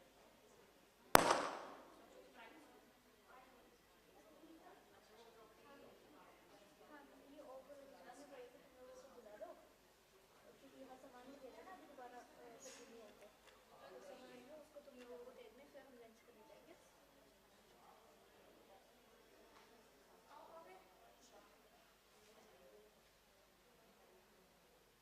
अच्छा तो एक यहाँ आ जाओ फिर एक हॉस्टल में रख कर आ जाओ क्योंकि अभी फिर टाइम होने तो जल्दी नहीं होंगे ना बस यहाँ सामान देखने के लिए अभी कुछ नहीं है हमने बोला कि बस ये सामान इधर उधर ना हो ठीक है मुंतहा आ रही है ना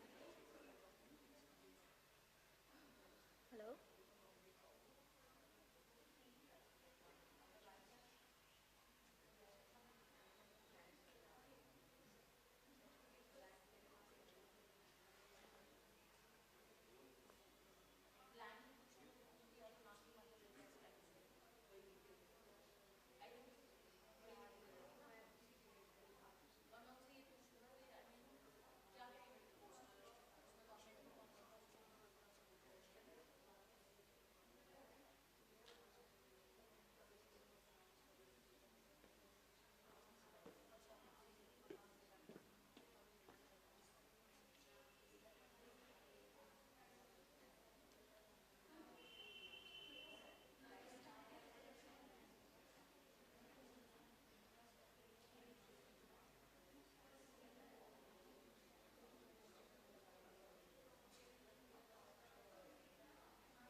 खींच।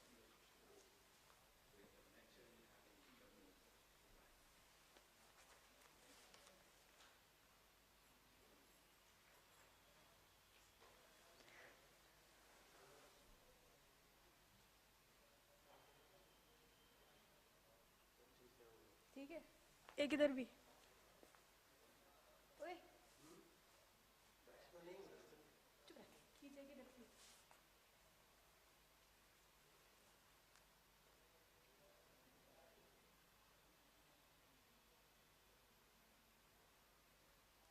आजा तू।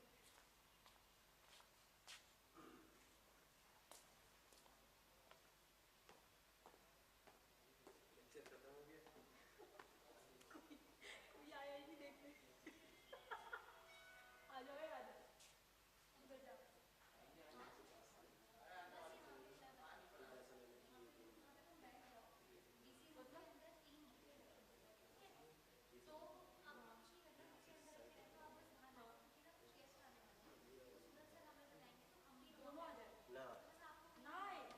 पहले देखते हैं। चलो खींचना फोटो, कोई आ जाएगा।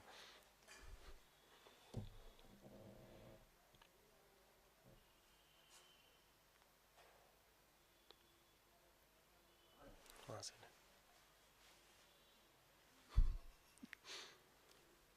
वहां से ले, वहां से। और इधर, अब सही है। पास से और पास से और पास से और पास से और पास।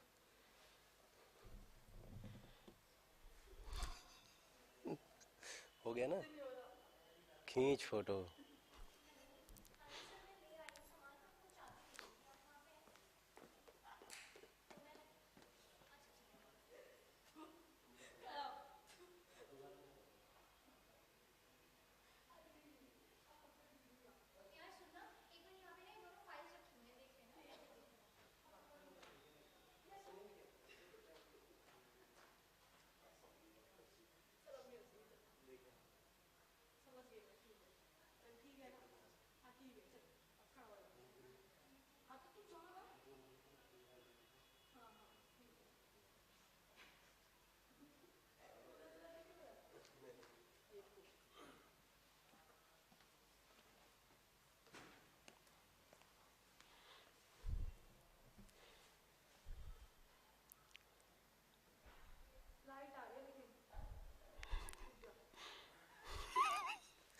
तूबा जल्दी आओ। यहाँ से ले, एक यहाँ से ले, पास से ले। सुन, पास से ले, हाँ, और पास से। अरे यार, दांत चियाड़ रहे, इसको खींचने नहीं आ रहा क्या? हंसने में बिजी है पागल।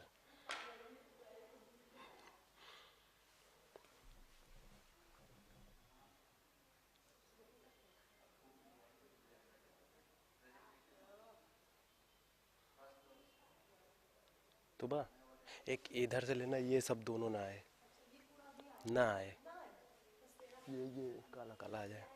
यहाँ पास से ले ले, और पास से, सीधा सीधा करके। कोई बात नहीं, इधर से।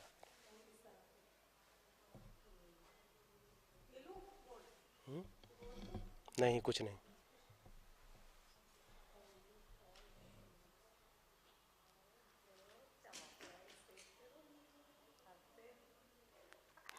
चलो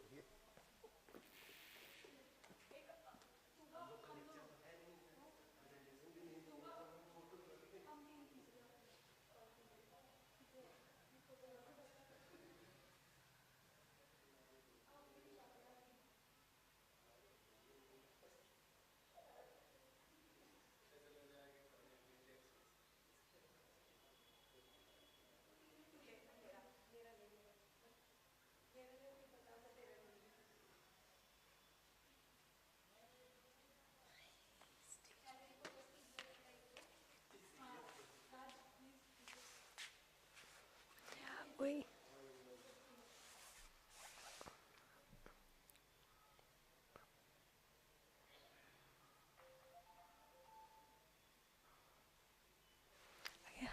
बढ़िया।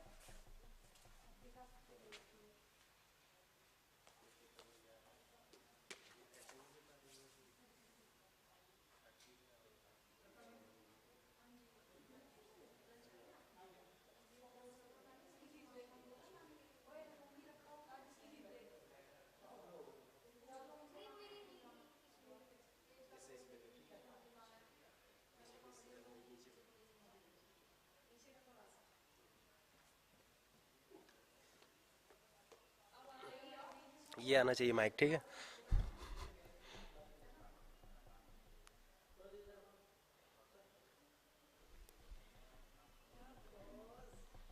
चल ठीक,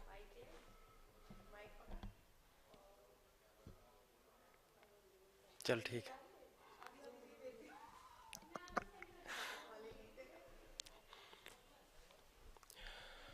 चल ठीक है, चाय के पास। अबे एक ठो लेने में तुम लोग को टाइम लगता है। ठीक।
मेरा नीचे है? ओके ओके,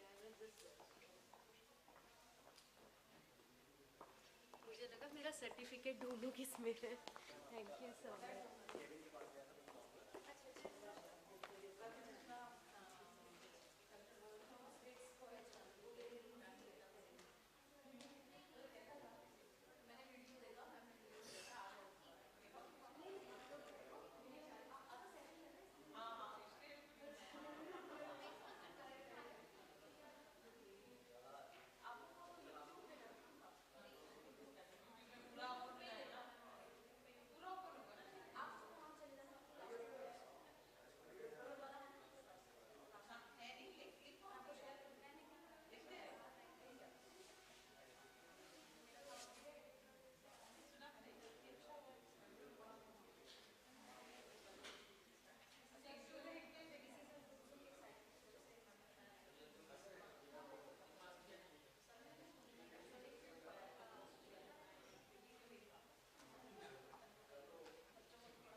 यहीं से आ जाओ।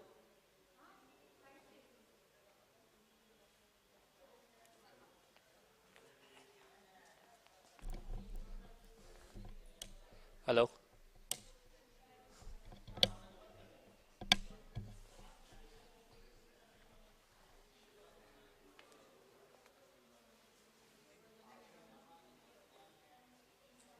अरे ऊपर आके क्लिक कर लो ना, क्या नीचे से क्लिक कर रहे हो?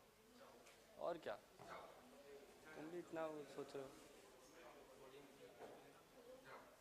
इतनी देर से फोटो शूट कर रहे हो तुम।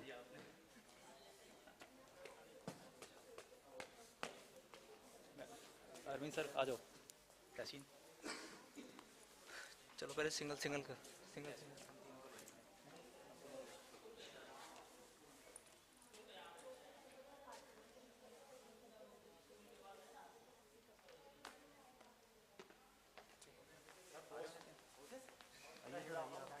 कर लो आप तीनों लोग कर लो, आप तीनों लोग कर लो।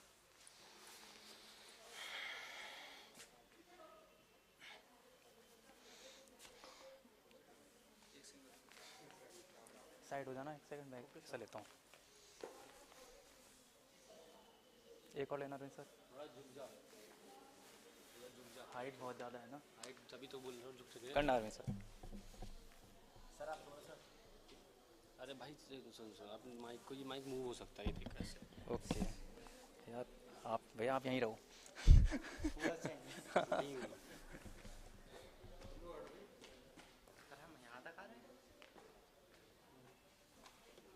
बस हो गया होगा। क्या क्या कह रहे हो? अरे रहने दो, बस करो।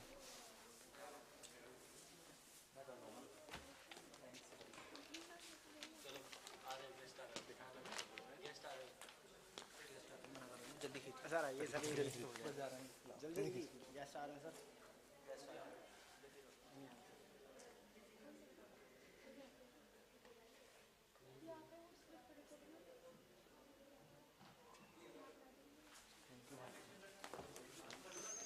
सर सर आइए ना सर। राजन एक मिनट साइड को ये सर। अरे एक सेकंड, एक करके सर। एक फोटो ओनली वन। भाई बड़ी हद है।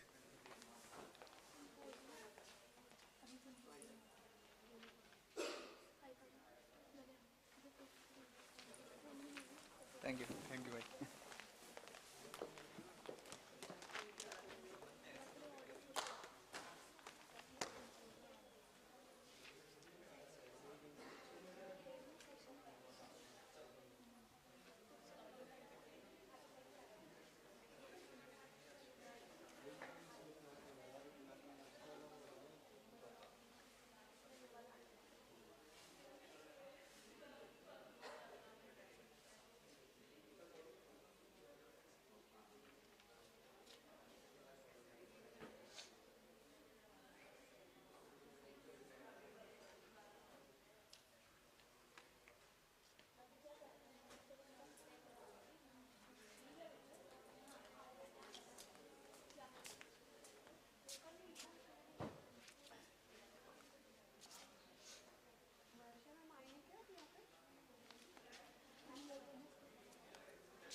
तुम लोग से पैसा पूछना है, हम आ रहे थे, हम देखते हैं मैं उनको ड्रॉप करके आ रही हूँ, फिर वो मिलेगी, फिर लंच कर रही क्या पता।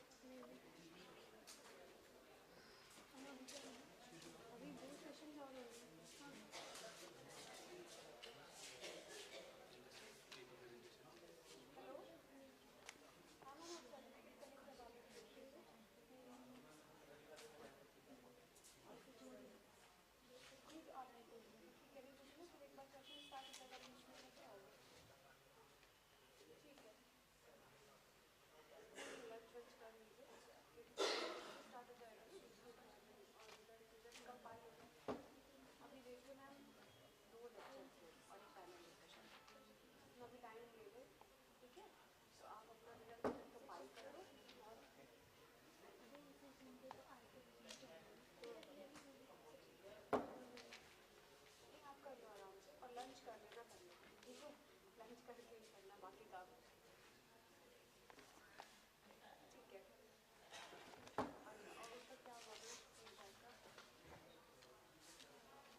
Welcome back to the post-lunch session with the theme Nutraceuticals and Food Products.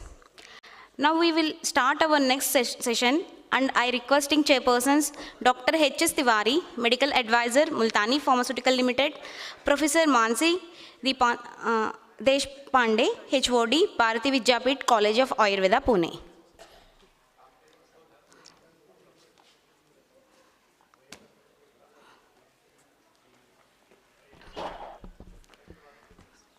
Now I request Professor Deepthi Pandita and Dr. Savina to please come onto the stage and felicitate our chairpersons.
जाएंगे sir, उनका vote of thanks भी करो।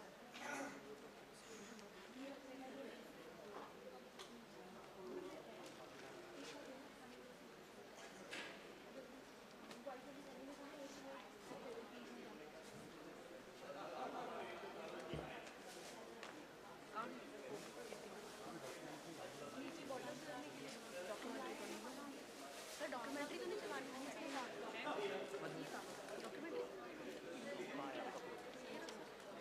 जिसमें ये है उसी में दूसरे वाले में बता जिसमें कोई डॉक्यूमेंट्री चलाएंगे डॉक्यूमेंट्री आपके पास है फटाफट जब से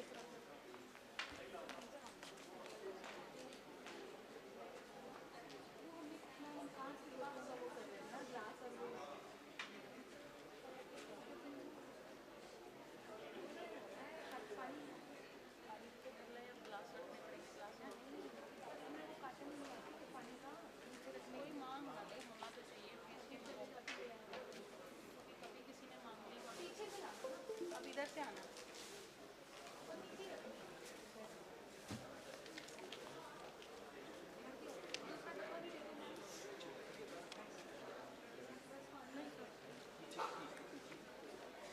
एक बार इनकी बैग डाल दो अगर लगेगा कि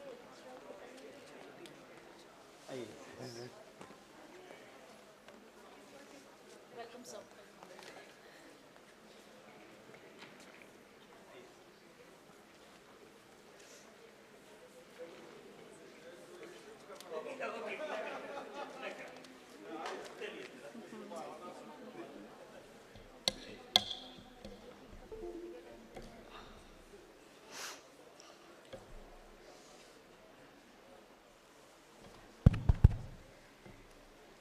Good evening, everyone.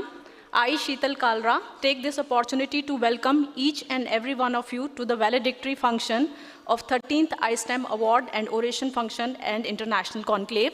हमारे बीच आज कार्यक्रम के मुख्य अतिथि Shri Anil D Sahasrabudhe ji, chairman national board of accreditation, और विशिष्ट अतिथि श्री शेखर दत्त जी, पूर्व राज्यपाल छत्तीसगढ़, उपस्थित हैं.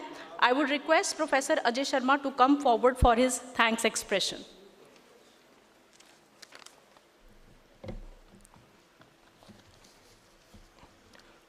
Good evening, one and all present over here, all the dignitaries on the dais, off the dais, faculty members, dear students, a very warm welcome to you all on this valedictory session of 13th IASTAM Oration and Award Function 2023 and International Conclave. Over the last 2 days, we have had deep insight into the regulatory issues and challenges with respect to traditional and alternative system of medicine. Today, we are having a great personality with us, Mr. Shekhar Dutt sir, former governor of Chhattisgarh, who else could have been a better and more appropriate speaker at the valedictory session than others. For today's program, we are having another chief guest, Dr. Anil Sahasrabuddhe sir, who is currently serving as the chairman NBA. Earlier, he served AICT as a chairman. He was also the chairman of Empowered Basic Science Research Committee of the UGC. He has been awarded with a number of awards. Without taking too much time, once again, I welcome you all to the valedictory session of this 13th IASTM Oration and Award Function. Thank you.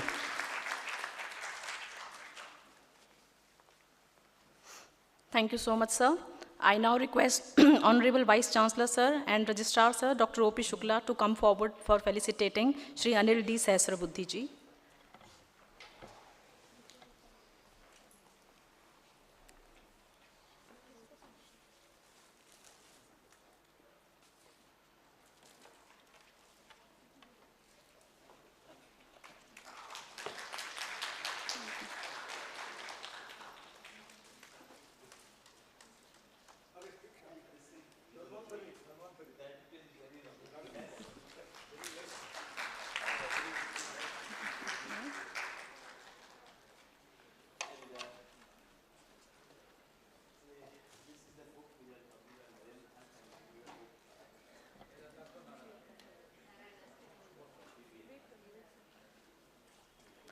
I once again request Honorable Vice Chancellor Sir and Dr. O.P. Shukla to felicitate Shri Shekhar Dutt ji.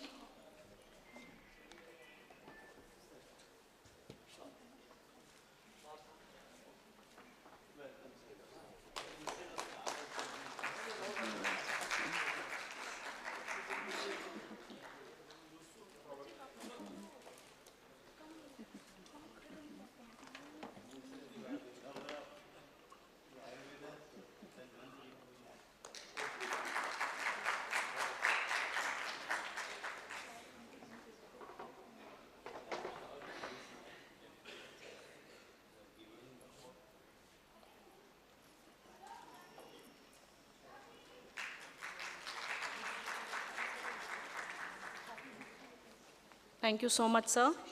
May I now have the honor of listening to our prestigious university song.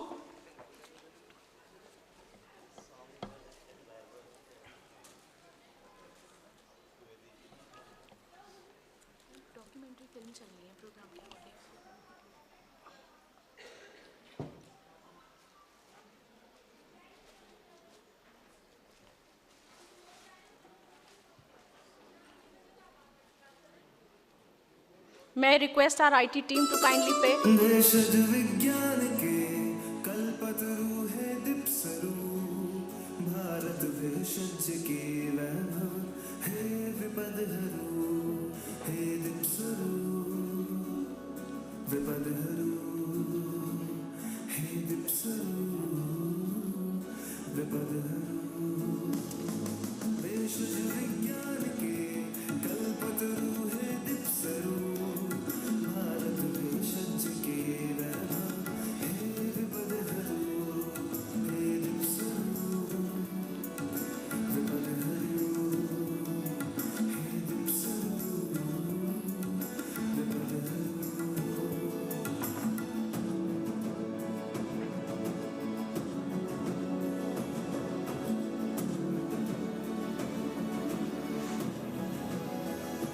भेषज किए अभिज्ञान गुण विज्ञान दीप्सरु स्नातक विद्या वारिधि के गुरुकुल विष्णु भेषज किए अभिज्ञान गुण विज्ञान दीप्सरु स्नातक विद्या वारिधि के गुरुकुल विष्णु भेषज गुण औषधीय वृक्ष विज्ञान के संगम दीप्सरु हे दीप्सरु महान तुम्हारी जय हो जय जय जय हो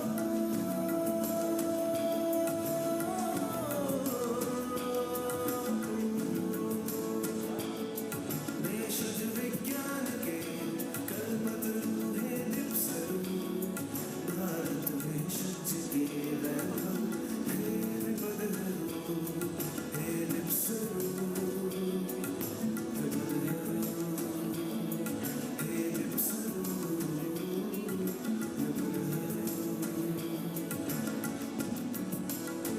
ज्ञान भारती मातु शारदे विश्वनाथ हो गुरुकुल के इस विद्यापीठ को मंगलाशीष दो ज्ञान भारती मातु शारदे विश्वनाथ हो गुरुकुल के इस विद्यापीठ को मंगलाशीष दो बहे निरंतर राग निरंतर ज्ञान की धारा कर दो हे दीप्सरु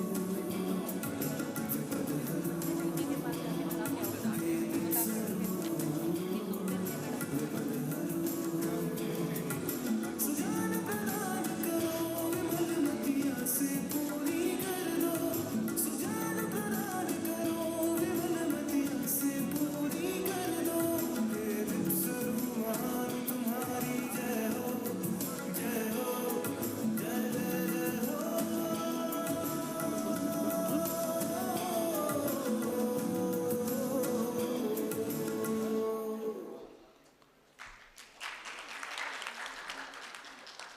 Thank you so much. May I now request our Honorable Vice Chancellor, Professor Ramesh K. Goyal, to come forward for his welcome address.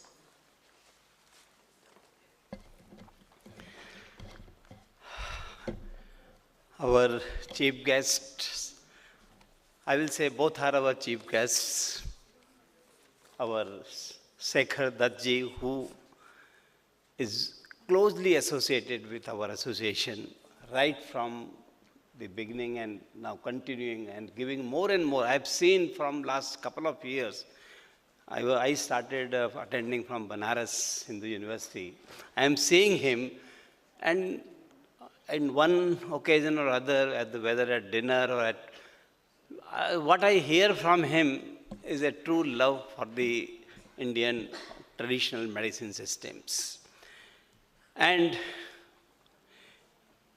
he was, again, it is a very coincident this time, for last 2 days, that we had in the inauguration Madam Shalda Chandra, who was again involved deeply into this, rather bringing out the Ayush itself. And her career also was from the defense, like yours, sir. You also had a long career, rather you were in the military services. You fought the Indo-Pak war and you were given the Gallantry Seva Medal also. So you are the personality who has multifarious experiences, from there to then Ayush again, Secretary Ayush, and National Security Advisor, but at the same time, what you did for the herbal wealth, that is something noteworthy, which many of us are not knowing. We welcome you, sir. Dr. Anil Shahist Budhe, again, it's a personality I know from 2009, when he had visited that MS University Baroda when I was the Vice Chancellor, the ME, PhD and then Indian Institute of Science, and served the oldest engineering college of Engineering, Pune. But notably, his interest in the education, development of strategies for the education, and that is reflected when he was at the helm of affairs at the All India, or the AICTE. See, having the position, but doing something which becomes historical. One of them was Health Hackathon, which he organized during this COVID period also. And besides that, scholarships to girls for STME, and then Idea Labs. This is again something which happened in your career in that tenure. And what as a pharmacist, IB Pharmacy College, I could see that you had special pains to see that the syllabus is framed under the chairmanship of Professor Naveen Sheth. And then, normally when somebody is chairman of such a body and he gets some problems or complaint issues, they try to see that, okay, what can be the shortcuts. But to many engineering colleges, the advice for developing AI, the data metrics, machine learning, that was something wonderful. And what metaverse which we are looking for is your thing. I mean, this is what I know about the AICT and many more. I mean, it is countless things which I used to say. Many times, as the Vice Chancellor, we have been getting various letters from AICT. So I said they simply should go on shooting, but it is not just giving the letters. They were first working, making the policy and asking us to do. So that is what I have seen. Welcome you, sir. We are really pleased to have you here. Now, 2 days have gone, and of course, a detailed report will be given by my colleague, Dr. Mahavir. But just in brief, I tell you, the focus of this conclave was talking about the regulations. We tried to have the participants from all regulatory bodies, and we were fortunate to have all, whether it is CCRAS, CCRUM, CCR Homeopathy, State, today again we are having Dr. Manchanda sitting here, IPC, the CDSCO also, and then all-round discussion, FFCCI also, and then all-round discussions, Ayush rules, regulations, FSSAI or food supplement or nutraceutical regulations, and very important phytopharmaceutical regulation, for which actually in the morning we started in a very hot discussion. It was not hot, but it was really, I mean, it was something fruitful. Only thing that our program got little postponed because of that. But anyway, we are going to come out with specific recommendations, and I hope they will be all submitted through IASTM under the dynamic leadership of our Dr. C.K. Katiyar Saab. Well, yesterday I narrated one poem, but that was half. So looking to some of my colleagues and they said that, why don't you say some poem? So I would like to complete that poem now. Well, India has seen world has seen 4 industrial revolutions. So I will start from that. So मैंने कहा था, हमने डूब के देखी है दरियों की गहराई, देखी है पुष्पक से आकाश की ऊंचाई और विशाल गोल वसुधा की है लंबाई. अब I am describing the revolution.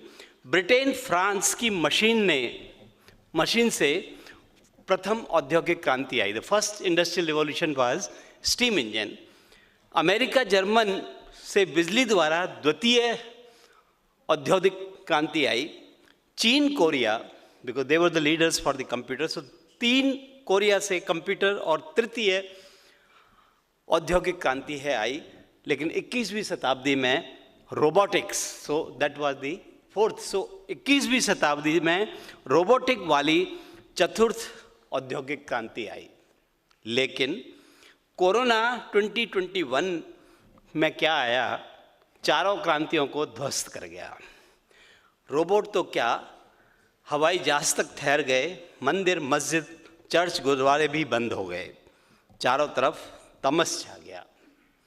हमने डूब के देखी है दरियों की गहराई, शायद कोई चीन के वैज्ञानिक की वजह से लम्हों की गलती से सदियों की सजा है पाई.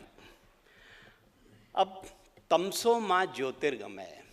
Corona was a tamas, but light always leads to, darkness always lead to light. So अंधकार के बाद सवेरा जरूर आता है. सो भारत की सीख कि वसुदेव कौटुंबिकम ही सामने आई. अल्टीमेटली तमस के बाद में अगर कुछ आया तो यही आया.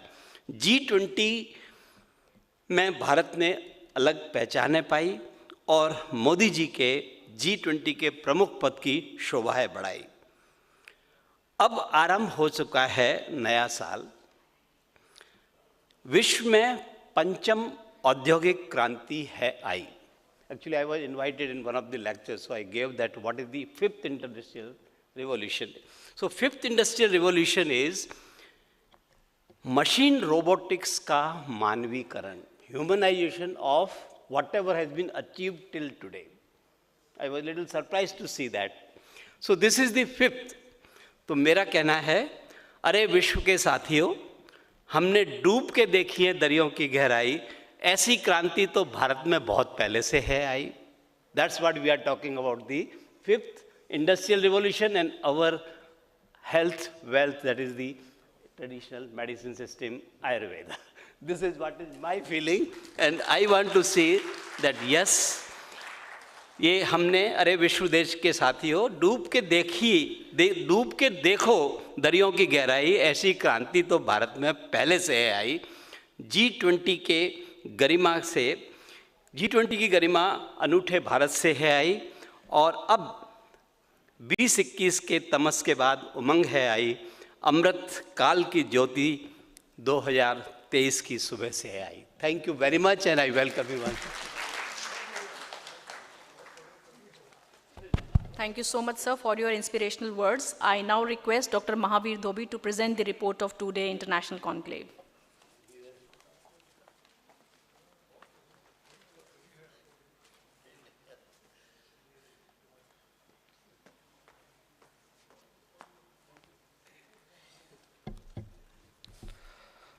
Thank you, Dr. Sital. Good afternoon, everybody. I am here in front of you to summarize the International Conclave Oration and Award function.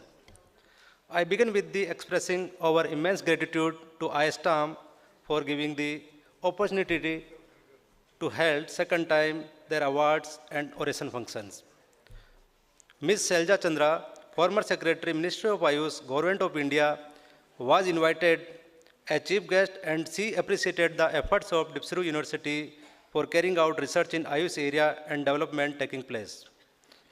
A total of 13 distinguished personalities confirmed with the awards to their significant contributions, and among them, Sri Balkrishna Acharya was the main attraction. He was conferred with Pandit Shiv Sharma oration while delivering the oration. Balkrishna ji narrated some of the work being carried out at Patanjali University. The main objective of the conference is to deliberate on regulatory aspects of Ayush and phytopharmaceutical products for global reach and competitiveness, challenges faced in India for the promotion of traditional medicine practice because of regulations. The outcome of this conclave may surely help Ayush medicines such that they can compete globally not only as alternate to modern medicine but also to meet the unmet area of health sector that is beyond the reach of allopathy. Now come to the strategy and resolution of the conference. Extending platform for presentation of research experiences by expert from different disciplines, their integrated discovery and recommendation to regulatory bodies like CDSCO and Ayush with respect to phytopharmaceutical and Ayush drugs for the facilitations of approval of the drugs. Now presentation on the research work carried out by the pharmacy faculty, students on regulatory aspects, standardization and validations of Ayurvedic, Unani and homeopathic medicines in scientific sessions. Recognizing contribution of subject experts by awarding distinguished personalities from various academic institutes, from industries, and not from India but from other than India also. In our conference, we encourage the PG and PhD students for their research work and rewarding the extraordinary work which will felicitate after some time. Now, with respect to the status of participation of the conference, total delegate registered was 225 approximately, which includes students, scholars, faculty, and industrial delegate. Total research paper presented during the conference and by the faculty is around 100. Orations by distinguished scientists is 3. Plenary lecture by awardees is 5. Invited lecture was 12. And participation of the delegates, that is among from 2 to 5, was from the 5 states of the India. And there were 2 panel discussion, 4 symposium on the themes, phytopharmaceutical regulations, international regulations with respect to complementary and alternative medicines, Ayush regulations and nutraceutical and food products in 3 parallel sessions. And there were from total 25 institutes contribution in this conference. Without sponsorship, we cannot think a good conference, and there are total 10 sponsors in our conference, including IASTAM. There are many industrial, pharmaceutical, analytical industries like Imami, Emil, Multani, Waters, Keda Instrument, Yogic Secret, Thermo Scientific, Milestones, and Nirali Prakashans. I thanks to all. Now come to the end part, that is the expected outcome of the conference. So the 2-day deliberations of the conference will come out with the recommendations to be submitted to the government with the respect to the regulatory issues and solution to promote Ayush industry. Development of Center of Excellence of Traditional Medicine in the university, and lastly, MOU with the Patanjali University, and it was confirmed by the Acharya Balkrishna ji. Thank you so much.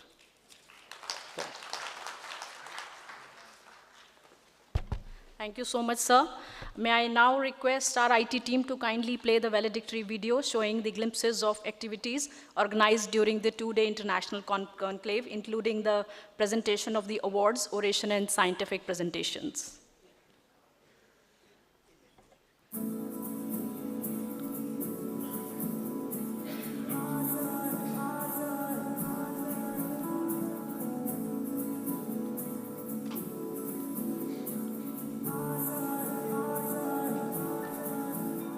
कुछ पाने की हो आस आस कोई तन्हा हो जो खास खास आशा हर कोशिश में हो बार बार कर दरियाओं को पार पार आशा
ऐसी हर रात रात हो ख्वाहिशों से बात बात आशाएं लेकर सूरज से आग आग गाए जा अपना राग राग आशाएं कुछ ऐसा करके दिखा खुद खुश हो जाए खुदा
This was really wonderful.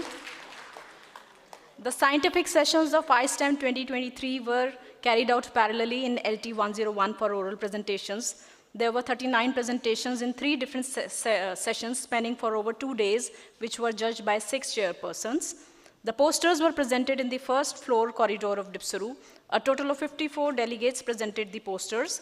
The sessions were coordinated by Dr. Varsha Chorsia, Dr. Jitendra Munjal. May I now request Professor Geeta, Chairperson Scientific Committee, to come on the stage for announcing the name of the winners.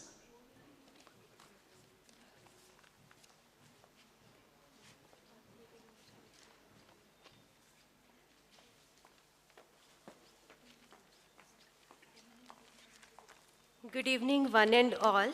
I am pleased to announce the names of the winners for the oral and poster presentation.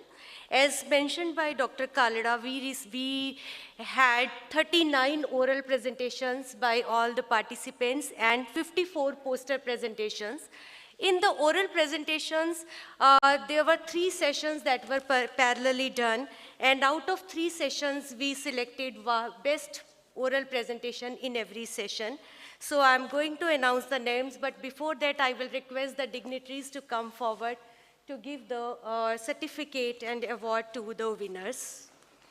The first oral presentation award goes to Professor Narayan Yadav. Professor Narayan Yadav.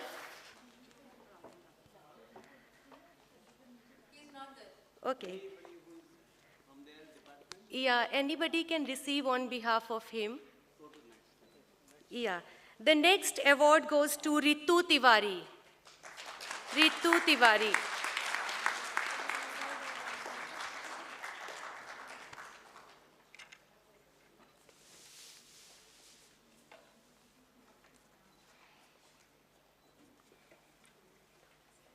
Congratulations. And the next award goes to Dr. Kalpana Jutchi.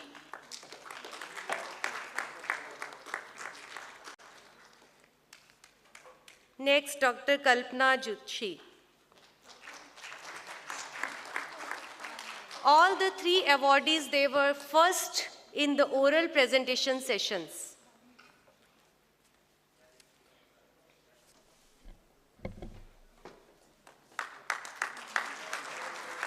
Congratulations.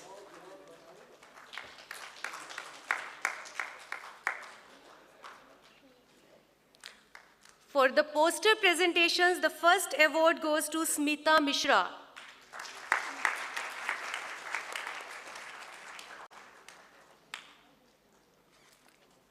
And the next winner is, just be ready, Roshni Singh.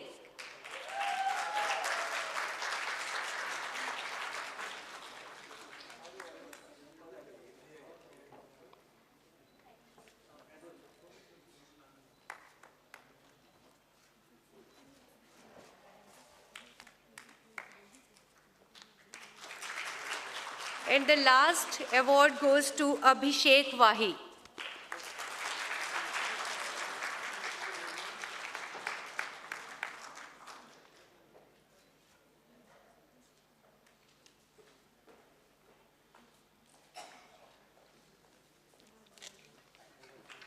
Congratulations to all the winners.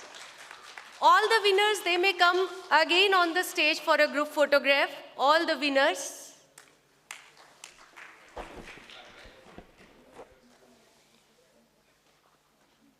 Scientific team, you may come. Dr. Amrita. Anybody in the scientific team? Dr. Varsha. Dr. Varsha, please come on the stage. All the scientific team member, Dr. Jitinder Munjal.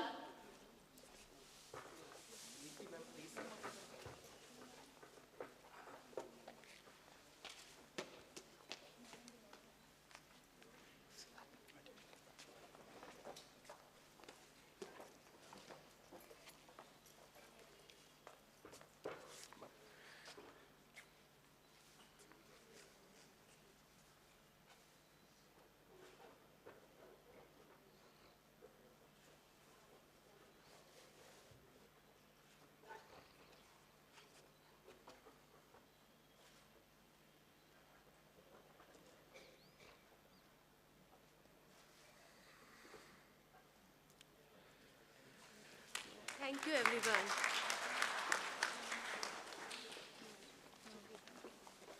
Thank you so much, Geeta ma'am. May I request all the delegates to kindly fill the feedback forms provided to them. We shall be collecting them in some time. May I now take the privilege of inviting our distinguished guest, Mr. Shekhar Dutt ji, for his address. Shri Shekhar Dutt ji was the governor of Indian state of Chhattisgarh. Earlier, he has served on various bureaucratic posts, including as an IAS officer, as secretary in the Ministry of Defense, Government of India. I request you, sir, to come forward.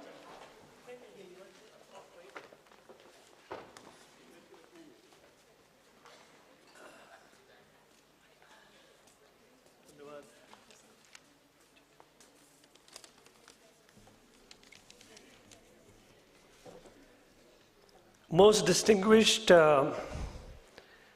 Anil Sahasrabuddhe, the chairman of AICTE, former Professor Ramesh Goel, Vice Chancellor of this university, Dr. C.K. Katiyar, whom I have seen at various portfolios, and he's a person from the subject and also a practitioner of manufacture of all these kind of formulations.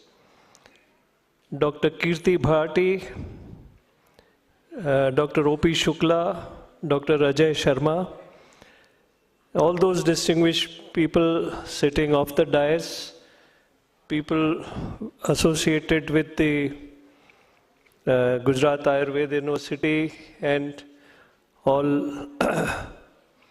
the distinguished people who are sitting here, and students and faculty. I missed the deliberations yesterday, although I would have come because I love this subject and I love to hear the distinguished people of the academia and of the industry talking about the subject. I was in another function along with His Holiness Dalai Lama, and therefore I couldn't get out of that. And then after there was a discussion on what Dalai Lama said. The sum and essence what Dalai Lama was telling, and I would say His Holiness Dalai Lama was saying, was that मानवता आगे बढ़ेगा करुणा से, करुणा. And Karuna, and then, of course, Ahimsa. And that was a theme. Now, suppose we say, Karuna kya hai ki you have to have a harmony, you have to have a nature which will be kind to others. Now, suppose you do a test of all the enzymes and hormones being secreted within a person who is at peace and who has karuna. You will find that there will be change in the body's system. And that is because of the enzymes which flow out of the brain to the body, which keeps the body in control and mind in control, mind with a friendly, a person with enormous kindness towards everybody.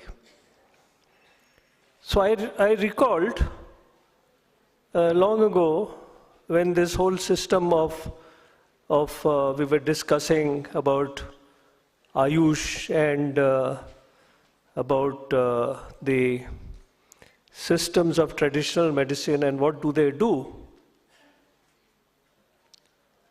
There was one international conference and a gentleman who was the chief guest, although Dr. Kalam was also there and he was the president, but this person was pretty unique. His name was Professor Luc Montagnier. He was introduced to me as the discoverer of AIDS virus. And he was sitting on my left.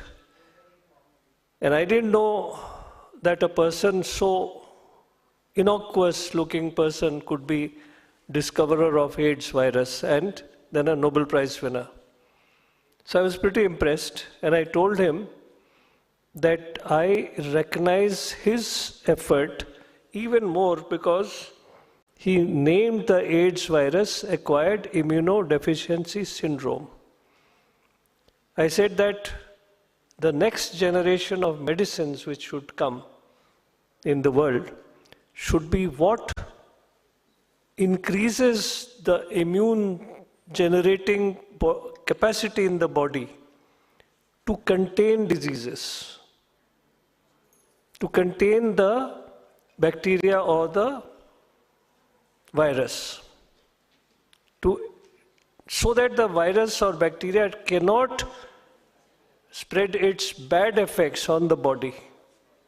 And therefore the immune system, तो immune system को कौन ज़्यादा जागृत करता है और किस तरीके से बढ़ाता है? तो Professor Montagnier said, I am going to speak on this.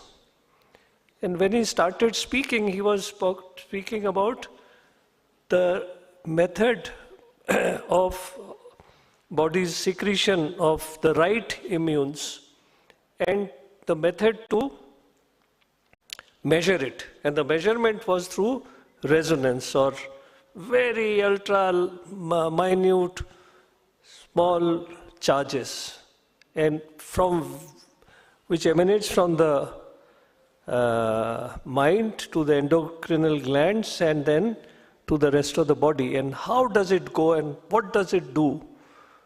And how does it reach? Now this was far more, indicative of all the sciences. It was not a biological science, it was more physics or biochemistry. And yet, all these sciences joined together to control the body. What I'm saying is, mankind is going through a phase in finding new treatments. And similarly, virus and bacteria also are finding new methods of increasing their bad effect through mutations, which is again another phenomena of science, and which is possible through living organizations.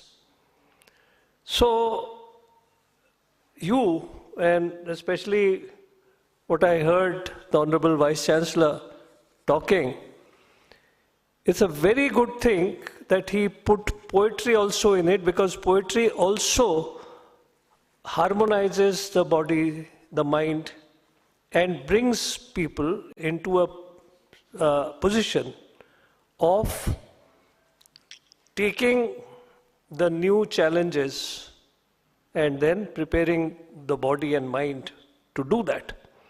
And I think what so far we have reached in the field of medical sciences, in the field of surgery, in the field of preventive, promotive, curative or recuperative type of systems has only touched the fringe of the medical systems. New medicines have to come and will come. New methods of detection will come, and similarly new methods of cure will also come. So you are in that process, and it's a very exciting period when all sciences will join together. Now, Ayurveda or the traditional medicine, because we are talking about the IASTAM and all, and Dr. Naren Bhatt is not here now, but it was his brainchild, talks about the ancient traditional systems which goes on. You see, the world, only the lucky few have the ability to go to a modern hospital. Very vast number of world citizens cannot afford to go to a hospital just because it is so far away. They're living in forests, they're living in villages which is away from the city, and they live because they have a dincharya, they have a daily routine which is conducive towards good health. And if they somehow get affected by illnesses, then it's very difficult to get them to the hospital. So they also rely upon the traditional medicines and the traditional medicine practitioners who are called Vaidya or Hakim, like that. It's only a few people, that may be 10% or 15%, who do get into the modern medicinal systems and get into the hospitals. Even then it's a very large, in terms of people, it is somewhere around 20, 30, 50, 30, 35, 40 crore people who will be affording to do that. Even then, the hospitals don't have the ability to have so many beds. So now, in order to have health and a good health spread all over, we have to do everything. We have to be able to treat the body, the mind, and also the environment. So what Dalai Lama was talking, that Karuna is also one of the basic factors which enables the environment to be conducive to good health. Because we don't extract too much out of the environment. We let the environment remain in a pristine. पानी, आपो पवित्र भव, लेकिन पवित्र कहाँ रह गया अगर पानी को हमने गंदा कर दिया? हमारा पूरा जो शास्त्र में ये है कि पहला स्टेप जो पूजा के लिए होता है, फर्स्ट स्टेप, आचमन बोलते हैं, आचमन, पानी छिड़काते हैं देवी देवताओं पर, जगह को, क्या हम उसको धो रहे हैं, हम उसको साफ कर रहे हैं?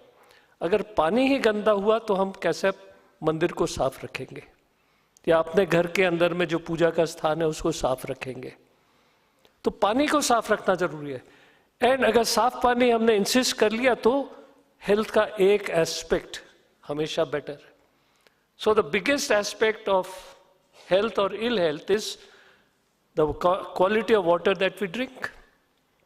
Can we keep the water pure and water away from the other things which make the water dirty? So, स्रोत पानी का हमको साफ रखना है हर जगह पे. Now, these are the many kind of things which we have to do. अगर हम नहीं कर सकते तो आचमन, खाने से पहले, खाने के बाद में, और वो पूरा पानी को किस तरीके से हम साफ रखेंगे. And then every other things. So what are shastras, what are ancient text, whichever religion we come from, teaches us, please have some kind of a belief in that and practice that. Now, then comes the other things. There was a king, there was an emperor in Ujjain, Vikramaditya.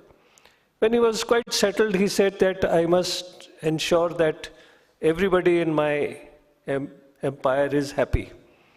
So he asked his the generals or the people who were more powerful, his mantri and all those people. He says that I want to know of anything which harms my empire. जो empire के लिए या हमारा साम्राज्य के लिए घातक हो. ऐसा क्या पेड़ है, ऐसा क्या प्लांट है, ऐसा क्या चीज़ है. तो ये लोग सब जने उठ के चले गए कि हम ठीक है, हम कुछ साल में, कुछ महीने में आकर के बताते हैं. And they came back after 6 months or 8 months and they reported that whatever is in the earth, जो भी प्लांट है, जो भी एनिमल है, कोई ऐसा नहीं है जो कि अर्थ के लिए या अर्थ में जो रहते हैं उनके लिए हानिकारक है. Everything in the world is good. And that is the basis of our system of traditional medicine. Only thing is that even the traditional medicines parts we must know which part, which time has got certain medicinal properties and use that for that purpose. And that is knowledge, that is observation, and that is documentation.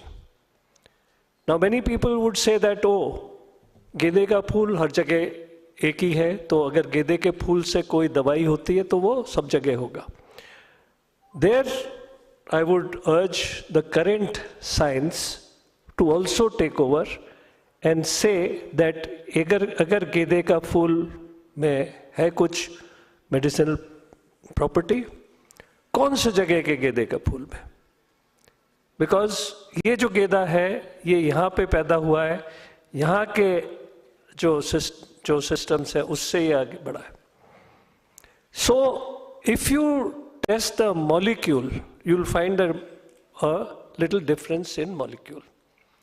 Now it can be easily understood if you take tea, चाय, दार्जिलिंग का चाय. दार्जिलिंग में कम से कम 300-400 अलग अलग बागान हैं. हर एक का फ्लेवर अलग है. And the difference is enormous. There was a friend of mine, my batchmate, he was the chairman of the tea board, SS Ahuja. So he invited me to see the auction. That was 1989. In that auction, the highest price was given to a tea of Castleton Tea Estate. And 1 pound matlab 0.4 kilogram. 0.4 kilogram was auctioned for 80,000 rupees in 1989. 80,000 rupees for this. और वो जाता है Britain में, हो सकता है queen of England पिलाती हैं अपने गेस्ट को वो चाय. Because it has a different flavor, different color, different tea. Now, why does different tea have different flavor, different color? If you do a molecular test, you will find the answer, different molecules. So, पूरा का पूरा जो ये है active ingredient of any kind of a traditional medicine, it is from that place.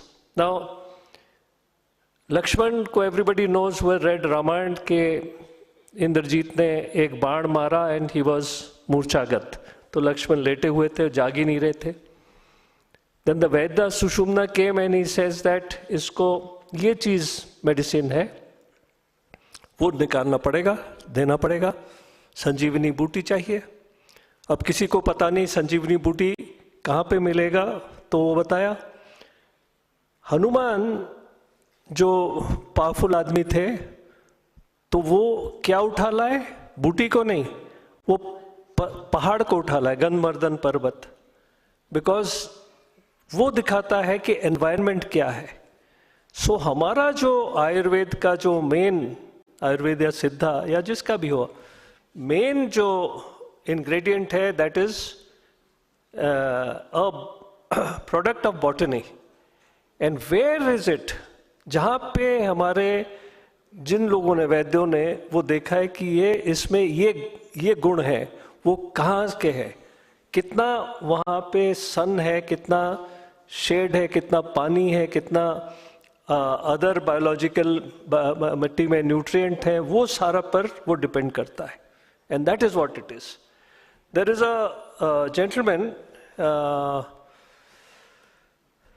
जो science CSIR से संबंधित रख चुके हैं, उन लोगों को पता होगा. I am name Kuthari, no another name, वो मेरे को याद आएगा. तो ये निस्टैड्स करके एक साइंस के एक लैब है in Chandigarh. NISTADS, national institute of scientific and development, ऐसी कुछ है पूरा उसका. एनीवे, सो वो उसके डायरेक्टर थे. CSIR का लैब है. उन्होंने अपने डिसिप्लिन से हटा करके उन्होंने वेद पर वो किया कि कहाँ पर वैदिक परंपरा, कुछ परंपराएं शुरू हुई. And what he proved was, ये जो असुरों और देवताओं के बीच में जो लड़ाई हुई थी, तो उसमें कुछ बाण इस्तेमाल किया गया था, कुछ अस्त्र इस्तेमाल किया गया था. उससे दूसरे लोगों को मूर्छा आ जाता है.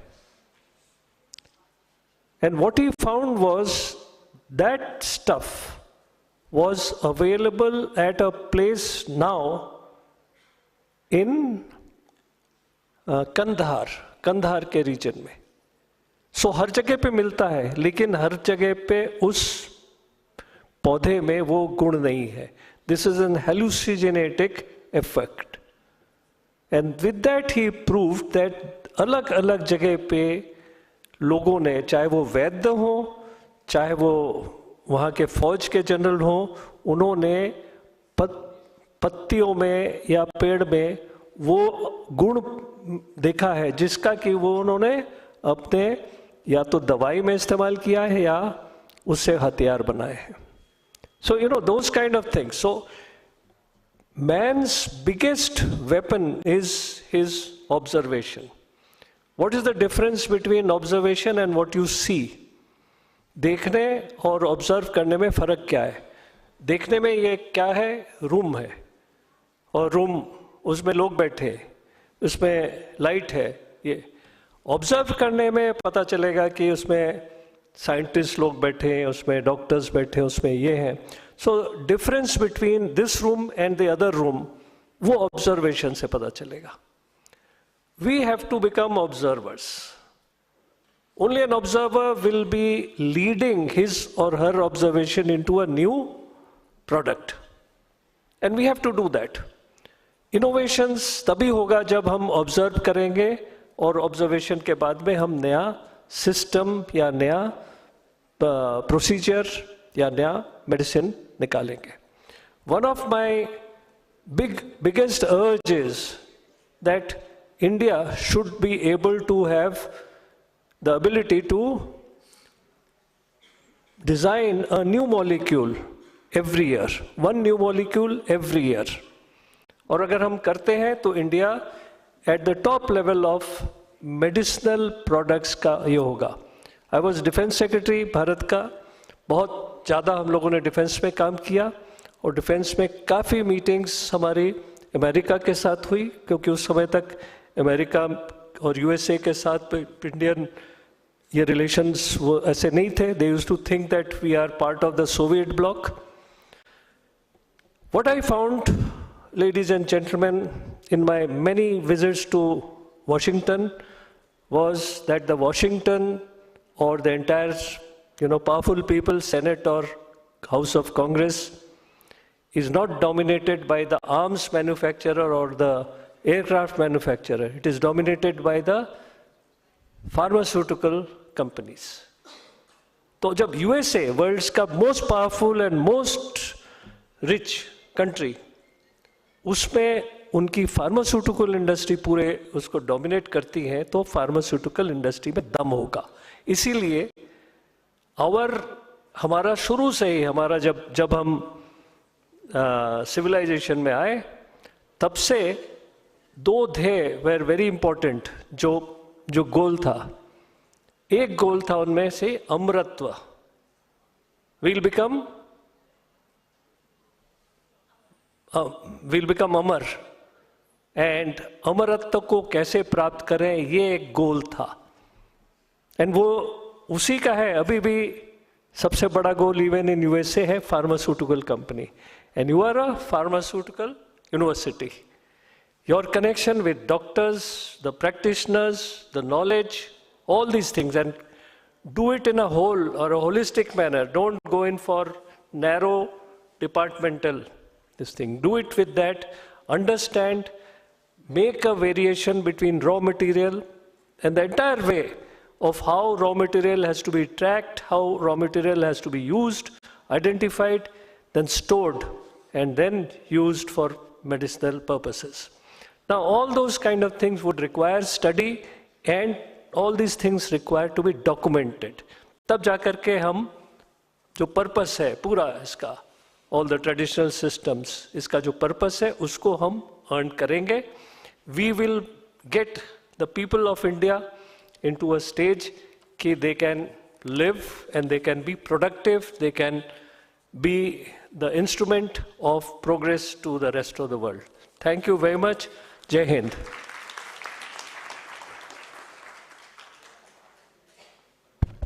Thank you so much, sir, for your inspirational words. May I now have the honor of inviting our chief guest, Shri Anil Sahasrabuddhe ji, for his address. Shri Anil Sahasrabuddhe ji is chairman. Okay, all right, sir. सभी को प्रणाम. Good evening everyone. हमारे बीच जो मंच पर उपस्थित है उसमें से बहुत ही योगदान देने वाले व्यक्ति जो है उनके बारे में एक दो शब्द बोलूँगा, बाद में मैं शुरू करूँगा. शेखर दत्त जी ये केवल डिफेंस सेक्रेटरी नहीं थे, आयुष के भी थे और फॉर्मर गवर्नर ऑफ छत्तीसगढ़. और मैं उनको पूछ रहा था कि उनकी उम्र कितनी है. 77 साल के हैं, यानी 7 + 7 14 होता है. 14 साल के बच्चे को जितना उम्मीद रहती है कि आगे क्या करना चाहिए, वही उनके मन में आज भी दिखाई देता है. इसलिए ये बहुत बड़ी बात. इस यूनिवर्सिटी के vice chancellor professor Ramesh Goyal ji बहुत ही अकॉम्प्लिश्ड साइंटिस्ट है. बहुत सारे कार्य पैंडेमिक में यहाँ किए गए हैं, वो भी बहुत बधाई के पात्र है. उसी के साथ डॉक्टर कटियार जी, डॉक्टर कीर्ति भाटी, डॉक्टर ओपी शुक्ला जो यहाँ के रजिस्ट्रार है, डॉक्टर अजय शर्मा, और यहाँ सामने बैठे हुए awardees, those who were awarded both in the first day yesterday as well as for the best paper presentations today, उन सब लोगों को भी मेरे तरफ से बहुत बहुत बधाइयाँ. After that, in a valedictory function, after 2 days of marathon listening, there are still people around. That itself is a great sign of the successful conference. All of you are still here. You are also, whether professors, vice chancellors, faculty members, associations, all of you who are here, you also deserve a lot of accolades for this particular purpose. अभी हमने श्री शेखर दत्त जी से बहुत सारी चीज़ों को सुना, समझ लिया है, तो मैं थोड़ा उसी के ऊपर थोड़ा सा स्पिन देते हुए अलग चीज़ों को भी बताना चाहता हूँ। उन्होंने आखिरी में कहा कि we have to develop at least 1 molecule every year. मैं तो कहता हूँ कि 1.43 billion population with so much of scientific manpower, so many universities and colleges, our contribution has to be not 1, but, sir, at least 10 molecules a year. And for that, we need to start that from 2 angles. सबसे प्रथम देश को आगे बढ़ाने के लिए हम बार-बार 5 ट्रिलियन इकोनॉमी, 10 ट्रिलियन इकोनॉमीज की बात करते हैं, लेकिन ये इकोनॉमी यदि बननी है तो 2 चीज़ों का बहुत बहुत बड़ा महत्व है। तीसरी भी चीज़ है, तीनों को एक साथ बताऊंगा। सबसे पहला एजुकेशन, क्योंकि सही एजुकेशन जब तक प्राप्त नहीं होता है तो आगे कुछ नहीं हो सकता है। फिर वो इकोनॉमिक्स हो, कॉमर्स हो, साइंस हो, ह्यूमैनिटीज़ हो, म्यूज़िक हो, आर्ट हो, कल्चर हो, education is very very significant and important. एक बहुत बड़ी अच्छी यूनिवर्सिटी पहली बार फार्मास्यूटिकल साइंसेस एंड रिसर्च के लिए जो देश में बनी है, वो इस दिल्ली में स्थित आपने बहुत कंट्रीब्यूशन किया हुआ है, बहुत महत्वपूर्ण है। जब मैं एजुकेशन की बात कर रहा हूँ तो मैं तो समझता हूँ कि जो नई राष्ट्रीय शिक्षा नीति 2020 में आई, उसमें बार बार कहा गया है कि our education has to be multi disciplinary, cross disciplinary. There is nothing which is only unique to only 1 discipline. Shekhar Dutt ने जो उदाहरण दिया, जो नोबेल प्राइज इन मेडिसिन में मिला होगा, लेकिन उनको फिजिक्स भी उतना ही आता था, केमिस्ट्री भी उतनी ही आती थी, और इसीलिए तो ये कर सके। तो इसलिए हम सब छात्रों को, टीचर्स को मल्टी डिसिप्लिनरी होना पड़ेगा। मल्टी डिसिप्लिनरी साइंस में ही नहीं, लेकिन even we must understand art, music, culture, ये सभी चीज़ों को ध्यान से करेंगे तो अपने आप हमारा जो विड्थ ऑफ नॉलेज बढ़ता है। तो नॉलेज जब बढ़ता है तो हमारे पास विजडम आता है, और जब विजडम आता है तो हम नए नए एप्लीकेशन करने में साध्यता प्राप्त कर सकते हैं। तो therefore it is not just dissemination of knowledge, creation of knowledge, then converting that into wisdom to use it appropriately at the right place, and then create those applications which are very very important. इसलिए वो molecules very important, और उस molecule से ही हमारी health अच्छी रखने में हमको योगदान मिलेगा। We often say that it is always better that we prevent rather than curing afterwards, and therefore preventive medical care is very important. उसके लिए सर ने बताया जो हमारी इम्यून सिस्टम को और ज़्यादा अच्छा कैसे कर सके। Fortunately during Covid, compare to many countries of the world, including the so far what we call as advanced countries who lost so many lives, compared to our population, it was under control, possibly because of our food habits, our nature of doing things, and that's why our immune system is far better than many other countries. So therefore, how do we analyze that? Sir ने again documentation की बात की, तो इसलिए ये सभी चीज़ों को सही ढंग से यदि डॉक्यूमेंटेशन करके हम रिसर्च पेपर के माध्यम से लोगों के सामने नहीं लाएंगे, तो योगदान जो भारत देश कर सकता है वो दुनिया को कभी नहीं मिलेगा। और हमारा हमेशा ये हमारी गरिमा है कि हम हमेशा चाहते हैं वसुधैव कुटुंबकम, the whole world is one family, और सर्वे जनाः सुखिनो भवन्तु। जना यहाँ सिर्फ लोक नहीं है, nature, animals, plants, animate and inanimate, therefore whether it is rivers, mountains, we pray every one of them, and that's why this has to be spread to the whole world. And अभी fortunately हमको G20 का नेतृत्व मिला है। मोदी जी 8 साल से जो कार्य कर रहे हैं, अगले 2 साल भी करेंगे ही और आगे भी करते रहेंगे, और ऐसा हम सब लोग एक साथ जुट कर यदि काम करेंगे तो मेरे ख्याल से अगले 5-6 साल में दुनिया को बहुत सारी चीज़ें का जो आज तक पता भी नहीं है उसको देने में हम सक्षम रहेंगे। ये बहुत महत्वपूर्ण कार्य हमको करना है। तो therefore health of the country is important, whether it is economically or otherwise. So health of the individuals is also important. Therefore, first thing is preventive. That means you must develop sufficiently your capabilities, then by chance कुछ virus आ जाता है जो deliberately हुआ है या किसी का एक्सीडेंटली हुआ है, उसके ऊपर मात करने के लिए दवाइयों को तैयार करना, वैक्सीन तैयार करना, ये भी हमको करना पड़ेगा। और उसके बाद बहुत सारे साइड इफेक्ट्स होते हैं, और हमने देखा है कि जो मेन कोरोना विक्टिम्स जो थे, उसका कई लोगों का देहांत कोरोना के वजह से, कोविड से नहीं हुआ, because of several other complications which were developed, and therefore post care is also equally important. Or therefore pharmaceutical institution of science and research has to indulge in all of these three things, but सबसे important पहला वाला है। पहला वाला ठीक हो जाएगा तो दूसरे और तीसरे की नौबत ही नहीं आएगी। तो इसलिए आप सब लोगों को बार बार मैं कह रहा हूं कि आप पूरा का रिसर्च इस डायरेक्शन में ले जाना चाहिए। और हमारे यहाँ ये संपदा, यानी दिस रिच हेरिटेज, हमारे जो ऋषि और मुनियों ने लिख के रखा है, और कुछ लिखा भी नहीं होगा तो ओरल ट्रेडिशन से आया हुआ है, वो ट्राइबल विलेज में भी मिलता है, गांव में भी मिलता है, उसको डॉक्यूमेंटेशन कैसे करें, उसके ऊपर रिसर्च कैसे करें, और उसको लोगों के सामने उजागर करते हुए लोगों को समाधान कैसे दे सके, ये कार्य हम सब लोगों को करना चाहिए। तो इसलिए health becomes important. The third one is also agriculture. Indirectly ये दोनों, education and health, is also associated with agriculture, right kind of food, not eating the junk food which many of our younger generations always want to have.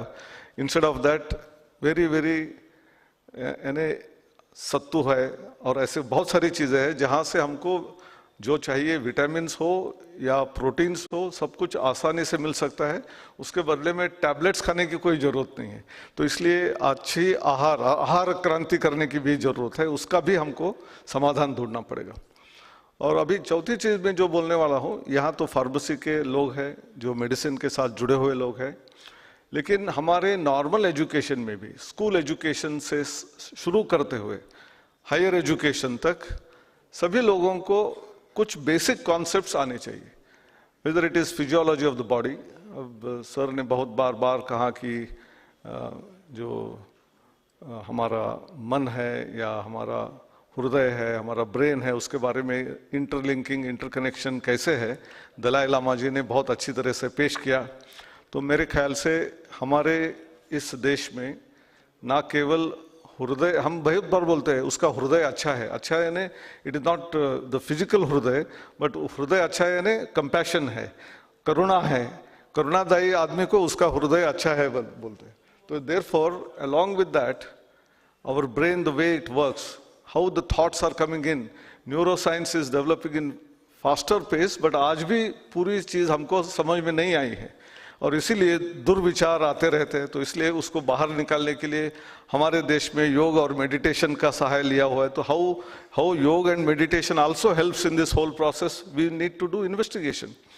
उसके अलावा जहाँ जहाँ शक्य है वहाँ स्कूलों कॉलेजों में हमारी जो परंपरा और संपदा है, जैसे आयुर्वेद का एक बेसिक कोर्स सबको होना चाहिए। Till they get there 10th और 12th standard, they must know not only Ayurveda, why not also have a small fragment of other forms of medicine, maybe even allopathy. I'm not against allopathic science, allopathy हो या यूनानी हो या homeopathy हो, उनके बारे में भी थोड़ी जानकारी होगी। तो हर आदमी की प्रकृति सेम नहीं है, same medicine may not work on the same person. It is also because of the time and space.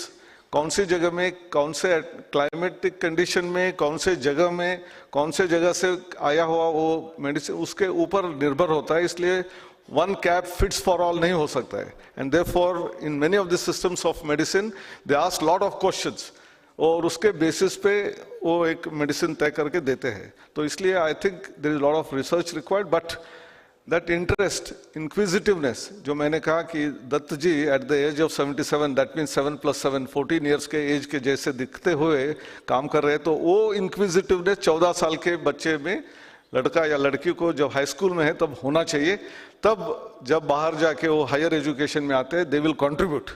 और बहुत अच्छी चीज़ नई शिक्षा नीति में जो आई है कि multi disciplinary education will start early. Class 8th तक नॉर्मल आप जो भी सीखना है सारे सब्जेक्ट सीखेंगे, लेकिन बाद में In the last 4 years, unlike today, after 10th standard, you have to take arts, or take commerce, or you take science.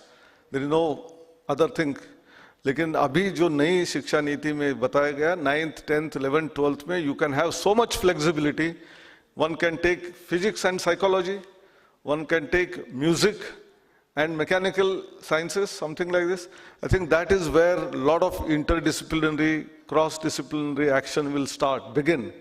और ऐसे बच्चे जब 5-10 साल के बाद कॉलेज और यूनिवर्सिटी में आएंगे, आप देखिए भारत पूरी दुनिया को ऐसा रास्ता दिखाने वाला है. अभी उसका आप you can dream about it. Some of you who are younger will see it happening. We may also see it if we are long living, and then we will see that the nation really builds up on what all you have done. All the very best for all of you for attending this conference, learning a lot of things.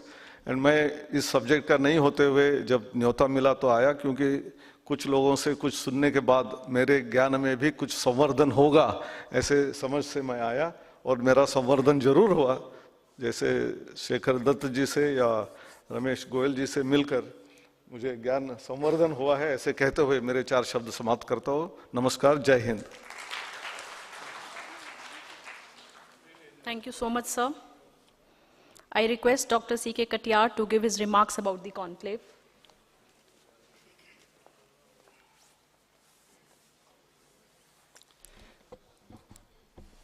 Respected Sri Shekhar Dattaji, who has been our patron not only for IASTAM but also for Society for Ethnopharmacology, where I am Vice President. He has always come whenever we have requested him to attend any meeting. He has always obliged us. Sri Anil Sasbuddhe ji, Dr. Goyal, Vice Chancellor, our friend for about, I think, about 30 years now. 40 years. Shukla ji, Dr. Ajay, and our colleague, Dr. Kirti, and a lot of friends sitting here, all the awardees of IASTAM, are also awardees of today, the scientific presentations, faculty members, research scholars, students, ladies and gentlemen. It's my pleasure to be here at the end of the function today, after 2 days function of IASTAM award function and annual convention. I am very thankful to the Vice Chancellor, Dr. Goyal, and the whole management of DIPSRU, besides the government functionaries, everybody, for having given us an opportunity to jointly organize this function here, second time. First it was 2018, now it is this year, 2023. And especially the kind of love, affection and coordination we have got, because I am sitting in Kolkata, Dr. Kirti is in Pune, and Dr. Bhatt is in Mumbai, but all the function to be done here. So I will say that Dr. Goyal and his colleague, Dr. Ajay and Dr. Mahavir took all the responsibility on themselves to practically hold the whole function on their own. So I am very thankful to them and the team. So that's one, and we always try to focus in the annual convention on one subject and go deeper into it. So this year we identified regulations. Why regulations? Because recently some draft notifications have come on the totally new Drugs and Cosmetics Act, totally revised edition, where the definition of drug, definition of Ayurvedic medicines, there were 7 definitions of Ayurvedic medicine in the proposed draft. So much changes, so many changes, and some of them are very progressive changes as well. So we thought, let's use this forum to discuss not only those, but also nutraceuticals, also food safety other categories in Food Safety Authority. And also, most important is the phytopharmaceuticals, which is very, very new category, but there is a lot of confusion among the people about phytopharmaceuticals. So that's a new category. So we thought to do that. And also our idea was to, at the end of it, to arrive at certain recommendations, which I am sure we will be driving at the, maybe within 2-3 days, we will be driving some recommendations also. And so regulations was one which was, therefore from yesterday, if you see, post-lunch yesterday, until today in the evening, just before this function, we were discussing only and only regulations. Unfortunately, we could not touch two things. One was IPR, which is, to me, the most important aspect of regulations. We could not touch. And second, we could not discuss GMP. Because GMP, what we are talking, Schedule T GMP, now it appears to be a substandard. So therefore, Ministry of Ayush has formed a committee to upgrade the GMP also, that we could not discuss GMP and these two issues today. But the rest, I think, quite elaborately we have discussed. So I think one objective has been achieved of discussions. Now second objective is to convert them into the discussions, coming out discussion paper, taking it forward. That we will take it up later.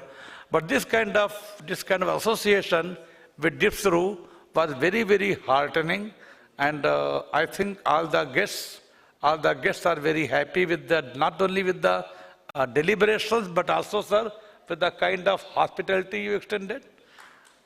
Right, so they deserve a big round of applause for that, the kind of hospitality and the sea.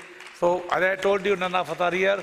So some of you landed at the airport, somebody was there to pick you up at the airport, bring you to the destination, your accommodation, everything. So I think it was perfect arrangement, and especially thanks to Dr. Ajay, your volunteers, your students, right? Big round of applause for them. Right. So all of we are thinking actually when we are discussing today about the regulations. So what happens is regulations are discussed in three manners. One, where regulator tells you, better you do it. Second, person sitting on the other side tells, better you do this way. And there is third thing, which is, what is the need gap? Is there any need gap? Why do we change the rules? What is the need of changing the rules? Did you find any problem in the compliance? Did you find rules were too tough? Did you find that business is going down? Why do you change the regulations? So the discussion should be basically depending upon this. So the phytopharmaceutical and Ayush Ahar, what you see recently, these phytopharmaceutical and food safety permitting use of Ayurvedic herbs from Ayurveda. These two were the regulations which took almost 15 years. I do exactly remember it was 2004 when I was at Ranbaxy. Since then we started discussion on these two rules on Food Safety Authority and phytopharmaceuticals. The idea was that Ayurvedic medicine business was stagnant, it was not growing. So how to expand the arena of the herbs and go beyond that? So that's what, because Supreme Court orders, as per Supreme Court judgment, allopathic doctors were not prescribing Ayurvedic medicines. And that was a big, huge chunk, big, huge people, the business, major business like, just consider only 52. 70% business at that time was coming from these doctors. So there were few factors which discussed, and these notifications were brought, a lot of discussion took place, and 15 years, after 15 years, we are at certain place. There is some people who said disheartening about phytopharmaceutical. 5 साल हो गया, अब तक कोई drug नहीं आया. Sir, new drug आने में 20 साल लगता है. And since phytopharmaceutical also a new drug, आप 20 नहीं, कम से कम 7 साल तो दीजिए. So 5 years are there. Some developments, I think, say 7 molecules. There are 7 molecules, which out of it, I think 5 are in the pre-clinical talks, and 1 in phase 1 clinical trial, and 1 is advanced level. So I think let us wait for 3-4 more years, and then new pharmaceutical will come out. Whole idea was India has taken the lead in coming out with the first ever such rule throughout the world. And people are watching outside India on the fate of this, on the outcome of this. So I'm very happy to be part of the discussions for the last 2 days focused on this. As a president from IASTAM, I wholeheartedly extend a very big thanks to the faculty staff of DIPSRU and all the awardees. Once again, we feel privileged that you accepted our invitation to receive award, and we actually we feel obliged on that part, and we wish to seek your continued guidance in future also on how to take the IASTAM and its objective forward. Thank you very much. Thank you so much, sir. I request Dr. Kirti Bharti to propose vote of thanks.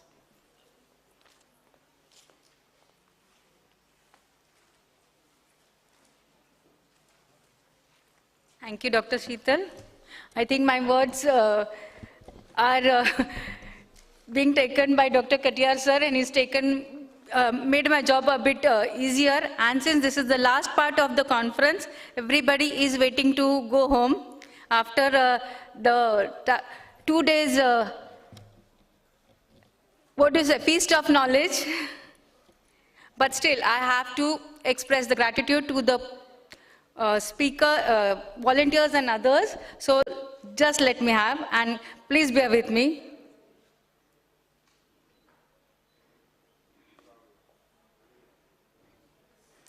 As I express my gratitude, I must never forget that the highest pleasure is not to utter words, but of course to live with them. So here is the best example that we are taking. I express my gratitude to our chief guest, Dr. Anil Sahasrabuddhe, Chairman NBA, our guest of honor, Dr. Sri Shekhar Dutt sir, and of course he's our own because he's a national advisory chairperson of IASTAM. He's our own. I am deeply touched and inspired and motivated by the generous work in integration for providing such a platform, international platform for us. Dr. Goyal, Vice Chancellor, our President of IASTAM, Dr. Katiyar sir, and of course the managing committee members of IASTAM and the members of IASTAM. With unswerving determination, trust, modesty, I express my gratitude, deep administration to all the awardees, speakers, the sponsors, and of course the leadership of Dr. Ajay Sharma, Dr. Shukla, and his team. Especially, I would like to take some names who were working very hard to make this conference a grand success. Dr. Arya, Dr. Rashmi, Dr. Ajit, Dr. Akash, Dr. Sushma, Dr. Suraj, Dr. Savina, Dr. K.C. Sharma, Dr. Vijayendra, Dr. Anup, Dr. Mahavir, Dr. Madhu, Dr. Parul, Dr. Amrita, Dr. Fauzia, Dr. Sahil, Dr. Richa, Dr. Sheetal Kalra, Dr. Sapna, Dr. Amanpreet, Dr. Puneet, Dr. Sheetal, Dr. Pooja, Dr. Varsha, Dr. Devesh, Dr. Prabodh, Dr. Savita, Dr. Nilofika. And of course, I would also like to express the volunteers, the students who were here, and especially the film that you saw. It was done so, enthusiastically from the team. I would also like to thank the team, Priyadarshini, who worked constantly for this conclave, especially Ayush Gupta, Palak, Janvi, Chinmay Arora, Mohammad Arif, Amar Singh, Priyanka, and there are many more, especially the transport and the other accommodation team. I could see how they were working hard. It was a wonderful experience to be associated with you all. in building in the potential with this journey with heaps of knowledge and competence, comprehensive insight. Thank you all and wish you all to be associated with you in years ahead. जैसे sir ने बताया, Vasudev कुटुंबकम, we are a family in this globe. So we are being connected in this thought process. Thank you one and all.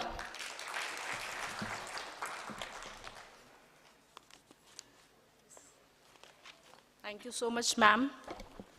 I now request organizing committee members to come on the stage to collect their certificates from our esteemed dignitaries. I call upon Dr. Arya Lakshmi.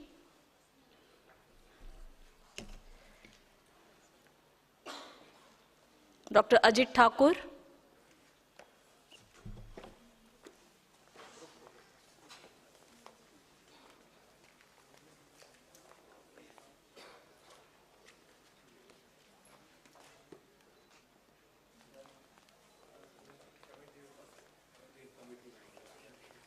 Dr. Sushma Telgaonkar.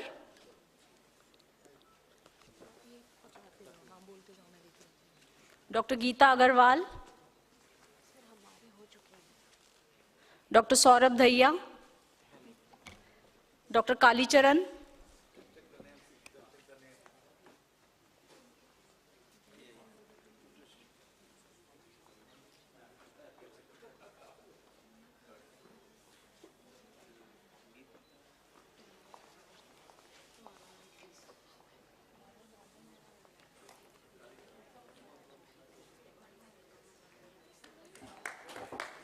Can we have a round of applause for our organizing committee members? Dr. Vijender. Dr. Vijender is not here. Dr. Devesh. Okay. Dr. Prabodh Chandar.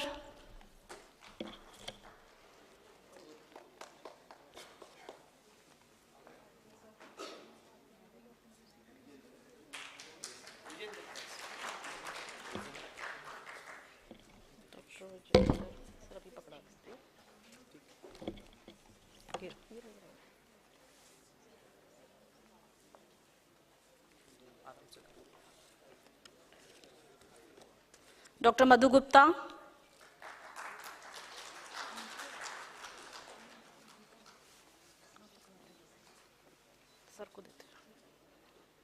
Dr. Rajiv Tonk. Can we have a round of applause, please? Dr. Swaminathan. Dr. Mahavir Dhobi.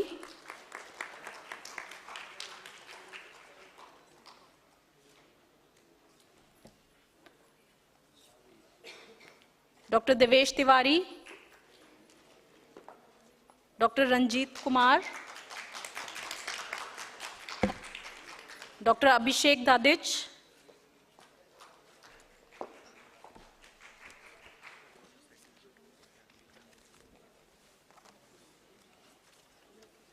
Dr. Akash Midha.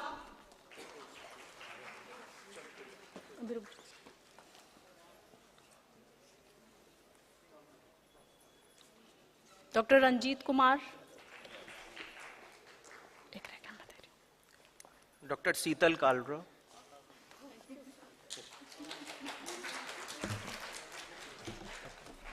I request all the organizing committee members please come on the stage for a group photograph, please.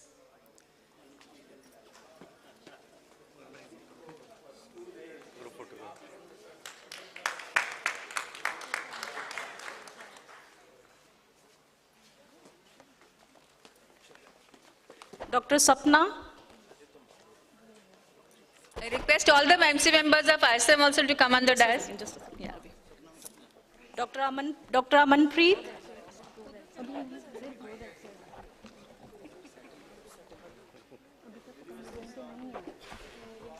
Dr. Nitika.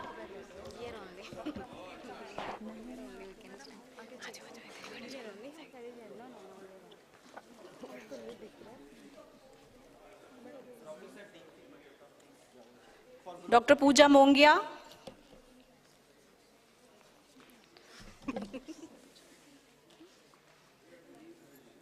Dr. Manju Vyas. Dr. Sahil.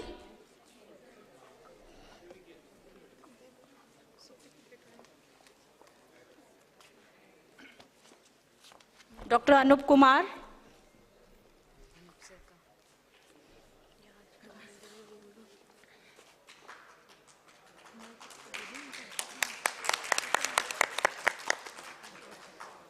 Dr. Savina.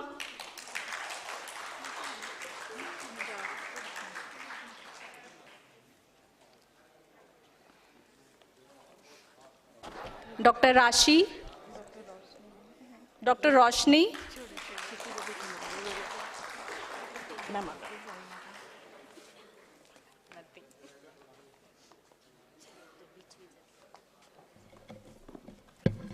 Dr. Amrita.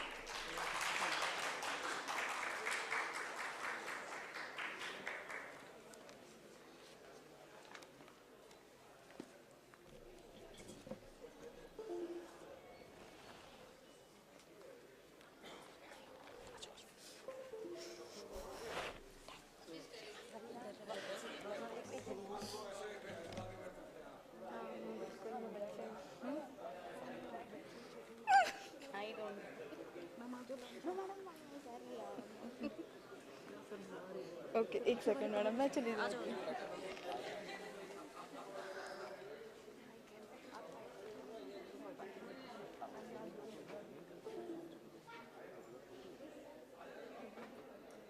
बच्चों को भी बुला लीजिएगा इसके बाद बच्चों को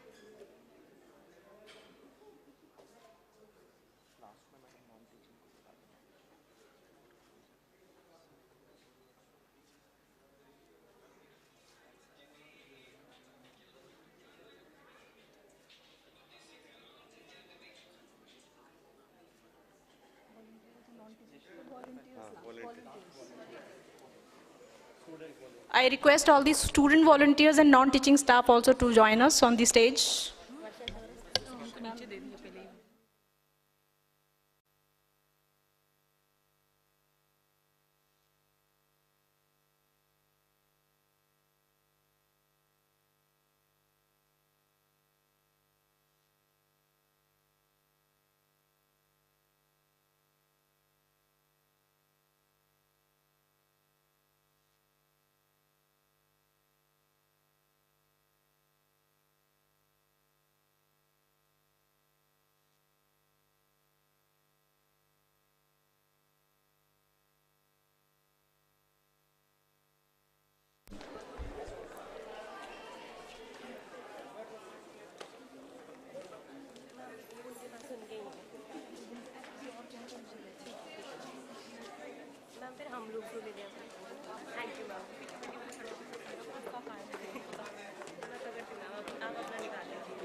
आगे जाओ तुम आगे जाओ आगे राज बैठ जाओ भाई थोड़ा सा शिफ्ट अरे उस साइड से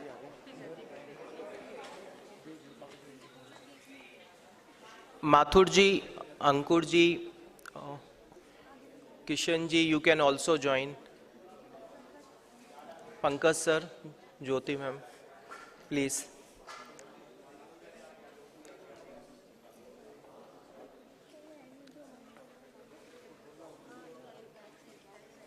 Sunil, Manoj, Subham.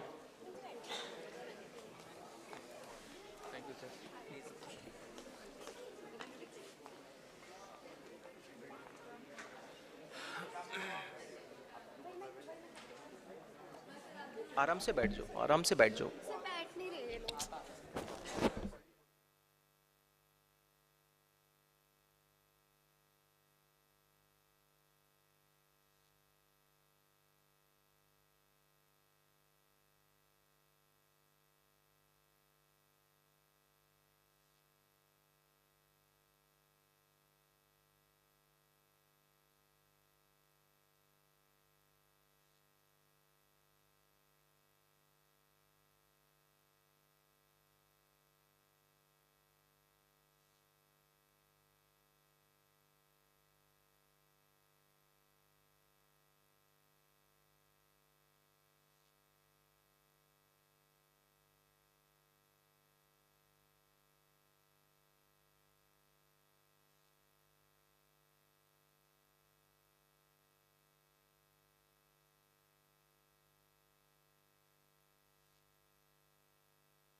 Everyone, please settle down for national anthem.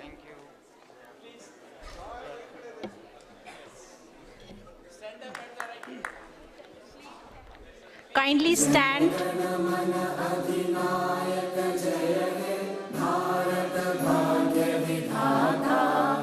Punjab Sindh Gujarat Maratha Dravida Utkal बंगा विंध्य हिमाचल यमुना गंगा उच्चल जलधि तरंगा तब शुभ नामे जागे तब शुभ आशीष मांगे गाए तब जय गाथा जन गण मंगलदायक जय हे भारत भाग्य विधाता जय हे जय हे जय हे जय जय जय जय हे